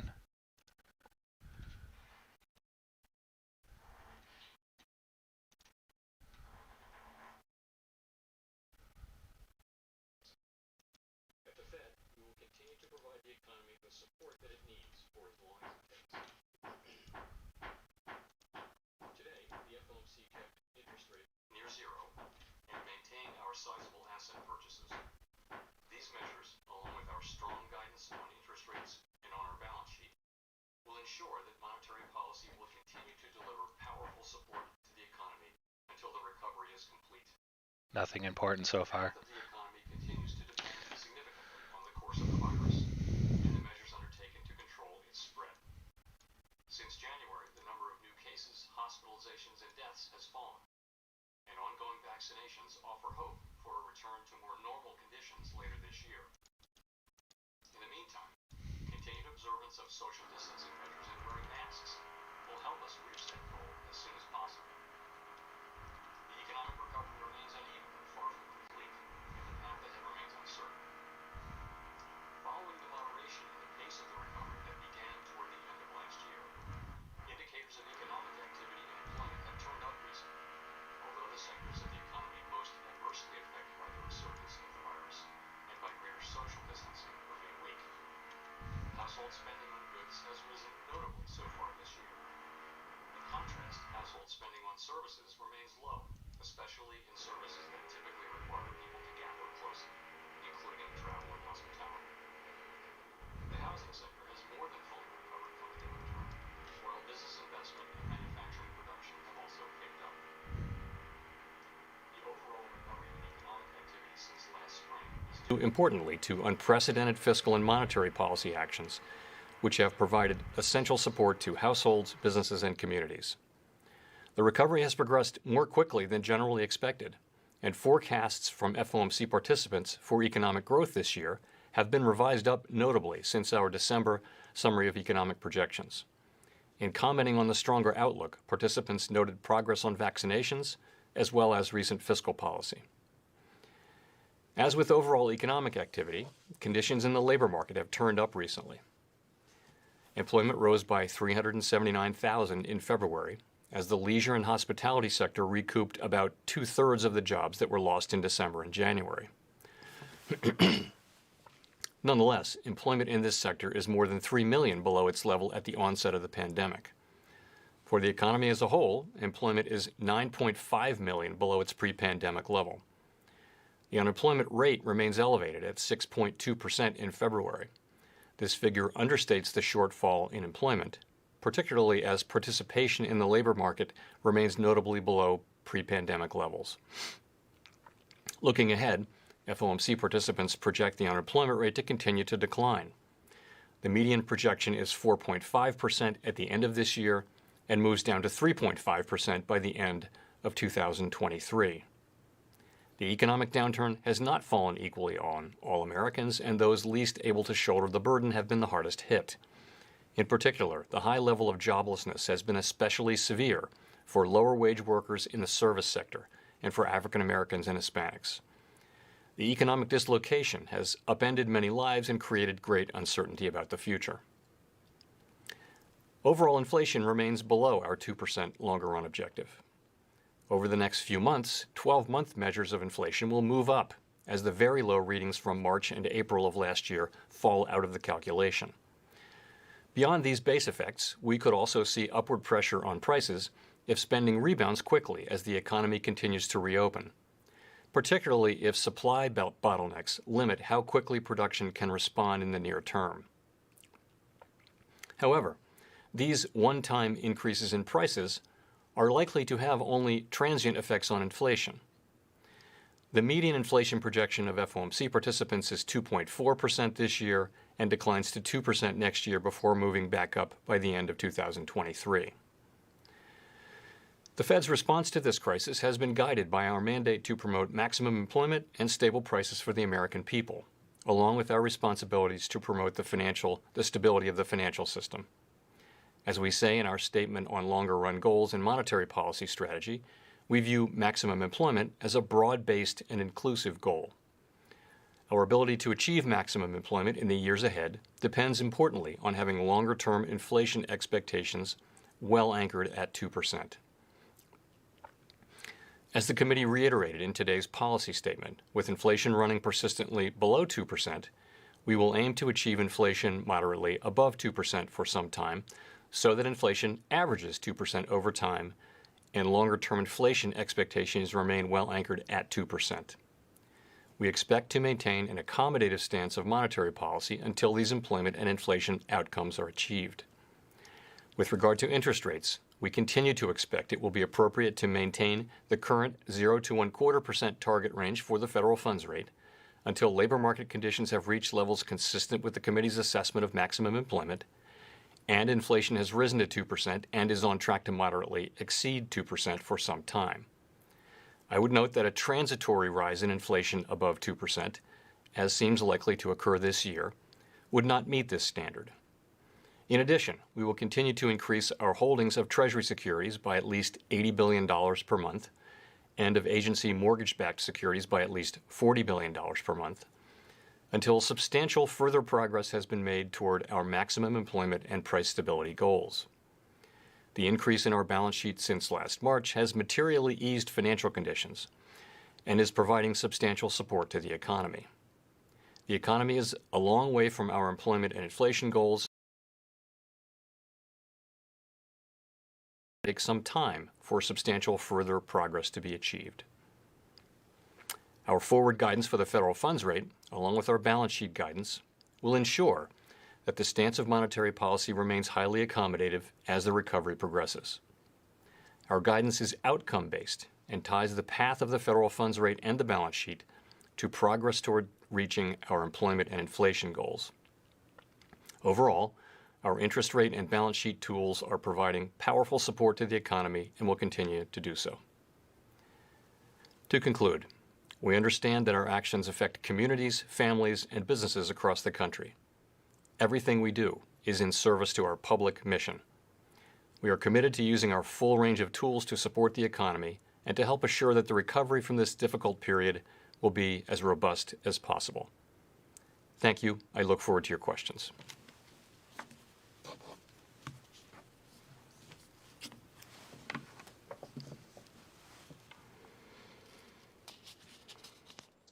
Howard from Reuters. Hi, Chair Powell, and thanks for that. So could you talk us through how the forecasts for 2021 map into the substantial further progress definition? 2.4% inflation, I understand that's considered transitory. That still seems like some progress there. 4.5% unemployment. Is it time to start talking about tapering yet? Not yet. As you pointed out, we've said that we would continue asset purchases at this pace until we see substantial further progress. And that's actual progress, not forecast progress. And that's a difference from our past approach. And what we mean by that is pretty straightforward. It is we'll want to see that the labor markets have moved, labor market conditions have moved, have made substantial progress toward maximum employment, and inflation has made substantial progress toward the 2% goal. That's what we're going to want to see. Now, that obviously includes an element of judgment. And when we see, we'll be carefully looking ahead. We also understand that we will want to provide as much advance notice of any potential taper as possible. So when we see that we're on track, when we see actual data coming in that suggests that we're on track to perhaps achieve substantial further progress, then we'll say so. And we'll say so well in advance of any decision.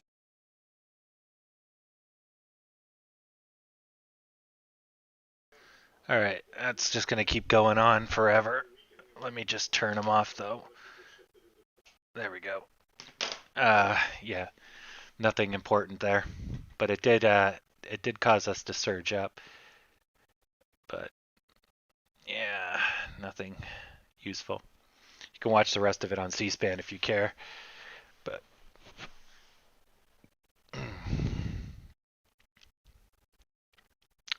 so maybe we're gonna have to wait to tomorrow. Now the S&P, the Dow, and the Nasdaq are all gone green, so that's good.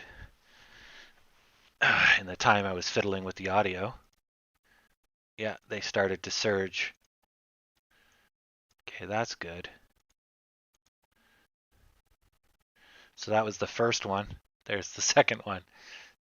Now GME doesn't really follow the indexes, is still dying. And we are doing the equivalency. Yeah, so we're not going to get that nice S shape, which really means the only way we can go is down, which is unfortunate. Unless something turns around. Now, we're usually linked to the Dow, but this might be a special case with all the other stimulus money coming in. We might not be a first choice for people's stimulus money. So, yeah.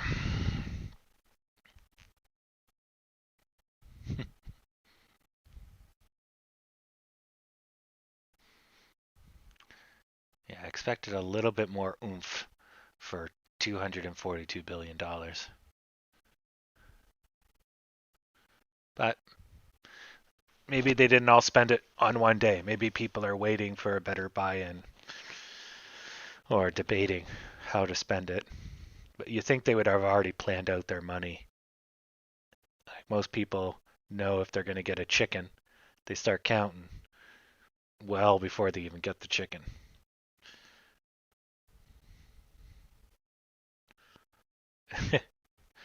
The federal bank's in with the Illuminati. That guy's old.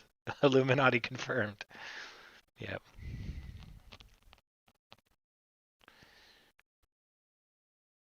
Well, at least we got a good steady 50 plus viewers. That's good. Even with the ridiculous MG42 going off above me.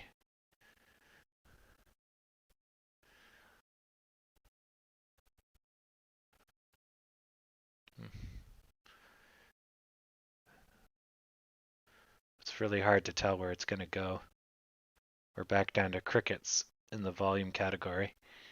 I want to say it's going to make an S, but it looks like it's losing its momentum up. So is this just going to be a bounce, a roll, or a W? So hard to tell.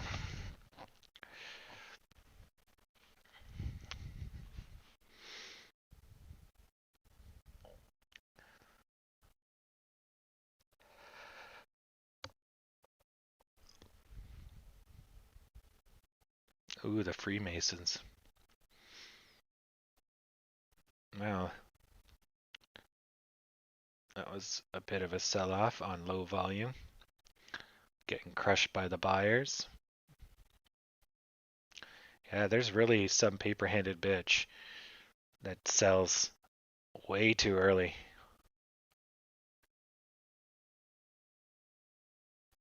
Like he preempts all the crashes, but he causes them. Whoever this person or whatever is, because we had a chance of going up, but if you hit the sell button, it guarantees the down here.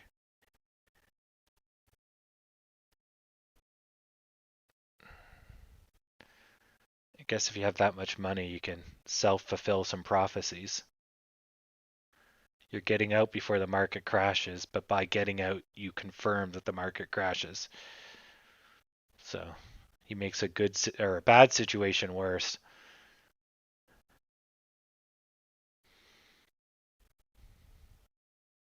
But maybe that's your Illuminati ladder attacks.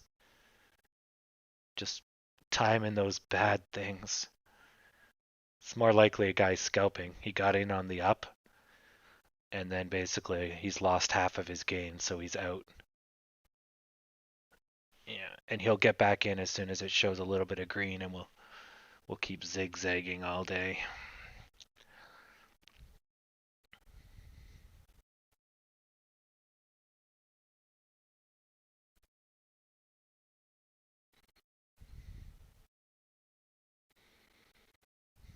Oh, it's the Pentagon.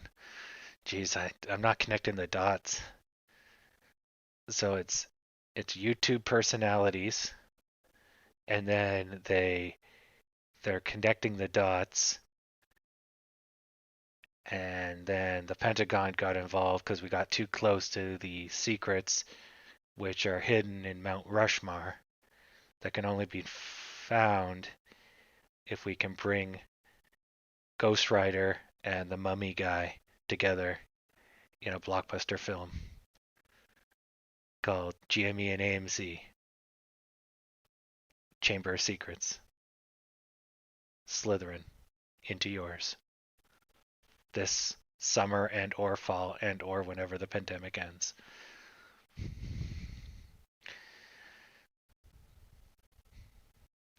And the X-File theme song intensifies in the background. There, I've covered all the bases. It's kid friendly with a little bit of spook.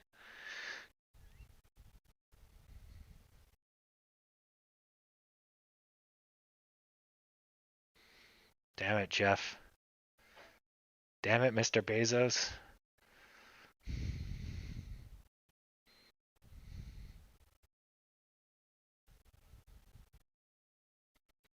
Maybe that's it.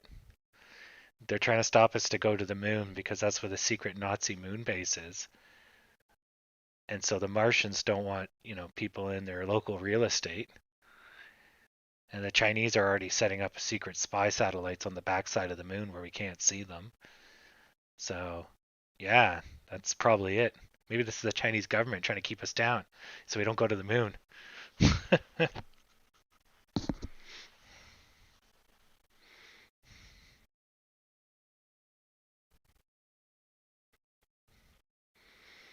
Yeah.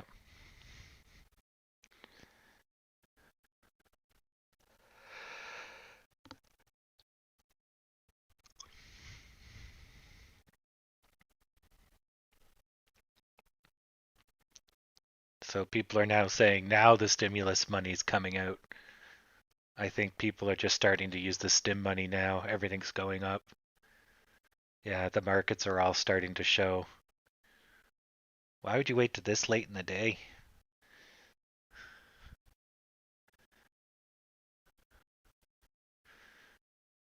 Yeah, doesn't make sense.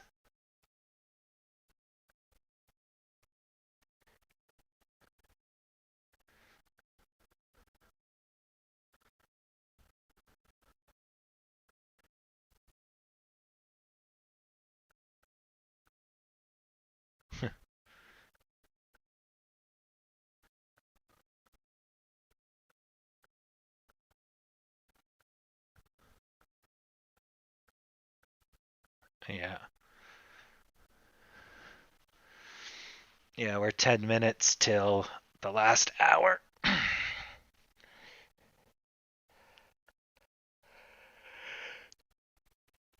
Oh.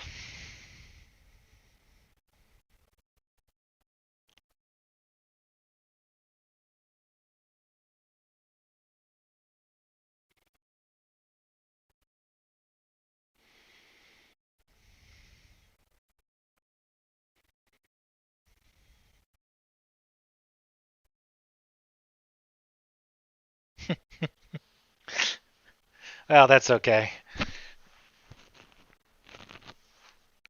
It's not important. You didn't miss much.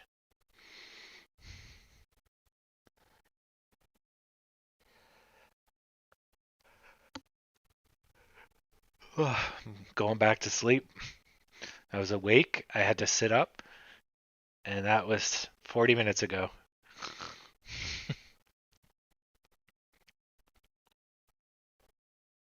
20 minutes ago. Yeah. Ah, no. He's back.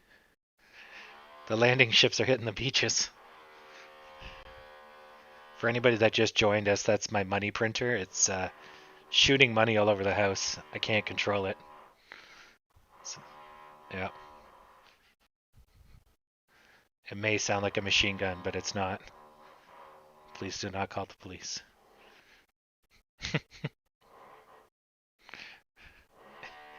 All right, we're breaking over a resistance line.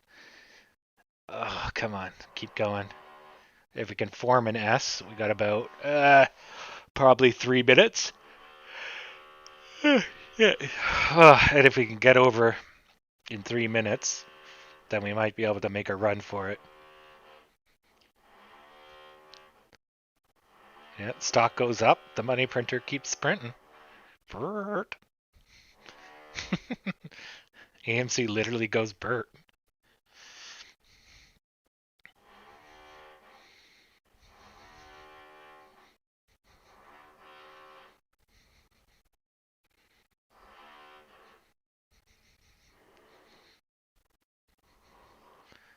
I just need a little bit more to get us over this hump.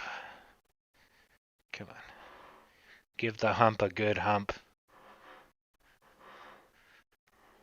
Markets are flat, if not positive. Slightly positive from when we last checked.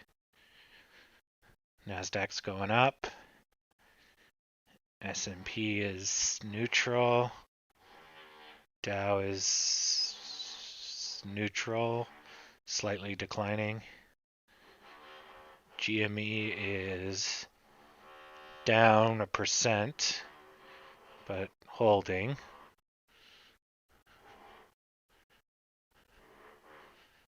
And declining. GME is pulling us down. Come on, we're so close to freedom. God, GME has the worst fucking timing. At least today, timing's horrible.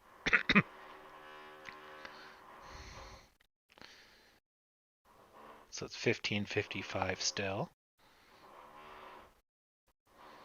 And we're at 13:31. We're on the cusp of breaking out. If we could just get the volume to support it.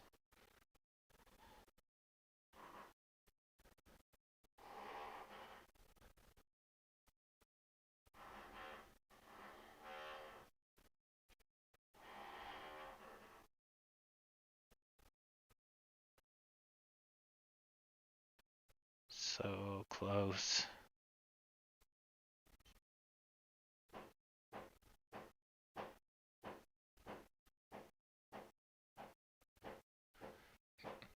Now he's using the broom on me. Oh, there's a band going. Thump, thump, bump, bump, bump, bump. Sweet tunes. I thought there was only one person up there, but it looks like there's two.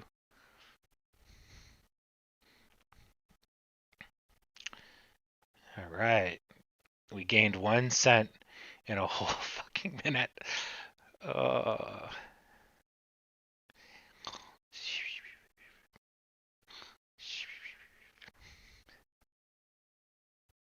And it's gone.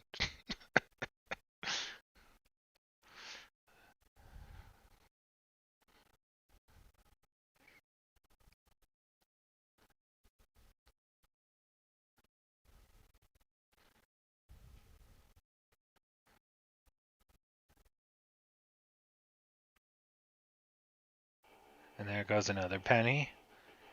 Man, we're just flying off the charts today. Up a penny. Dow's up another 0.10%. S&P is holding. Nasdaq's up 0.05, I guess. It's climbing fast, actually. Nasdaq was picking up steam there, went up 0.03% in the time it took me to make a sentence. It's losing a bit of it now. Come on, Dow's doing good. Hitch a ride, AMC. GME went up $1. You can do it. Come on, I want to go buy a bunch of shit tonight.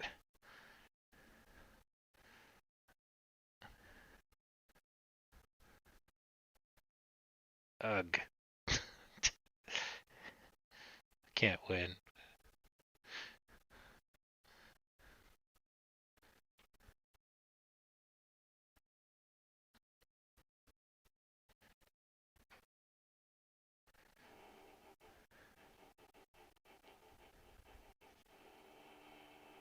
Right now we're just listening to industrial music. It's Tom Helper and his floor refinishing band getting a free show. If it was robots, it would be really, really flat, like straight line. I don't think we have robots. Those tops kind of look like robots, but robots don't normally just turn on and off like that. But you see, like, we could have robots holding us like here while it thinks. Like we do have a lot of flat, but I think the flats are more that we're just not getting enough volume. Like, because if it was robots, it'd be real flat, no sticks. Or the sticks wouldn't be so big because if someone dumped money and the robots corrected it, they sold and the robots correct, you wouldn't have huge sticks. Robots are really fast, unless they're delayed, and of course they react later. It would look more like this. But then why would the robot just let go? Like that doesn't add up. Like a good example is this from yesterday. So that is a clear indication of robots. So see how it's just like it doesn't even move. Straight as hell. And so the robots react really fast, but they're not perfect. So they try to keep it down to the penny, but then somebody sells something they can't compensate, so it takes a second for them to buy in, or they're lagging or something. But look at that's just fucking flat. It's nuts. And then this could be a robot giving up, and then the other robots push it back, like depending on the balance of power. A huge sell, nope, buys right back. Like even this, crash, no. But then you don't see indications of robots here, except for maybe that. But I don't know. I don't know what they're programmed to do. This kind of looks fishy too. See how flat it is? So it's like, hold me at 7702. And it's like, it tries its best to maintain that. Yeah. But there shouldn't be any curve. It should be dead flat like this. Or small squares, but it should be flat. Yeah. Anyways, so I don't see that kind of here. Like we do have flats, but it's probably more that 1330 is a huge buy and sell. It's probably what's going on, but I don't know. Yeah, if we can get some action here.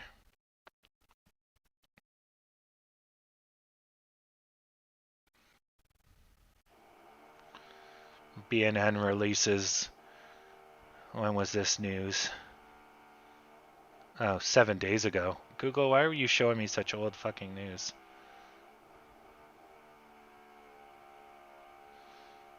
Alright. So, I'm still waiting for it to take off. 1 hour left.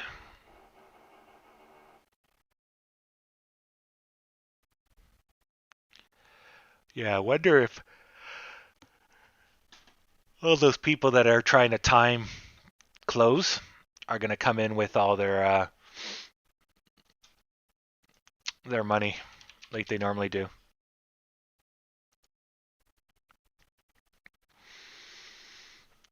All right, time to get snuggly warm while I wait for this to do its thing. Oh, Lord. This is worse than the time I went to the dentist.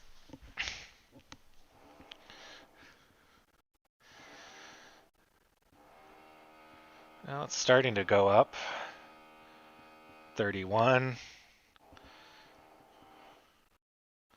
It hasn't shown up yet on the chart. Oh, it went right back down. I was just refreshing my stocks.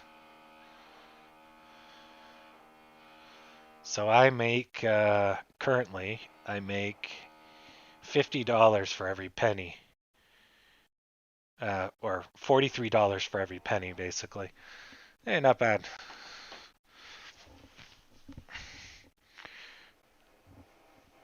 Ugh. Holy crap. I'm just going to mute this until I have something to say so you guys don't die.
So looking at this now, we're in a much better spot. We're doing a wedge, but this is going to be a breakout.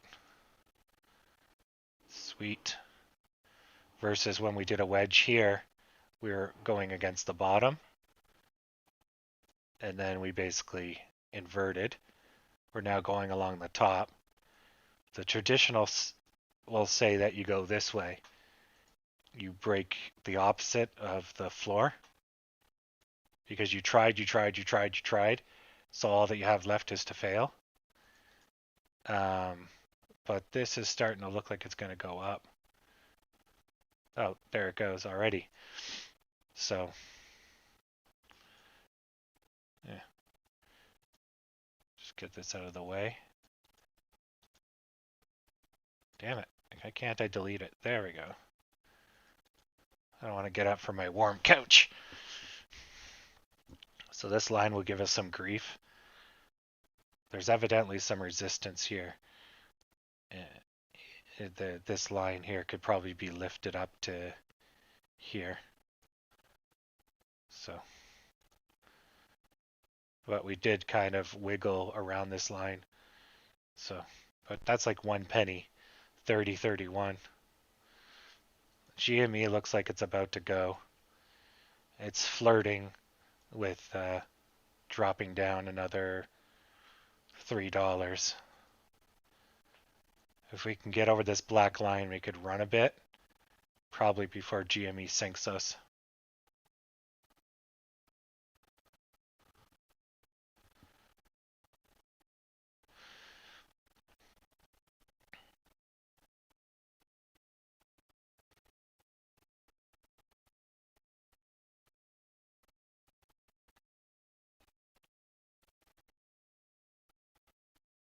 Yeah, we're still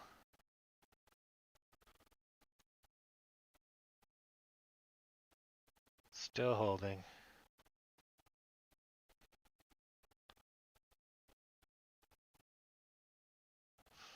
volume is fairly reasonable, 3,000.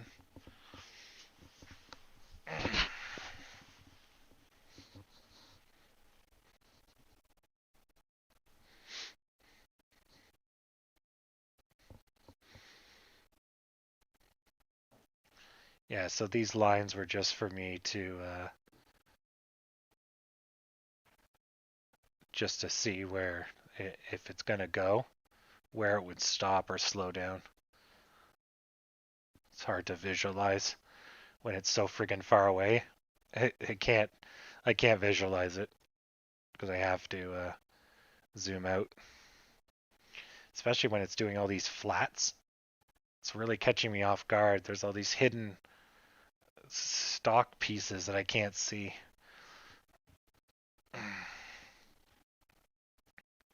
So we did the gap, good. We tried to get over, we couldn't. So where are we now?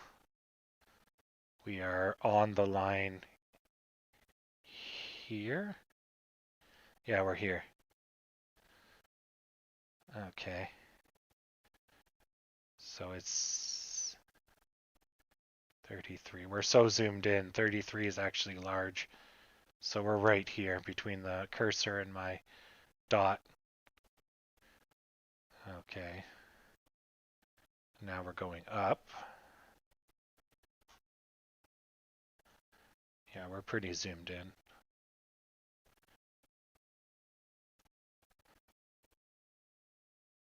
Jeez. We went nowhere with 4,000 volume. Jeez. Oh, that was 600. Oh, this was 4,000. Okay. That makes more sense. I was like, how did we go zero? Like, that's hard to with 4,000 or greater shares, depending on how this is measured.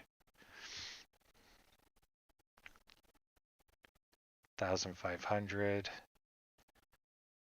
So if this keeps up, we'll go up and hit this line, down one, and then we'll go through. And GME is still holding. Yeah, that's fine. Yeah, when I'm ultra zoomed in, this is not very useful. You're just looking at the last couple pieces. There they are right there. Or, yeah, there and there. And you're just trying to see if it's gone whip or gone whip. Basically a Y shape, up or down. So like here, this one will be okay. If we don't see green, then we're in trouble. If we see green, we get up to here. That's normal. Another red, and then the next green should be in or crash. So that will be the decider if we go this or that. Will probably be, yeah, this one will probably be a green like this. And then you'll have a red here. And then we either continue or this guy gives us our breakout and we go this way or something like that. So these might be a little early. There, like that.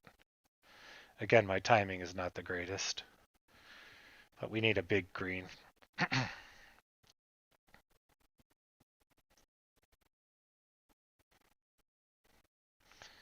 Doesn't look like we're gonna get it. Oh dear. Well, we're not tanking with GME, that's good.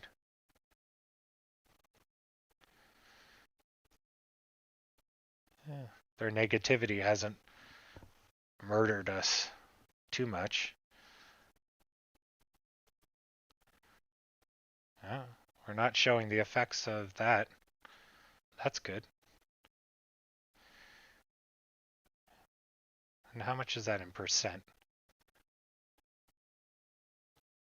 Yeah, that's almost 0.5% down. Almost a full percent. Yeah, we should see the impact. Like, this is the difference of 1/15 of a percent. So if we moved the same amount, we would be dropping to here. And none of these reds did that. In fact, we went up. That's pretty good. Now if we could just get this monkey off our back. At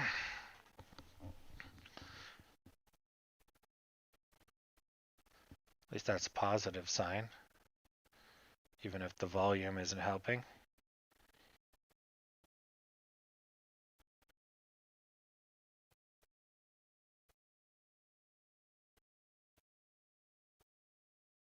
Yeah. Well, yeah, wait for him to kick off the sell, right? Yeah, you spoke his name and words manifest into embodiment. Here he is.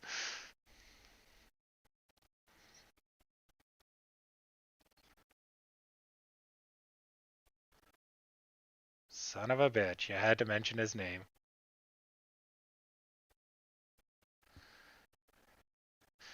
I told my friend to get out of GoPro. Did it finally take off?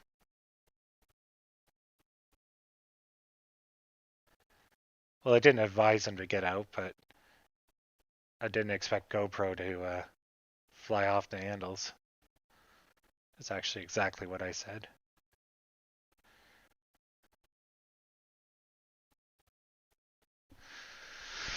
Uh,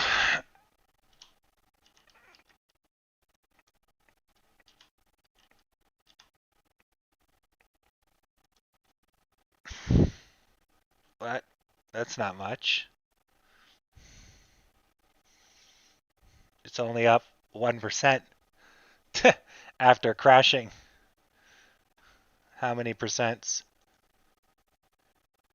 It went down. I can't read that. It dropped 5% and now it's regained a little bit. Yeah, it doesn't move that much, does it? So that's a nice gap up. 14%. Not bad. Then it went up another. It's doing pretty good. Like overall, it's on. See, that's nice organic. And then this is probably because they jumped up. They're trying to pay for it, but the stock is still doing actually quite good. That's not bad. It's on a nice, good angle. But look, yeah, it's prone to nasty drops start of the month. And see, it takes a couple of days to wiggle that out, right? And then off it goes on a tear. Interesting.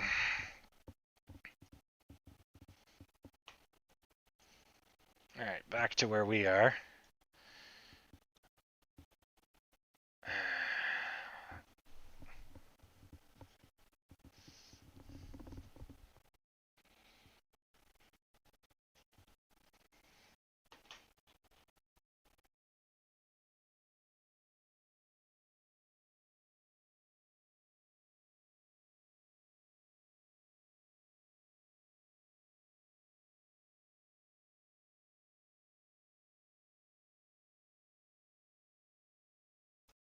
Yeah, so GME is not holding up as expected, and this is weighing on us. So I think we preempted GME, excuse me, on this one.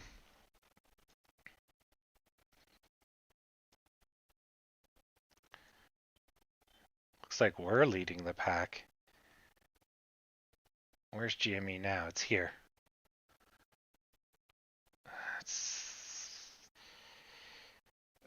I honestly can't tell at the moment. Like, the initial motion was GME. The growth was not shown yet. We start growing. GME follows suit. And then we're going to react to it as well. So wait for it. And then that large surge, we should start to see it here. Yeah, that is weird. So we start, GME follows, and then we follow GME. Okay, GME's not done yet, so are we going to get a second wind? So we're retracting. Is GME going to retract?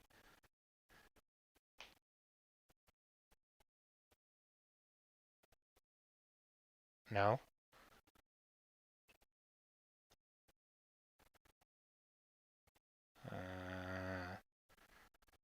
Yeah, I don't know what's going on.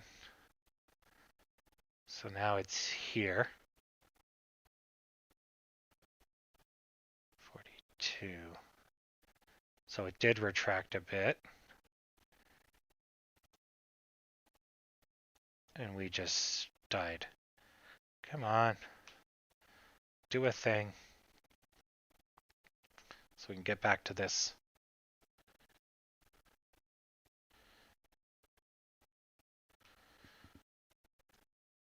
And because this was kind of an unexpected sell-off,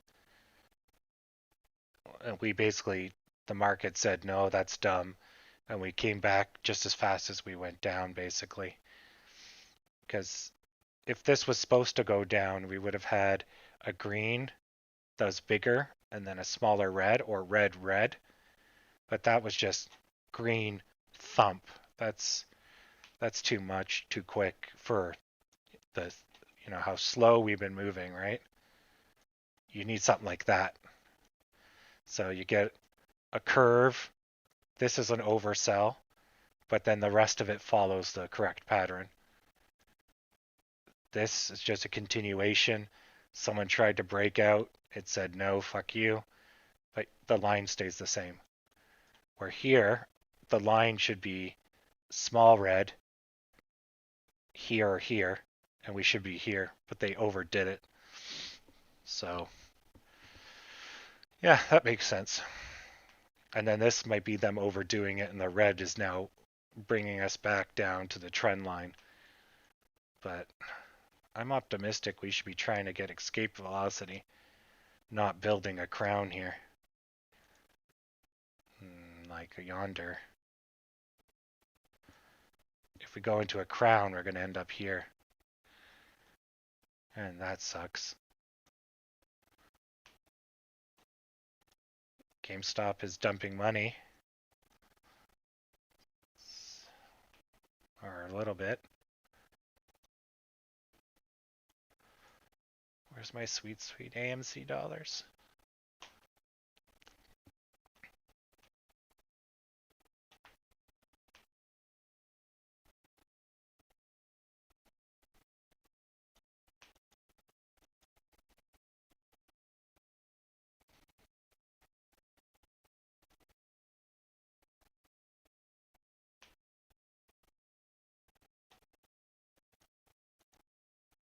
Yeah, I may have to switch to a bigger time frame for GME. Just because they're trading so thinly. Yeah. But then I gotta switch back when I come to us. Like you see there's a nice upwards pattern here. But we have to get through this first.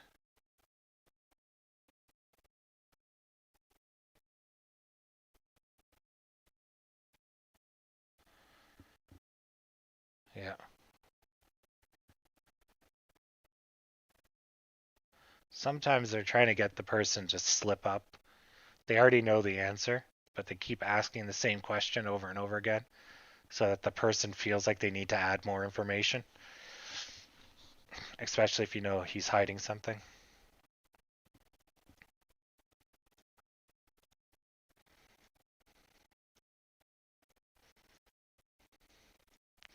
But I don't know if those guys are trying to play mind games, basically.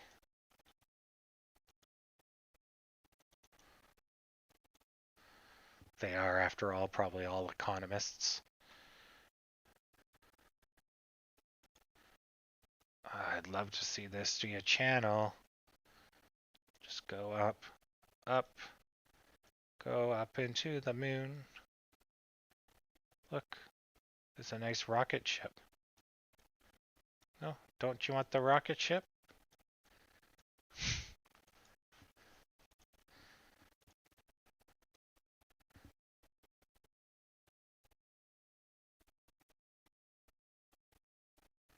Yeah, he changed his mind about the interest rates. Yeah, I'm gonna go with 10% tomorrow. Market goes blood red. Haha, psych. As the market continues to crash. No, guys, I was just joking. Market never recovers. He then gets to be the worst joke told in the history books. Kids will learn about it. Yeah, I think you're right. Let's get some citrus in there. We'll double up, one for each. Double barrel citrus.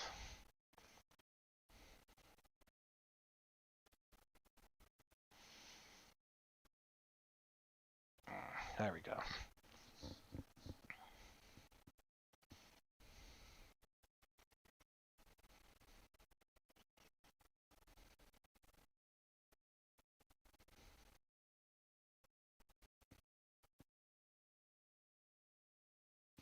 Well, this has been a pretty uneventful day, but that's partly my fault for not getting the dip.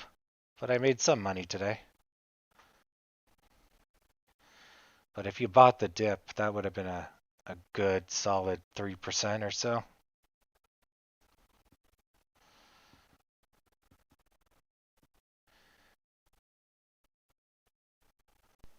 Hopefully this is just the calm before the money storm. Maybe they're talking it over with their wife's boyfriend. Trying to figure out just exactly where they want to spend their money.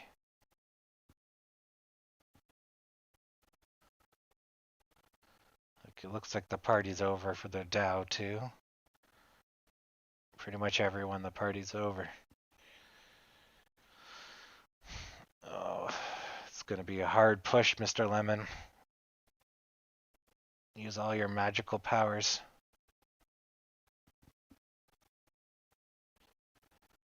Oh, GME. Fuck me. I saw that coming. I'm like, oh no, it's... Oh, look at the volume. Shit. Well, it looks like I'm taking a loss. Time to sell. Oh. I hate you, GME. Oh well, no point bitching at the market. It's gonna do what it does. Oh look, we're actually getting green. Okay, I'm selling. I'm gonna take $100 loss for peace of mind. I'm out. Sell everything. Yes. Goodbye. Fuck that. I'll buy back in later. Oh man, that's like an inch away from cataclysmic. And then it goes down, I don't know, down here, I think. Oh man.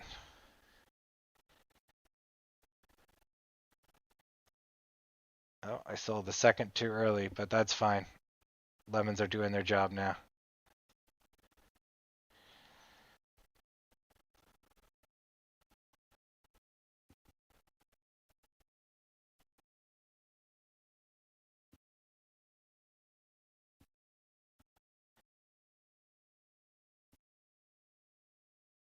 Oh. Yeah, I don't like how this is going. This is really positive, but I think it's going to get wiped out. Look at the volume versus the volume. And the volume here.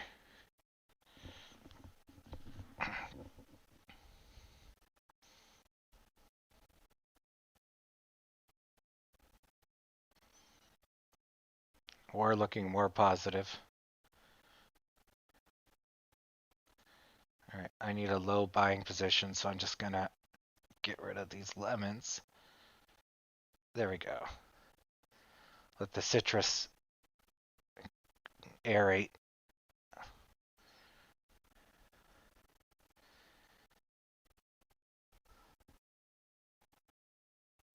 Yeah, that got really close to just going down. Yeah, it would have gone down to 210. Shit. Yeah. It's already in 210. Huh? Yeah, so it's basically looking at like 202, 205, 208, and then after that it's free falls to 205, 200. Oh lordy. Yeah, it's not good.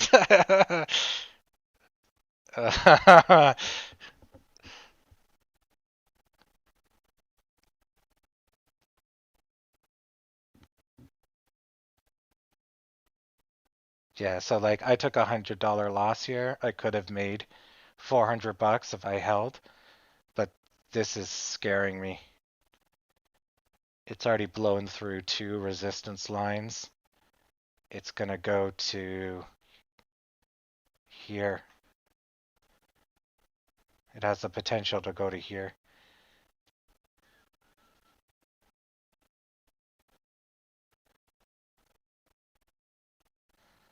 Oh man.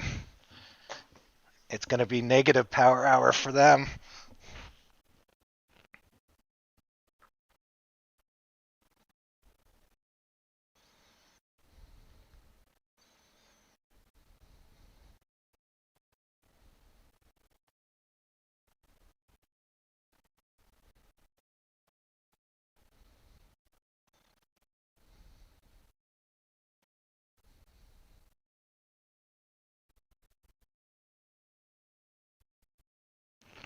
Okay.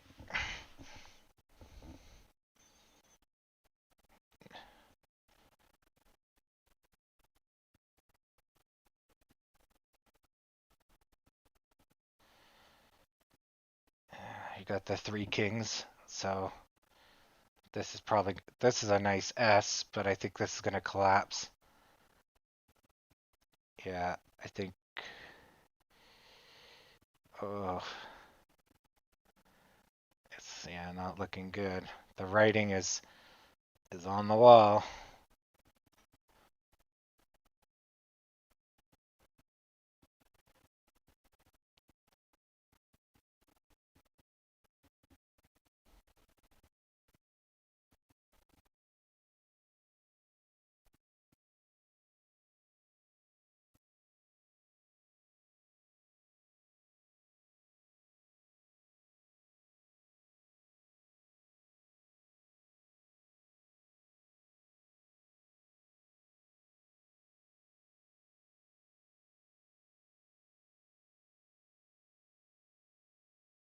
It's the lemon Nisk monster.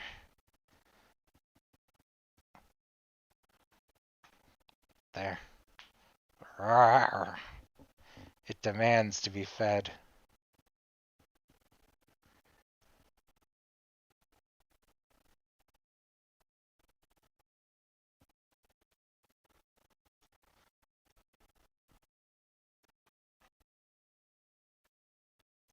And it bathes in lemons as well.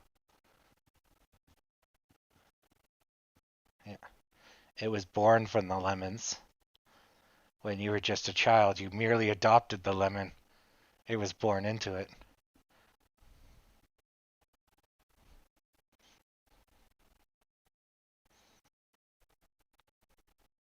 Yeah, this is definitely you're got another pendant here.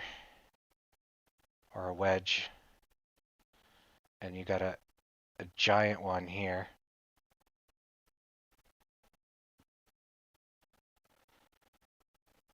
And there was a giant one here. Yeah. I mean, it's still trending this way.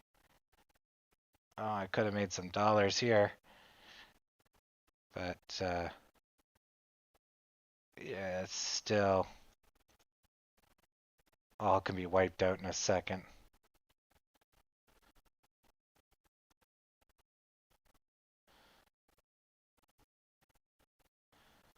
Yeah, you just need some more volume and the lemon monster will get fed.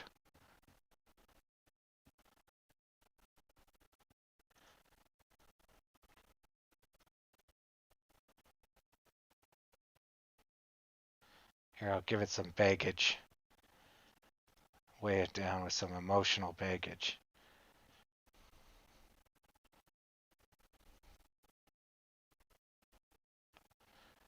Yeah, so there's my point about it going down as fast as it goes up.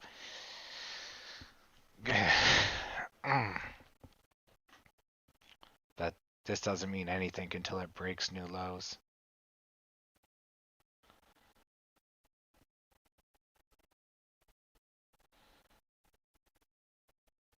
Eh.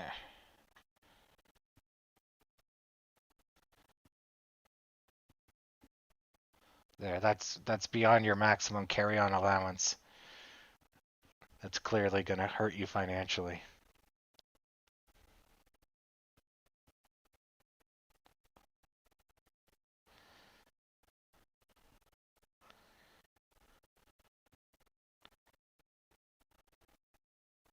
So we're still trending below. 10 is a support line where we are now. And then 8 and I think 5. So 8's down here.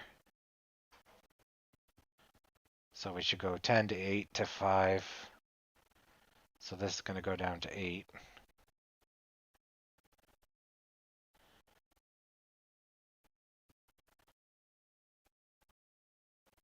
Yeah, that's kind of cool. An Uber luggage.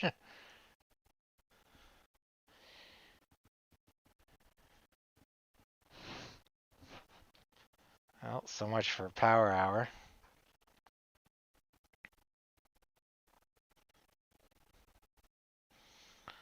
Wow, Howard, keep it down in there. Get a room.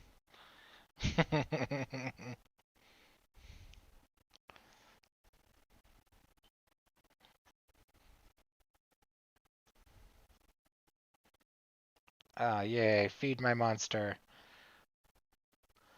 Nom nom nom. Might have to move his jaws over. And his pool of water. His lemon bath. There we go.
No, those are Mario Mountains. If they look like this, then you'd be correct.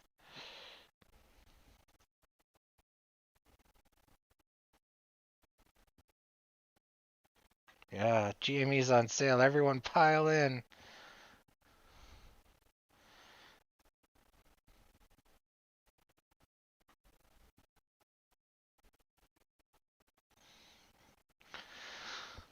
Yep. Oh.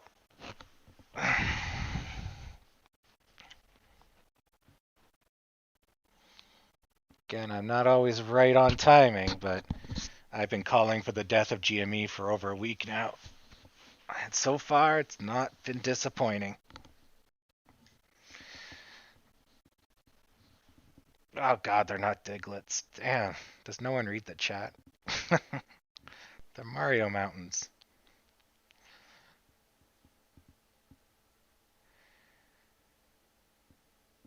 A separating force. I think we're trying to go up, and GME is going down, and the net of that is this. Like, we are trending upwards, and then we have huge downwards drops. So it's like, this is definitely a burden on our life.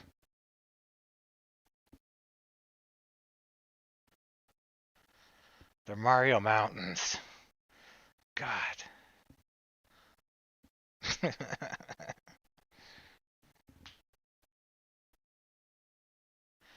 No, we're actually doing quite well. We're not responding. See, we're trending upwards, and GME is clearly trending in the opposite direction. So we diverted about, I'd say around here. Somewhere around 2 o'clock, we split ways.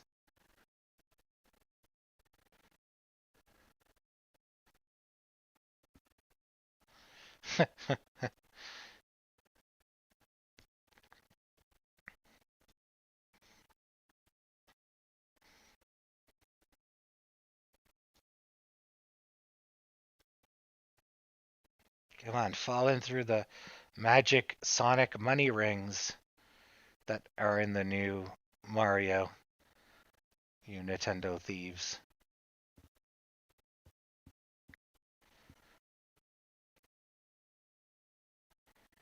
Yeah, I think you're right as well. And by 13, you mean 14? Yeah.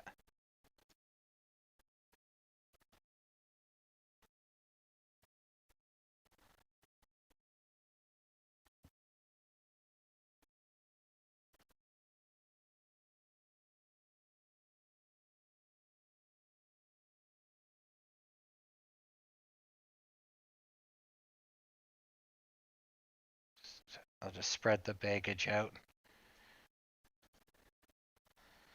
I mean, they're trying, but they're not succeeding.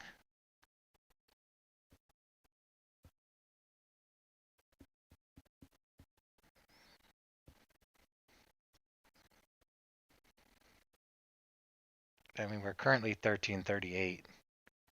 So 14 is, yeah, I guess it's pretty far up there.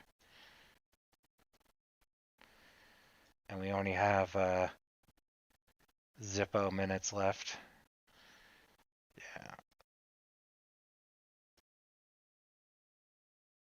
Yeah. I wonder if there's going to be a last minute sell off.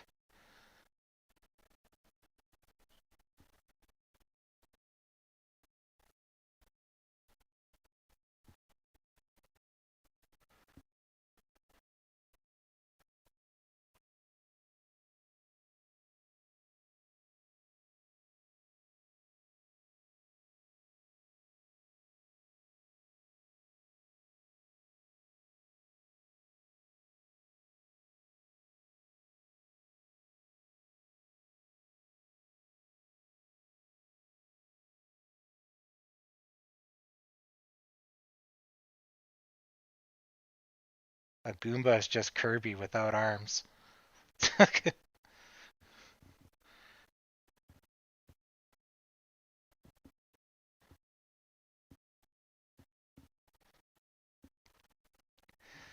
uh, no, GME is tanking, so I'm weighing it down with baggage. I'm still out, yes. It's too risky now for me. So I got out with like a $200 loss in here. I could have made some money here, but it's too risky. GME is just minutes away from going down another $7. So I don't want to stand in the way of that.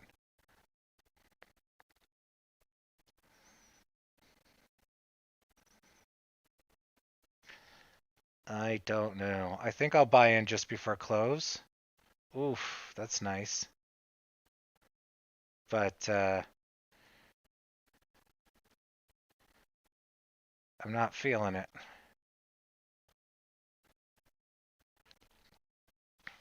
If they keep doing this, it's going to cause a crash because the buyers are going to run out of money.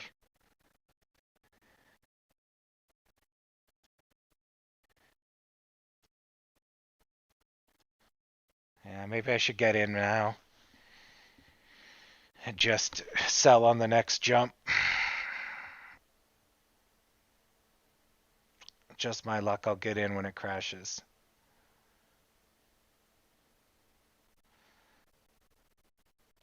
Okay.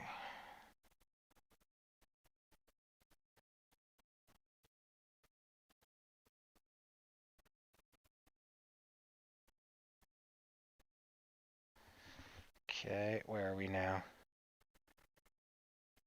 Okay. Yeah, we're still going down.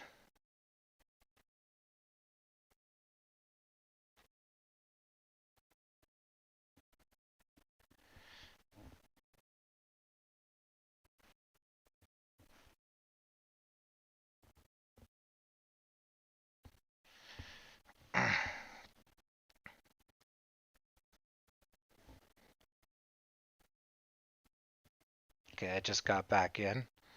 Watch this turn red. And I'll set an auto sell for 13 whatever. I think they're going to try to slam. I could stay in overnight. I don't think there's any harm.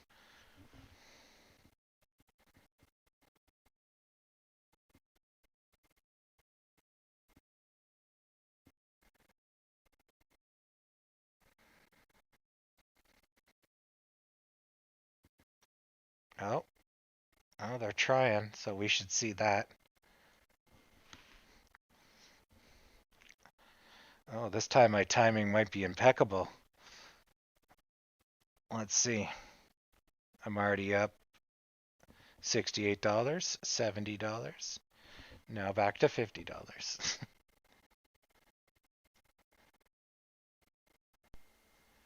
Aw. I think he's going to get fed, but it's going to be well over. I mean, I think it's going to trend this way. It's a human finger.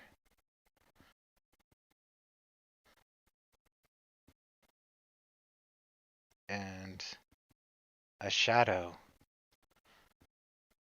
of where it's going to go. Yeah, I was just trying to draw a phallic shape, but because of the little bump here, and then I curved here accidentally, I'm like, ah, it's a finger. So there you go.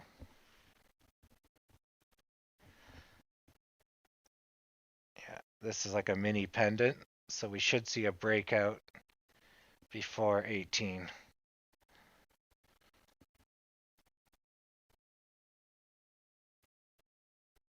Arthritic finger, yeah. It's got bunions.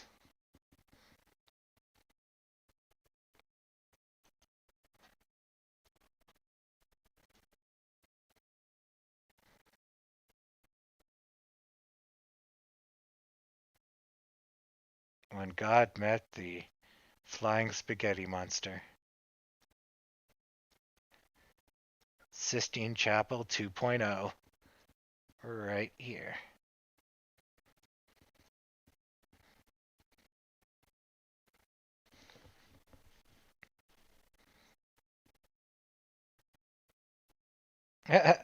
It's all good. You missed a really slow day. Yeah, I don't know if we're gone from GME, but we're definitely finally parting some formal ways. Like, see, we're about the same until around 2 in the afternoon, and then they start bombing and we start an upwards trend. But when they keep crashing, it did affect us as well. But we have a lot of positive pressure. And it's starting to show. We're finally getting a little bit of height. And they are still chilling in the arthritic finger with the flying spaghetti monster.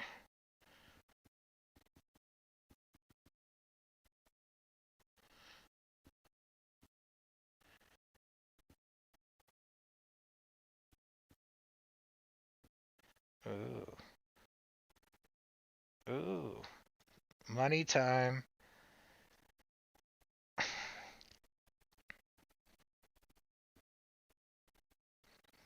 Yeah, so here we have basically like slow growth, but we could crash at any time. And then we basically have been breaking out of pendants the whole friggin' time.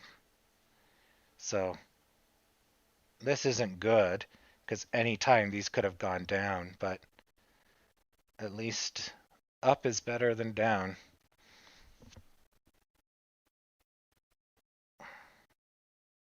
We should still be going up.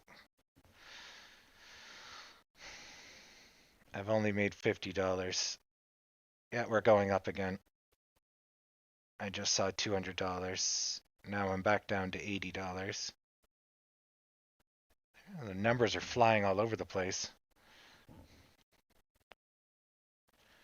I'm just refreshing my brokerage because I got nothing else to do. Now it's going down. Sad pandas. And it's going back up. It's all over the place. Yep.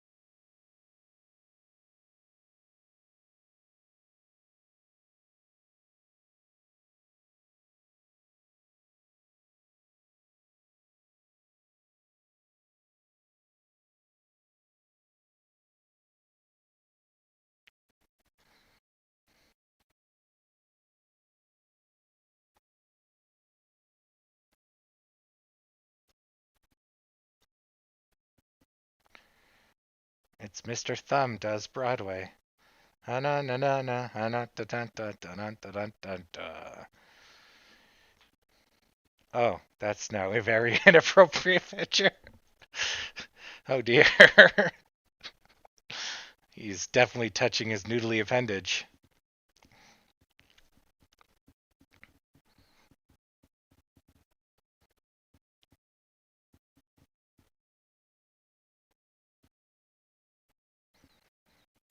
Some X-rated shit right there. There we go. Look at that volume. We're going to go in a run for the next 10 minutes. Let it run. Run free. Run wild. It's going to be one of the rare cases I actually get to use a vertical line. There we go.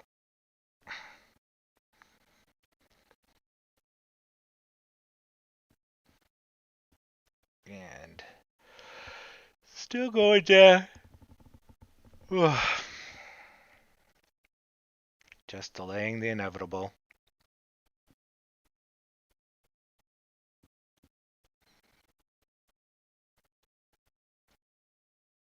I don't know if we can hit that high. We might be able to get up into the 60s if we didn't have these reds. Yeah, 60 would probably be the top.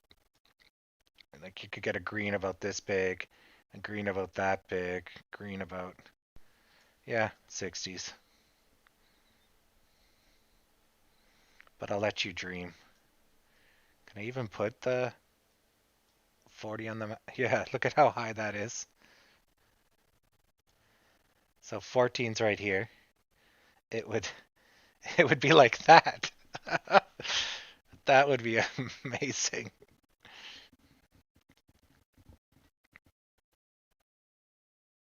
I'm not gonna ruin it. I just wanted to visualize it. You know, we flatten the whole chart. And it's gonna take some serious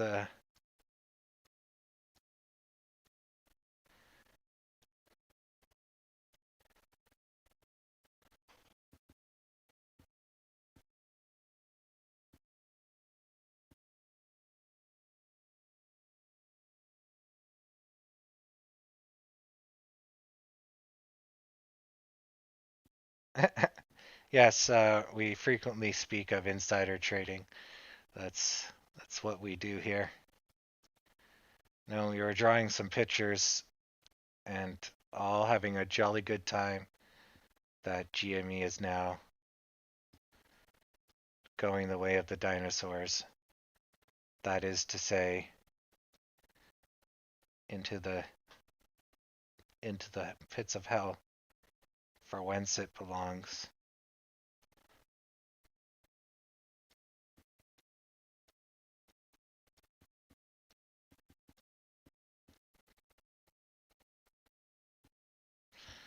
Okay, we got 4 minutes left. Oh, it's not gonna do it. Yeah, keep going in the trash bin where you belong.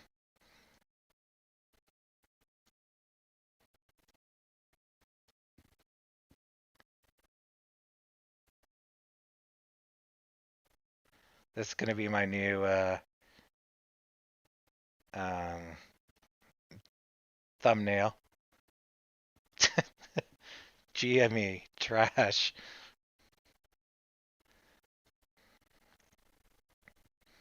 I think they're gonna do a run up in the last minute. It's looking good.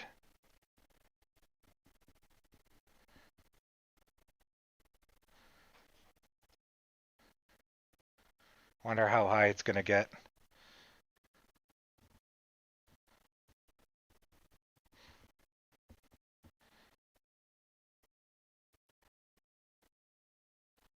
We got 5 minutes left. Ooh, exciting. Okay, 4 minutes left. 1, 2, 3, 4. Yep.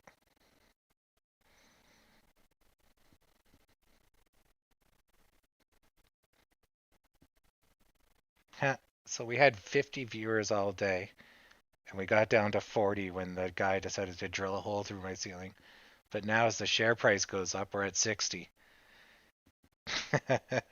Every time.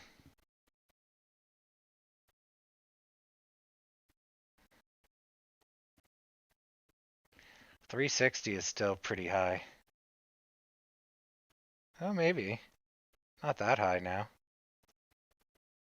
I'd say that's the top. We'd need some seriously good greens. Like, yeah. And I definitely called this one. So it got past 8, and the next line is, yeah, 204, 203. If I recall correctly. And then once you get past 4, it should go down to 200. I think it was 10, 8, 4, and then 200. Sucks. And what was this one? This one was 5, 5, 7, 8. Yeah. All right, back to the goods part. Na, na, na, na, na, na, na, na, na. Actually, I should put that on my soundboard too. Just have Michael Bolton say, "And now back to the good part." And I just switch because he was the jester of Tortuga.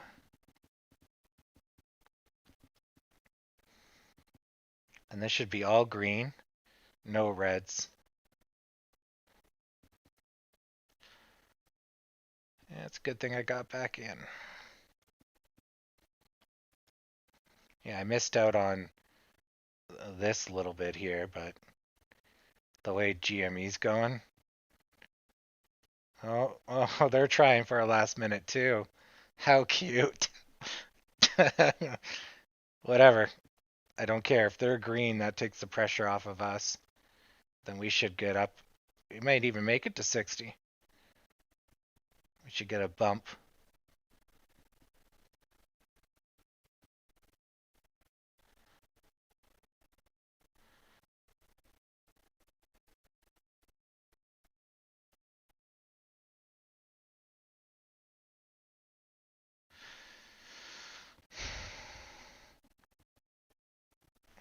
Old Captain Jack's giving them what for?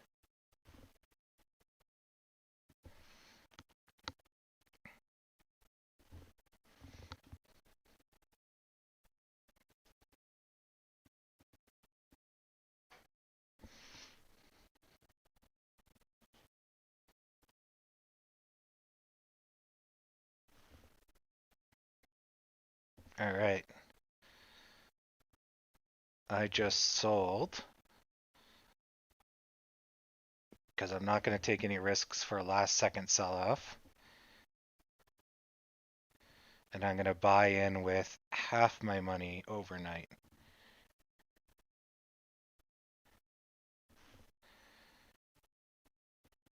Nope, I am not doing that now. Gotta wait for it to go red.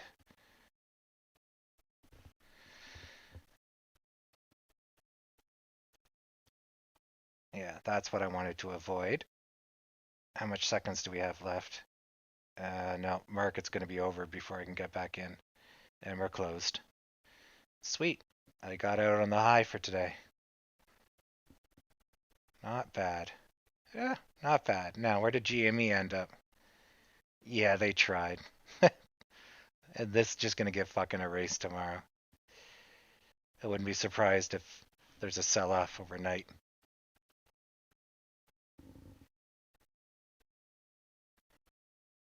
Yeah, I could get back in the after hours. It's not that critical. You know, this is a good lead up, but I don't think this is going to carry on overnight. Because we haven't paid for this, we should see a retraction probably down to here. So you'll do this, and then we'll end up somewhere around here. Either way, not this high. And if I'm wrong, we'll start off just a little bit higher. So I won't lose much. Yeah, I don't think we can. We're gonna, yeah, see a retraction on that. So anyways, let's go take a look. Let's go ask Yahoo and see where we are. Yeah, so if we, here, we can clean this up. So you see how that's nice and high, right? This is solidified. All of this is well paid for. And even this is technically paid for. So if we start here, we'll either go 30%, 50%, or 60%. We'll end up on one of these. It's highly unlikely that we will just continue. And even if we do continue, we'll probably come back down 50% or 70% of the higher number. Either way, if you sell at top, you're almost guaranteed she's going to be lower. So let's just get the box out. So here, If we set up the box there, we'll end up at 25, 49, 46, or 44. If we go with the larger chart, going all the way to the bottom, we could go as low as 36 or 1350 at least. So, it's only 2 cents, but yeah. But I think calling it probably this is solidified, but maybe, extreme negativity, whatever. Yeah, so we're looking at 50, 46, 43, 39, or 37 for tomorrow. Then after we open, we can just go flying off the charts. But again, if we don't pay for it, so let's say we go a little higher. So let's say we go up to $14 overnight for some reason. Then we're looking at going back to 80, 74, 57, or even lower, 47. So if we just rock it overnight, then on open, there's going to be a sell that will bring us down. So I'll miss 10 cents potentially, but 10 cents is, so if we do, let's say this, and we go down to here, we're looking at 10 cents from where I sold, but that also gives me protection against any downside. So 10 cents or unlimited downside, but it's not unlimited, but you get the idea. So anyways, that's why I was hedging my my bets there. I was thinking about it to the last minute, and I was like, okay, if it stops here or under this guy, I'll stay in overnight because this will probably happen. But we got so high, and then we started to slow down, and I'm like, oh, that douchebag's gonna sell again and put us into the fucking dirt. So I'm like, okay. So yeah, all's good.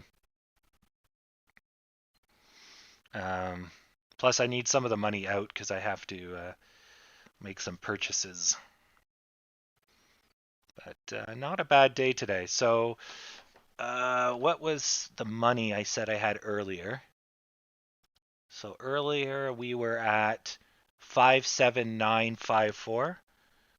We're up another $600.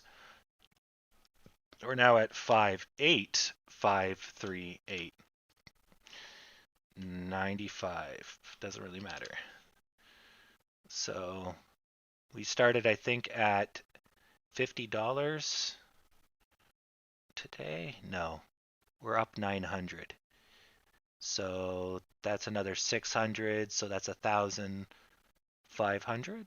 Yeah, that's good enough. All right. So that's not bad. Not awesome, but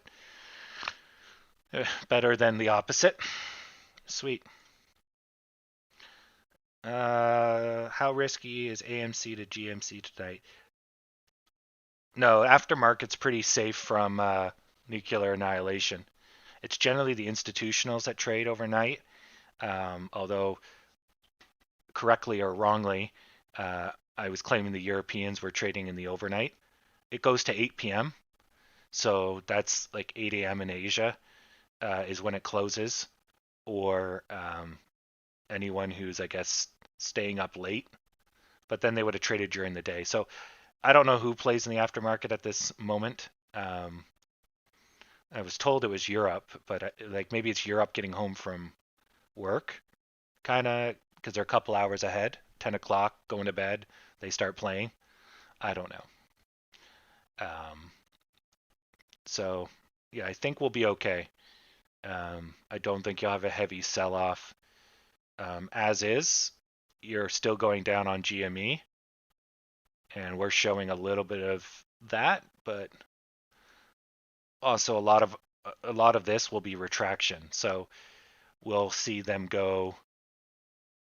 Yes, they're already below that, so they're already at this one here. They're somewhere between half and 40%. So they're just retracting on this. What you don't want to see is them to get below this. So that's 204. If they get below that, then they're no longer retracting. They're making new lows, and that that's dangerous. But we got a lot of room, so I think even if we get dragged down, it'll be to here. There's strong support here. So we'll lose this, which is, we'll lose 2% overnight, maybe. And GME can lose, well, they're going to lose from here. So they'll lose, where's 200?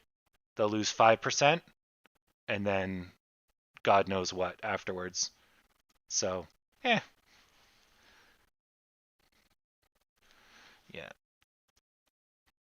Oh, look at that. Yeah, I don't think that's going to hold. You see the numbers here is 13 and 14. That's the spread. So it's going to jump $1 in the aftermarket. It's so thin.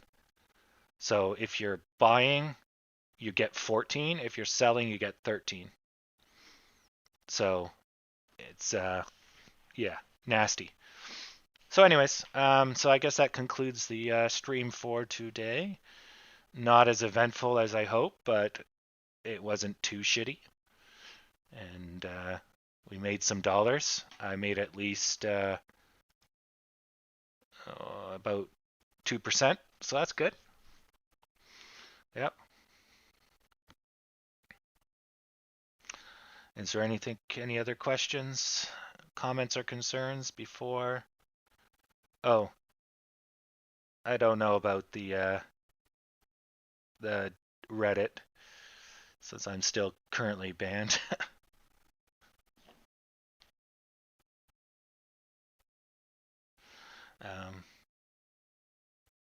Sweet. Yep. All right. See you guys all tomorrow. Another day, another $1.50. Whew.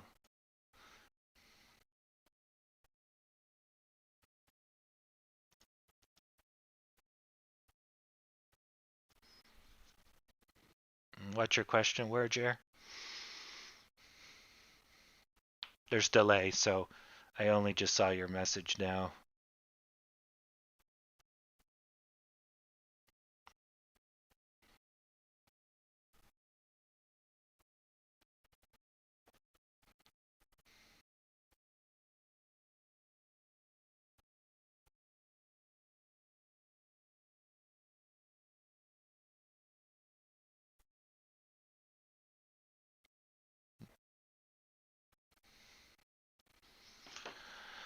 Yeah, that's a good question.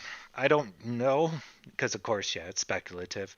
I was expecting the stimulus to drop today because everybody got it overnight. And I expected to see more of an impact. But in the morning, if we look at the volume overall today was 71 million. It was low. Uh, on a hype day or a good day, we should have much greater volume. It started off very strong, and then you can see at the bottom here, we kind of, not as bad as yesterday, but we kind of just flattened out. We got bursts of energy, but it's not like a good day like this, just huge amounts of volume. So I think perhaps because we went down, this was kind of our down day to pay for this. And this is going to just be flat. And then we're probably going to get the rising storm tomorrow, if not overnight. I'm hoping we can gap up overnight, even though I won't make any money on it. But I think we're in a day like this right now, I think. We're just a calm before the storm. People are thinking, they're undecided, and so we're getting kind of a giant pendant basically forming. Like it's not fair to measure against this, but you got like a giant pendant kind of. So we're hitting a decision point, which is why you're seeing, very flat, very channel like trading, right? But the overall trend is this. And so the longer we go, the more apt we are to go there. And if we further zoom out 1 month, so this is going like yonder, this is going like that, This is going like this. This is taking off like a rocket. Flat, flat, and rocket again. But when we rocket, our velocity is like, this every time. It's pretty much the same. So I think we've going through this. We went through this, boom, bust, boom, bust, boom, bust. But with the stimulus coming out so soon, our 2 bust days, which are kind of like now, tomorrow will be the boom. So 1, 1, 2, go. 1, 2, go. Here, 1, 2, 3, 4, 5, go. Yeah. But then you could say 1, then it goes up, holds for 2 days, drops, 1, 2, go.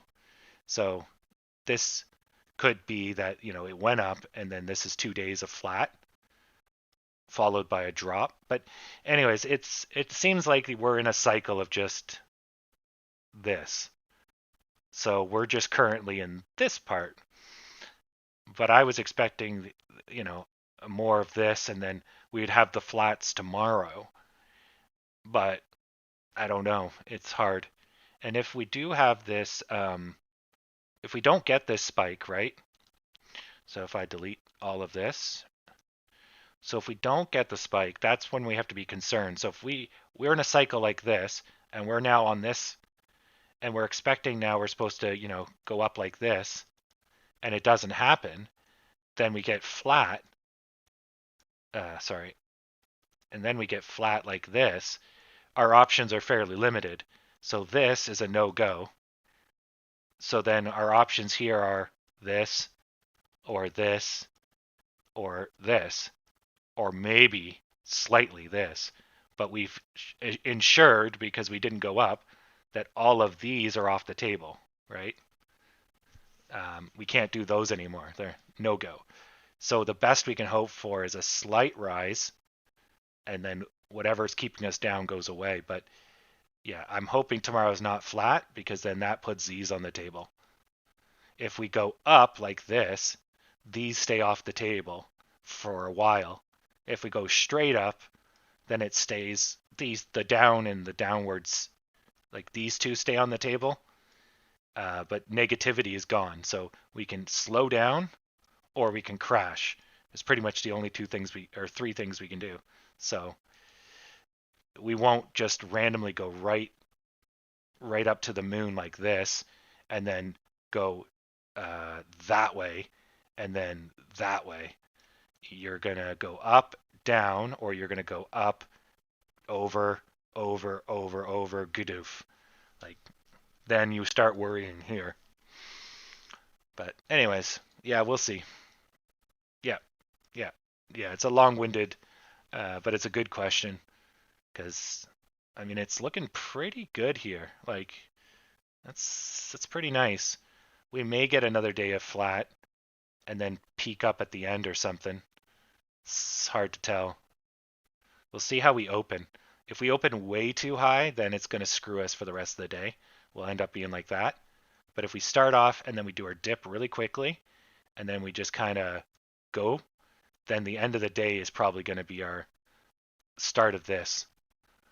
Yeah, but I definitely buy in either the dip or midday tomorrow, depending on which way we start. If we start really high, then I'm going to wait out and then probably buy back in high and get pooched. But we'll see.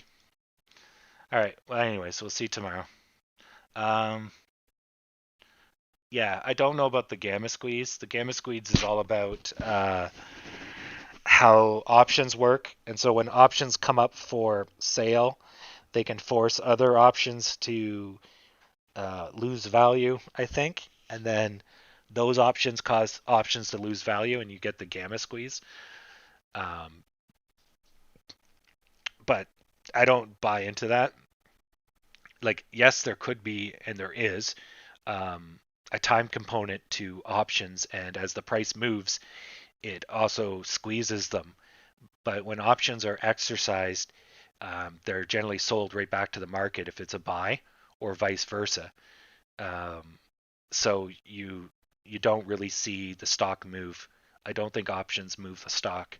So I don't understand where they're getting this idea that 10,000 million whatever options coming to exercise are all going to exercise A at the same time, and two, they're going to all become buyers, and then you're going to hold those shares and not sell them back to the market, which makes no sense because why would you make profit and then just let it rot away as the stock declines in value?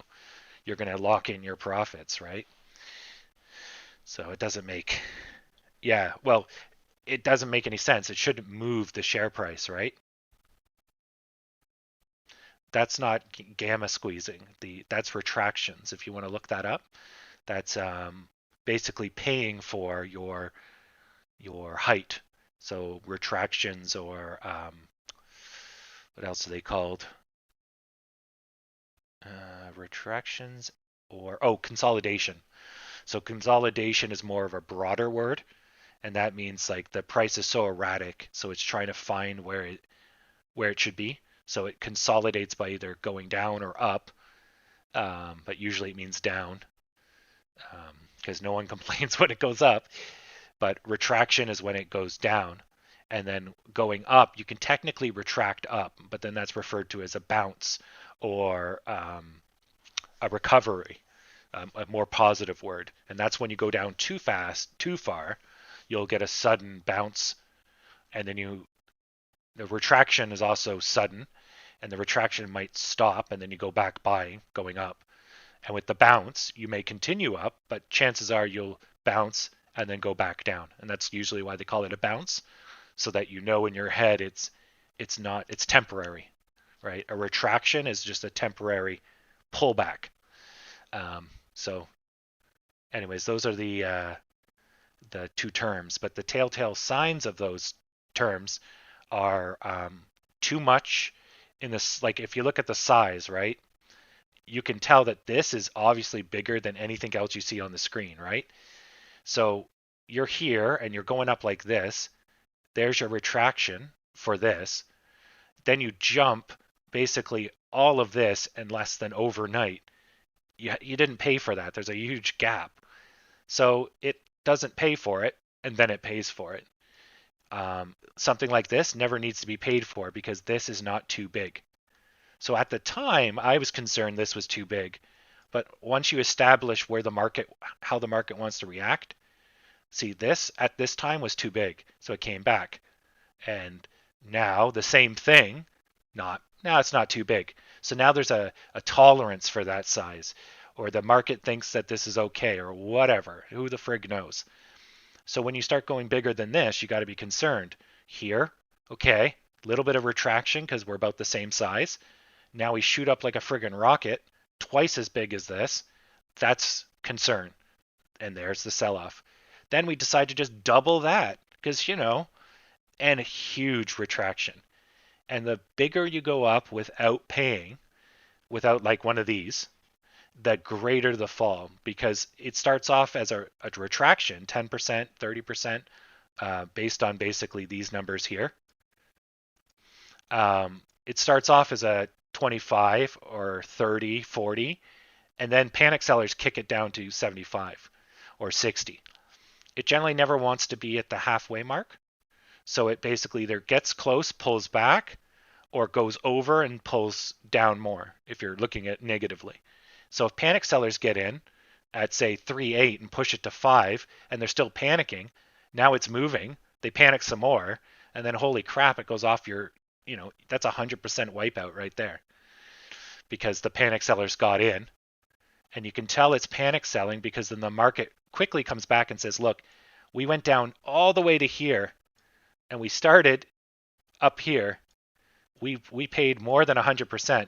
And so the market corrects and says, nah, that was too much. But it didn't go all the way because it knows that was payment for this. Yeah, so anyways, that's the whole retraction thing.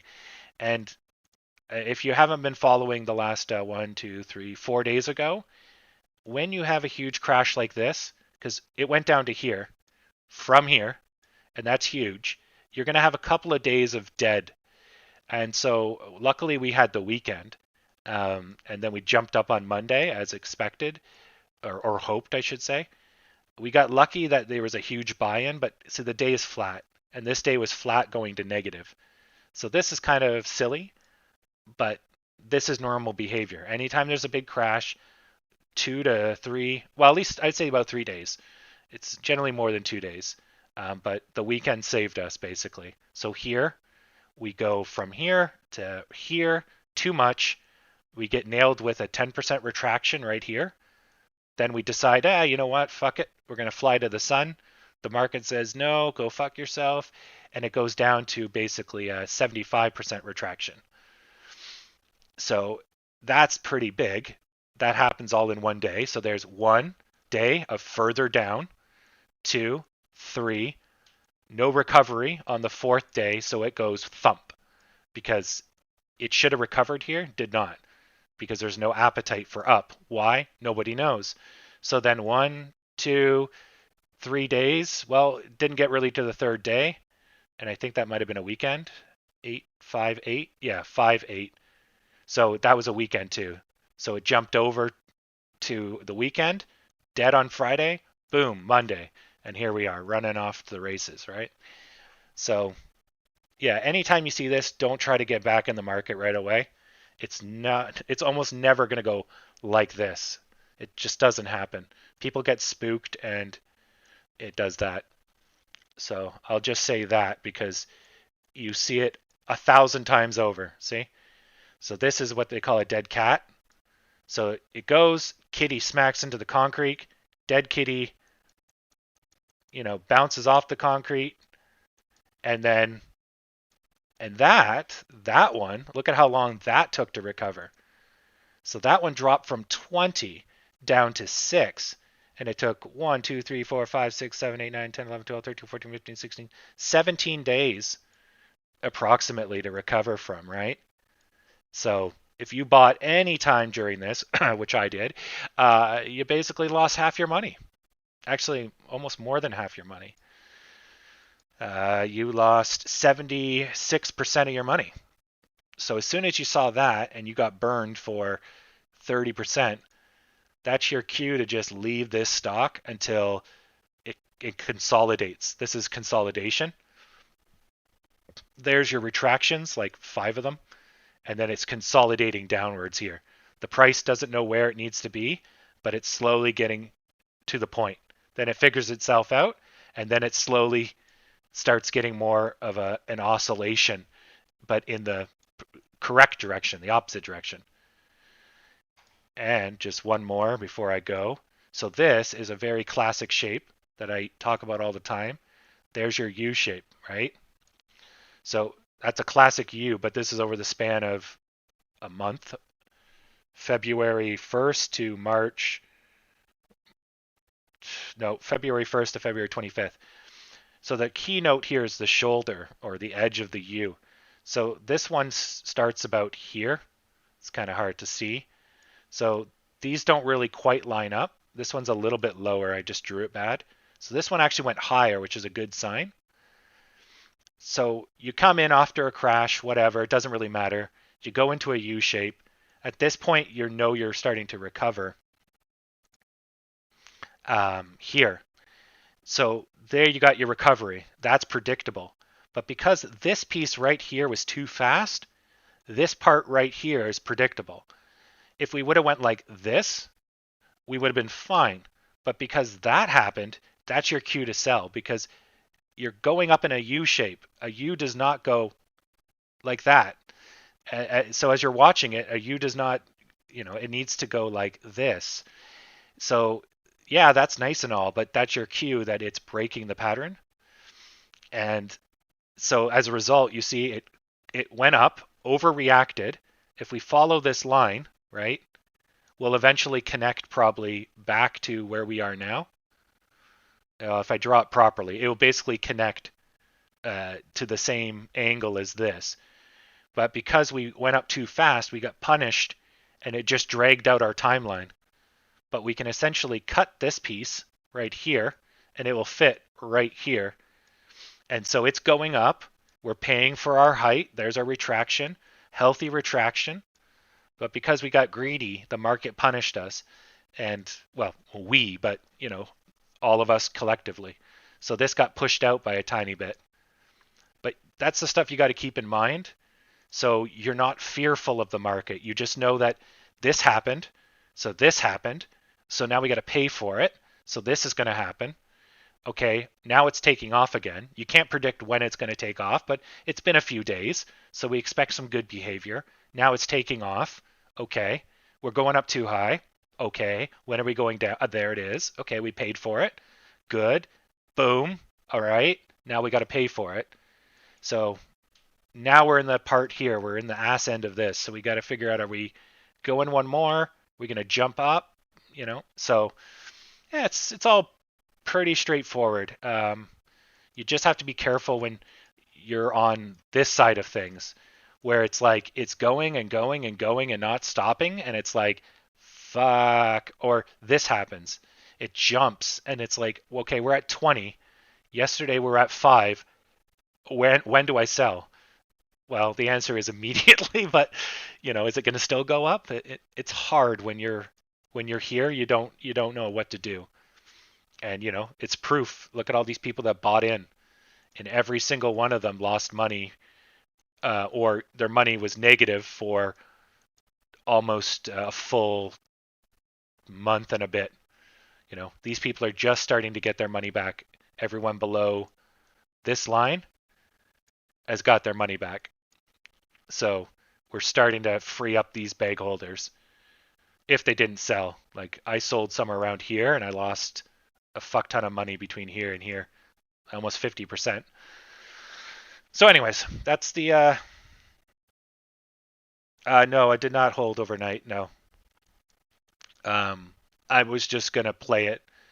We'll see where this ends up. It may go up, 5%, 10% overnight. If so, good. But I didn't stay in. I took the gamble. The spread is pretty huge. It's 1357, which brings us back down to 0, or 1440, which would bring us up to like 5%. Like, the spread is massive right now, so this number doesn't really mean much. We're gonna like 1450, 1440. So it's somewhere between here and 1357. 57 is here. So either you buy here or you sell here. So that makes for a really friggin' big candlestick. So yeah, it's not that important. Yes. Oh, hey, Stacy. Yeah. Well, the stream was over, but there were some questions. So I was just answering the questions about retractions, how to predict, whatever that was. I think that was me losing money. So there's a question about the witching hour on Friday. So if I get that one correct, the synthetics have to be accounted for and counted. So that's going to force the short sellers to, the ones that have naked sold options, they're going to have to cover themselves. I doubt that number is massive, and they probably have already done it or closed their positions. So I don't expect it to be nuts. But there should be some impact on Friday or leading up to Friday. And then there's a whole bunch of other crap that apparently makes everything come together in one crazy Illuminati scheme. But I don't buy into it. As far as I can see, it's nothing. It's just people thinking options somehow make the market move around. And I still don't understand how that works at all.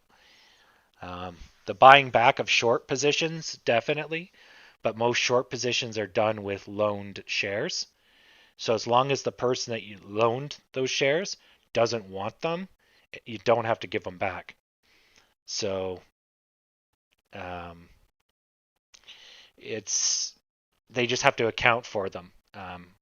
So the synthetics will be all gone. So I'm out overnight. Yes, I'm currently out. You can see by the spread. The spread is huge, right? I just drew it a second ago. So these percents don't matter because one person makes a trade and we'll go up 5%, and then somebody else makes a trade and we go down 3%. The market is very, very, very thin. Yeah. Yeah, exactly. I figured they would have been a lot more aggressive. I was thinking we'd have a day more like these. So each of these blue lines represent a day. So we get a little bit more aggressive, but you see our pattern pretty flat, except for the end of the day. Yesterday was more aggressive, So it's I don't know where we stand. I think we're probably this guy right here, but we're not going to have a drop. It's then going to be a kind of one of those. We'll get maybe this guy or this guy if it's muted. So I guess we're this guy right here actually. So if you put this guy here, so we're coming off a 2-day crap, and then we're just going to be a pop up overnight maybe, or something like that. Yeah, but we'll see. Yeah, the volume's still a little funky, and today's volume was garbage. Like yesterday's volume, you can see at the bottom here. So this was massive volume. This was like meh volume, and this was like a little less than meh volume. I mean, that was almost as bad as this friggin' day after earnings was like, oh my God, crickets galore. But the day before earnings was amazing. So, yeah, I don't know what's going on here. I think this was a buy-in, so investors got in, but we went up too high, so it got crushed. But we gained a lot of bag holders and a lot of like core people here, and that's giving us a good launching pad off. But I think we just jumped up too early. This is just too much. And we paid for it here, so I don't think we're going to have to pay for it, here. But if GME, let's say GME opens really badly, we may get forced into 12, 11 territory to pay for our sins, if you will, this gap here. Because yeah, GME is like they went down here, so they paid for it, and now they're starting to roll. So evidently, like the fun's over, and people are going to bring it back down to $50. So that might just get dragged out, but this is a $20 stock. So yeah, I think they'll get one more of these. So they'll probably get a sudden drop and then a spike, and then they'll make a crown basically. And this is a good point on not paying, payment due. SpaceX. But yeah. Anyways, so I know these guys are going to be a pain in the ass, and it's good that they curved up versus continuing the downward trend. So that might stave it off for 1 or 2 or 3 days maybe. Yeah, maybe 2 more days, and then we'll get a drop. But hopefully AMC will be high by then. So when they drop, it will just slow our advance, but not enough to turn us around. But, I don't know. Nobody really knows. We'll just have to see it. But keep that in mind. Yeah, it's probably tomorrow for Lambos. Yeah. Yeah, today was shit volume.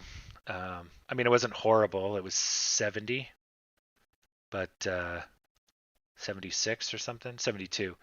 But it was pretty bad comparatively. Yeah, you can see it. Just bleh. Yeah. Well, we'll see. We're still looking pretty healthy though. And the fact we're getting excited here is good. Instead of a long wait after a huge crash, we're getting excited, shorter, shorter, shorter bursts. So if we get excited tomorrow and jump up, then that is tightening our curve, and then that's going to get us into an excited run if it continues. Where GME is doing the opposite, and then total takeoff for 4 days, and now 1, 2, 3, 4, 5, 6, 7 days of despair. But they did crash like almost half.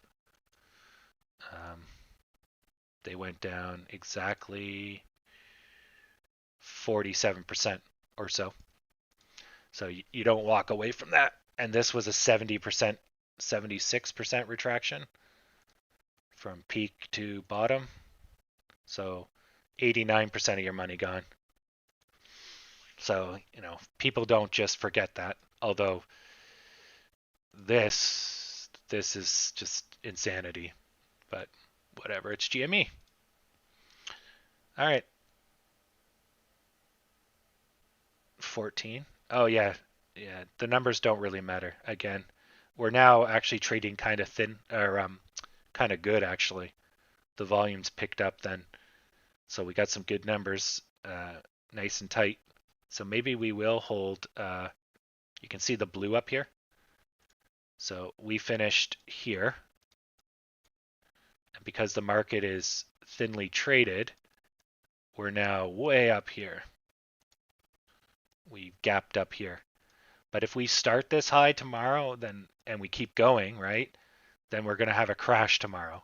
Just like the thing I just talked about, right? Because we're going to gap up, and if we start running, there's a hole here we haven't paid for. So as much as it's nice, be warned it's not good if we go from 14 to 15, 1540, and we still haven't paid. So yeah. But we'll see. It all depends where we end up. We can't predict volume. We can't predict the buyers or the sellers. Yeah. No, it's still good because it'll make our stock more popular. People will be like, oh, I should have paid more money with AMC. Like, we want more people. We want more volume. Just on the fundamentals, we'll get punished for it. So I'm out of the market, right? So if it does jump up, especially high, I stay out of the market or I get in immediately.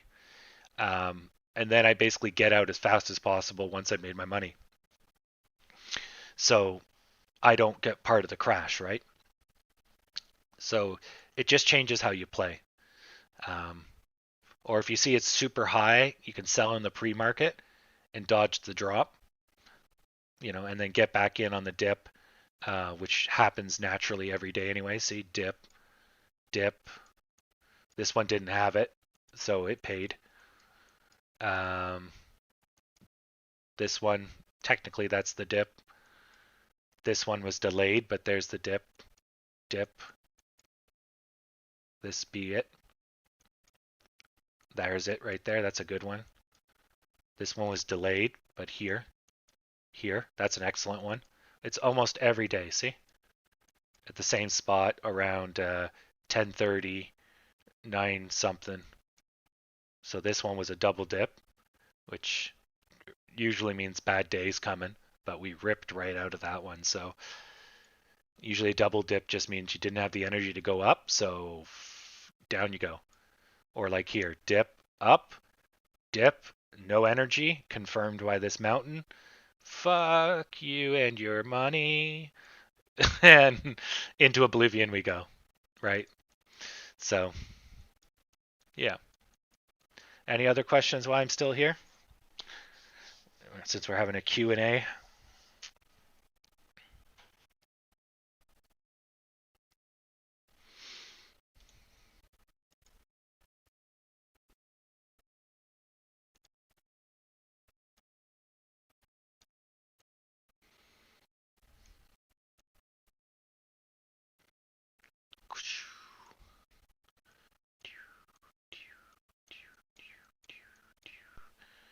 Nope, we're all good. All right. Well, it was a pleasure doing business with y'all. I will see you all tomorrow. And if you subscribe, you will get a message when I'm online. Tomorrow. Oh, cool. A note. Neat. All right. See ya. No problem.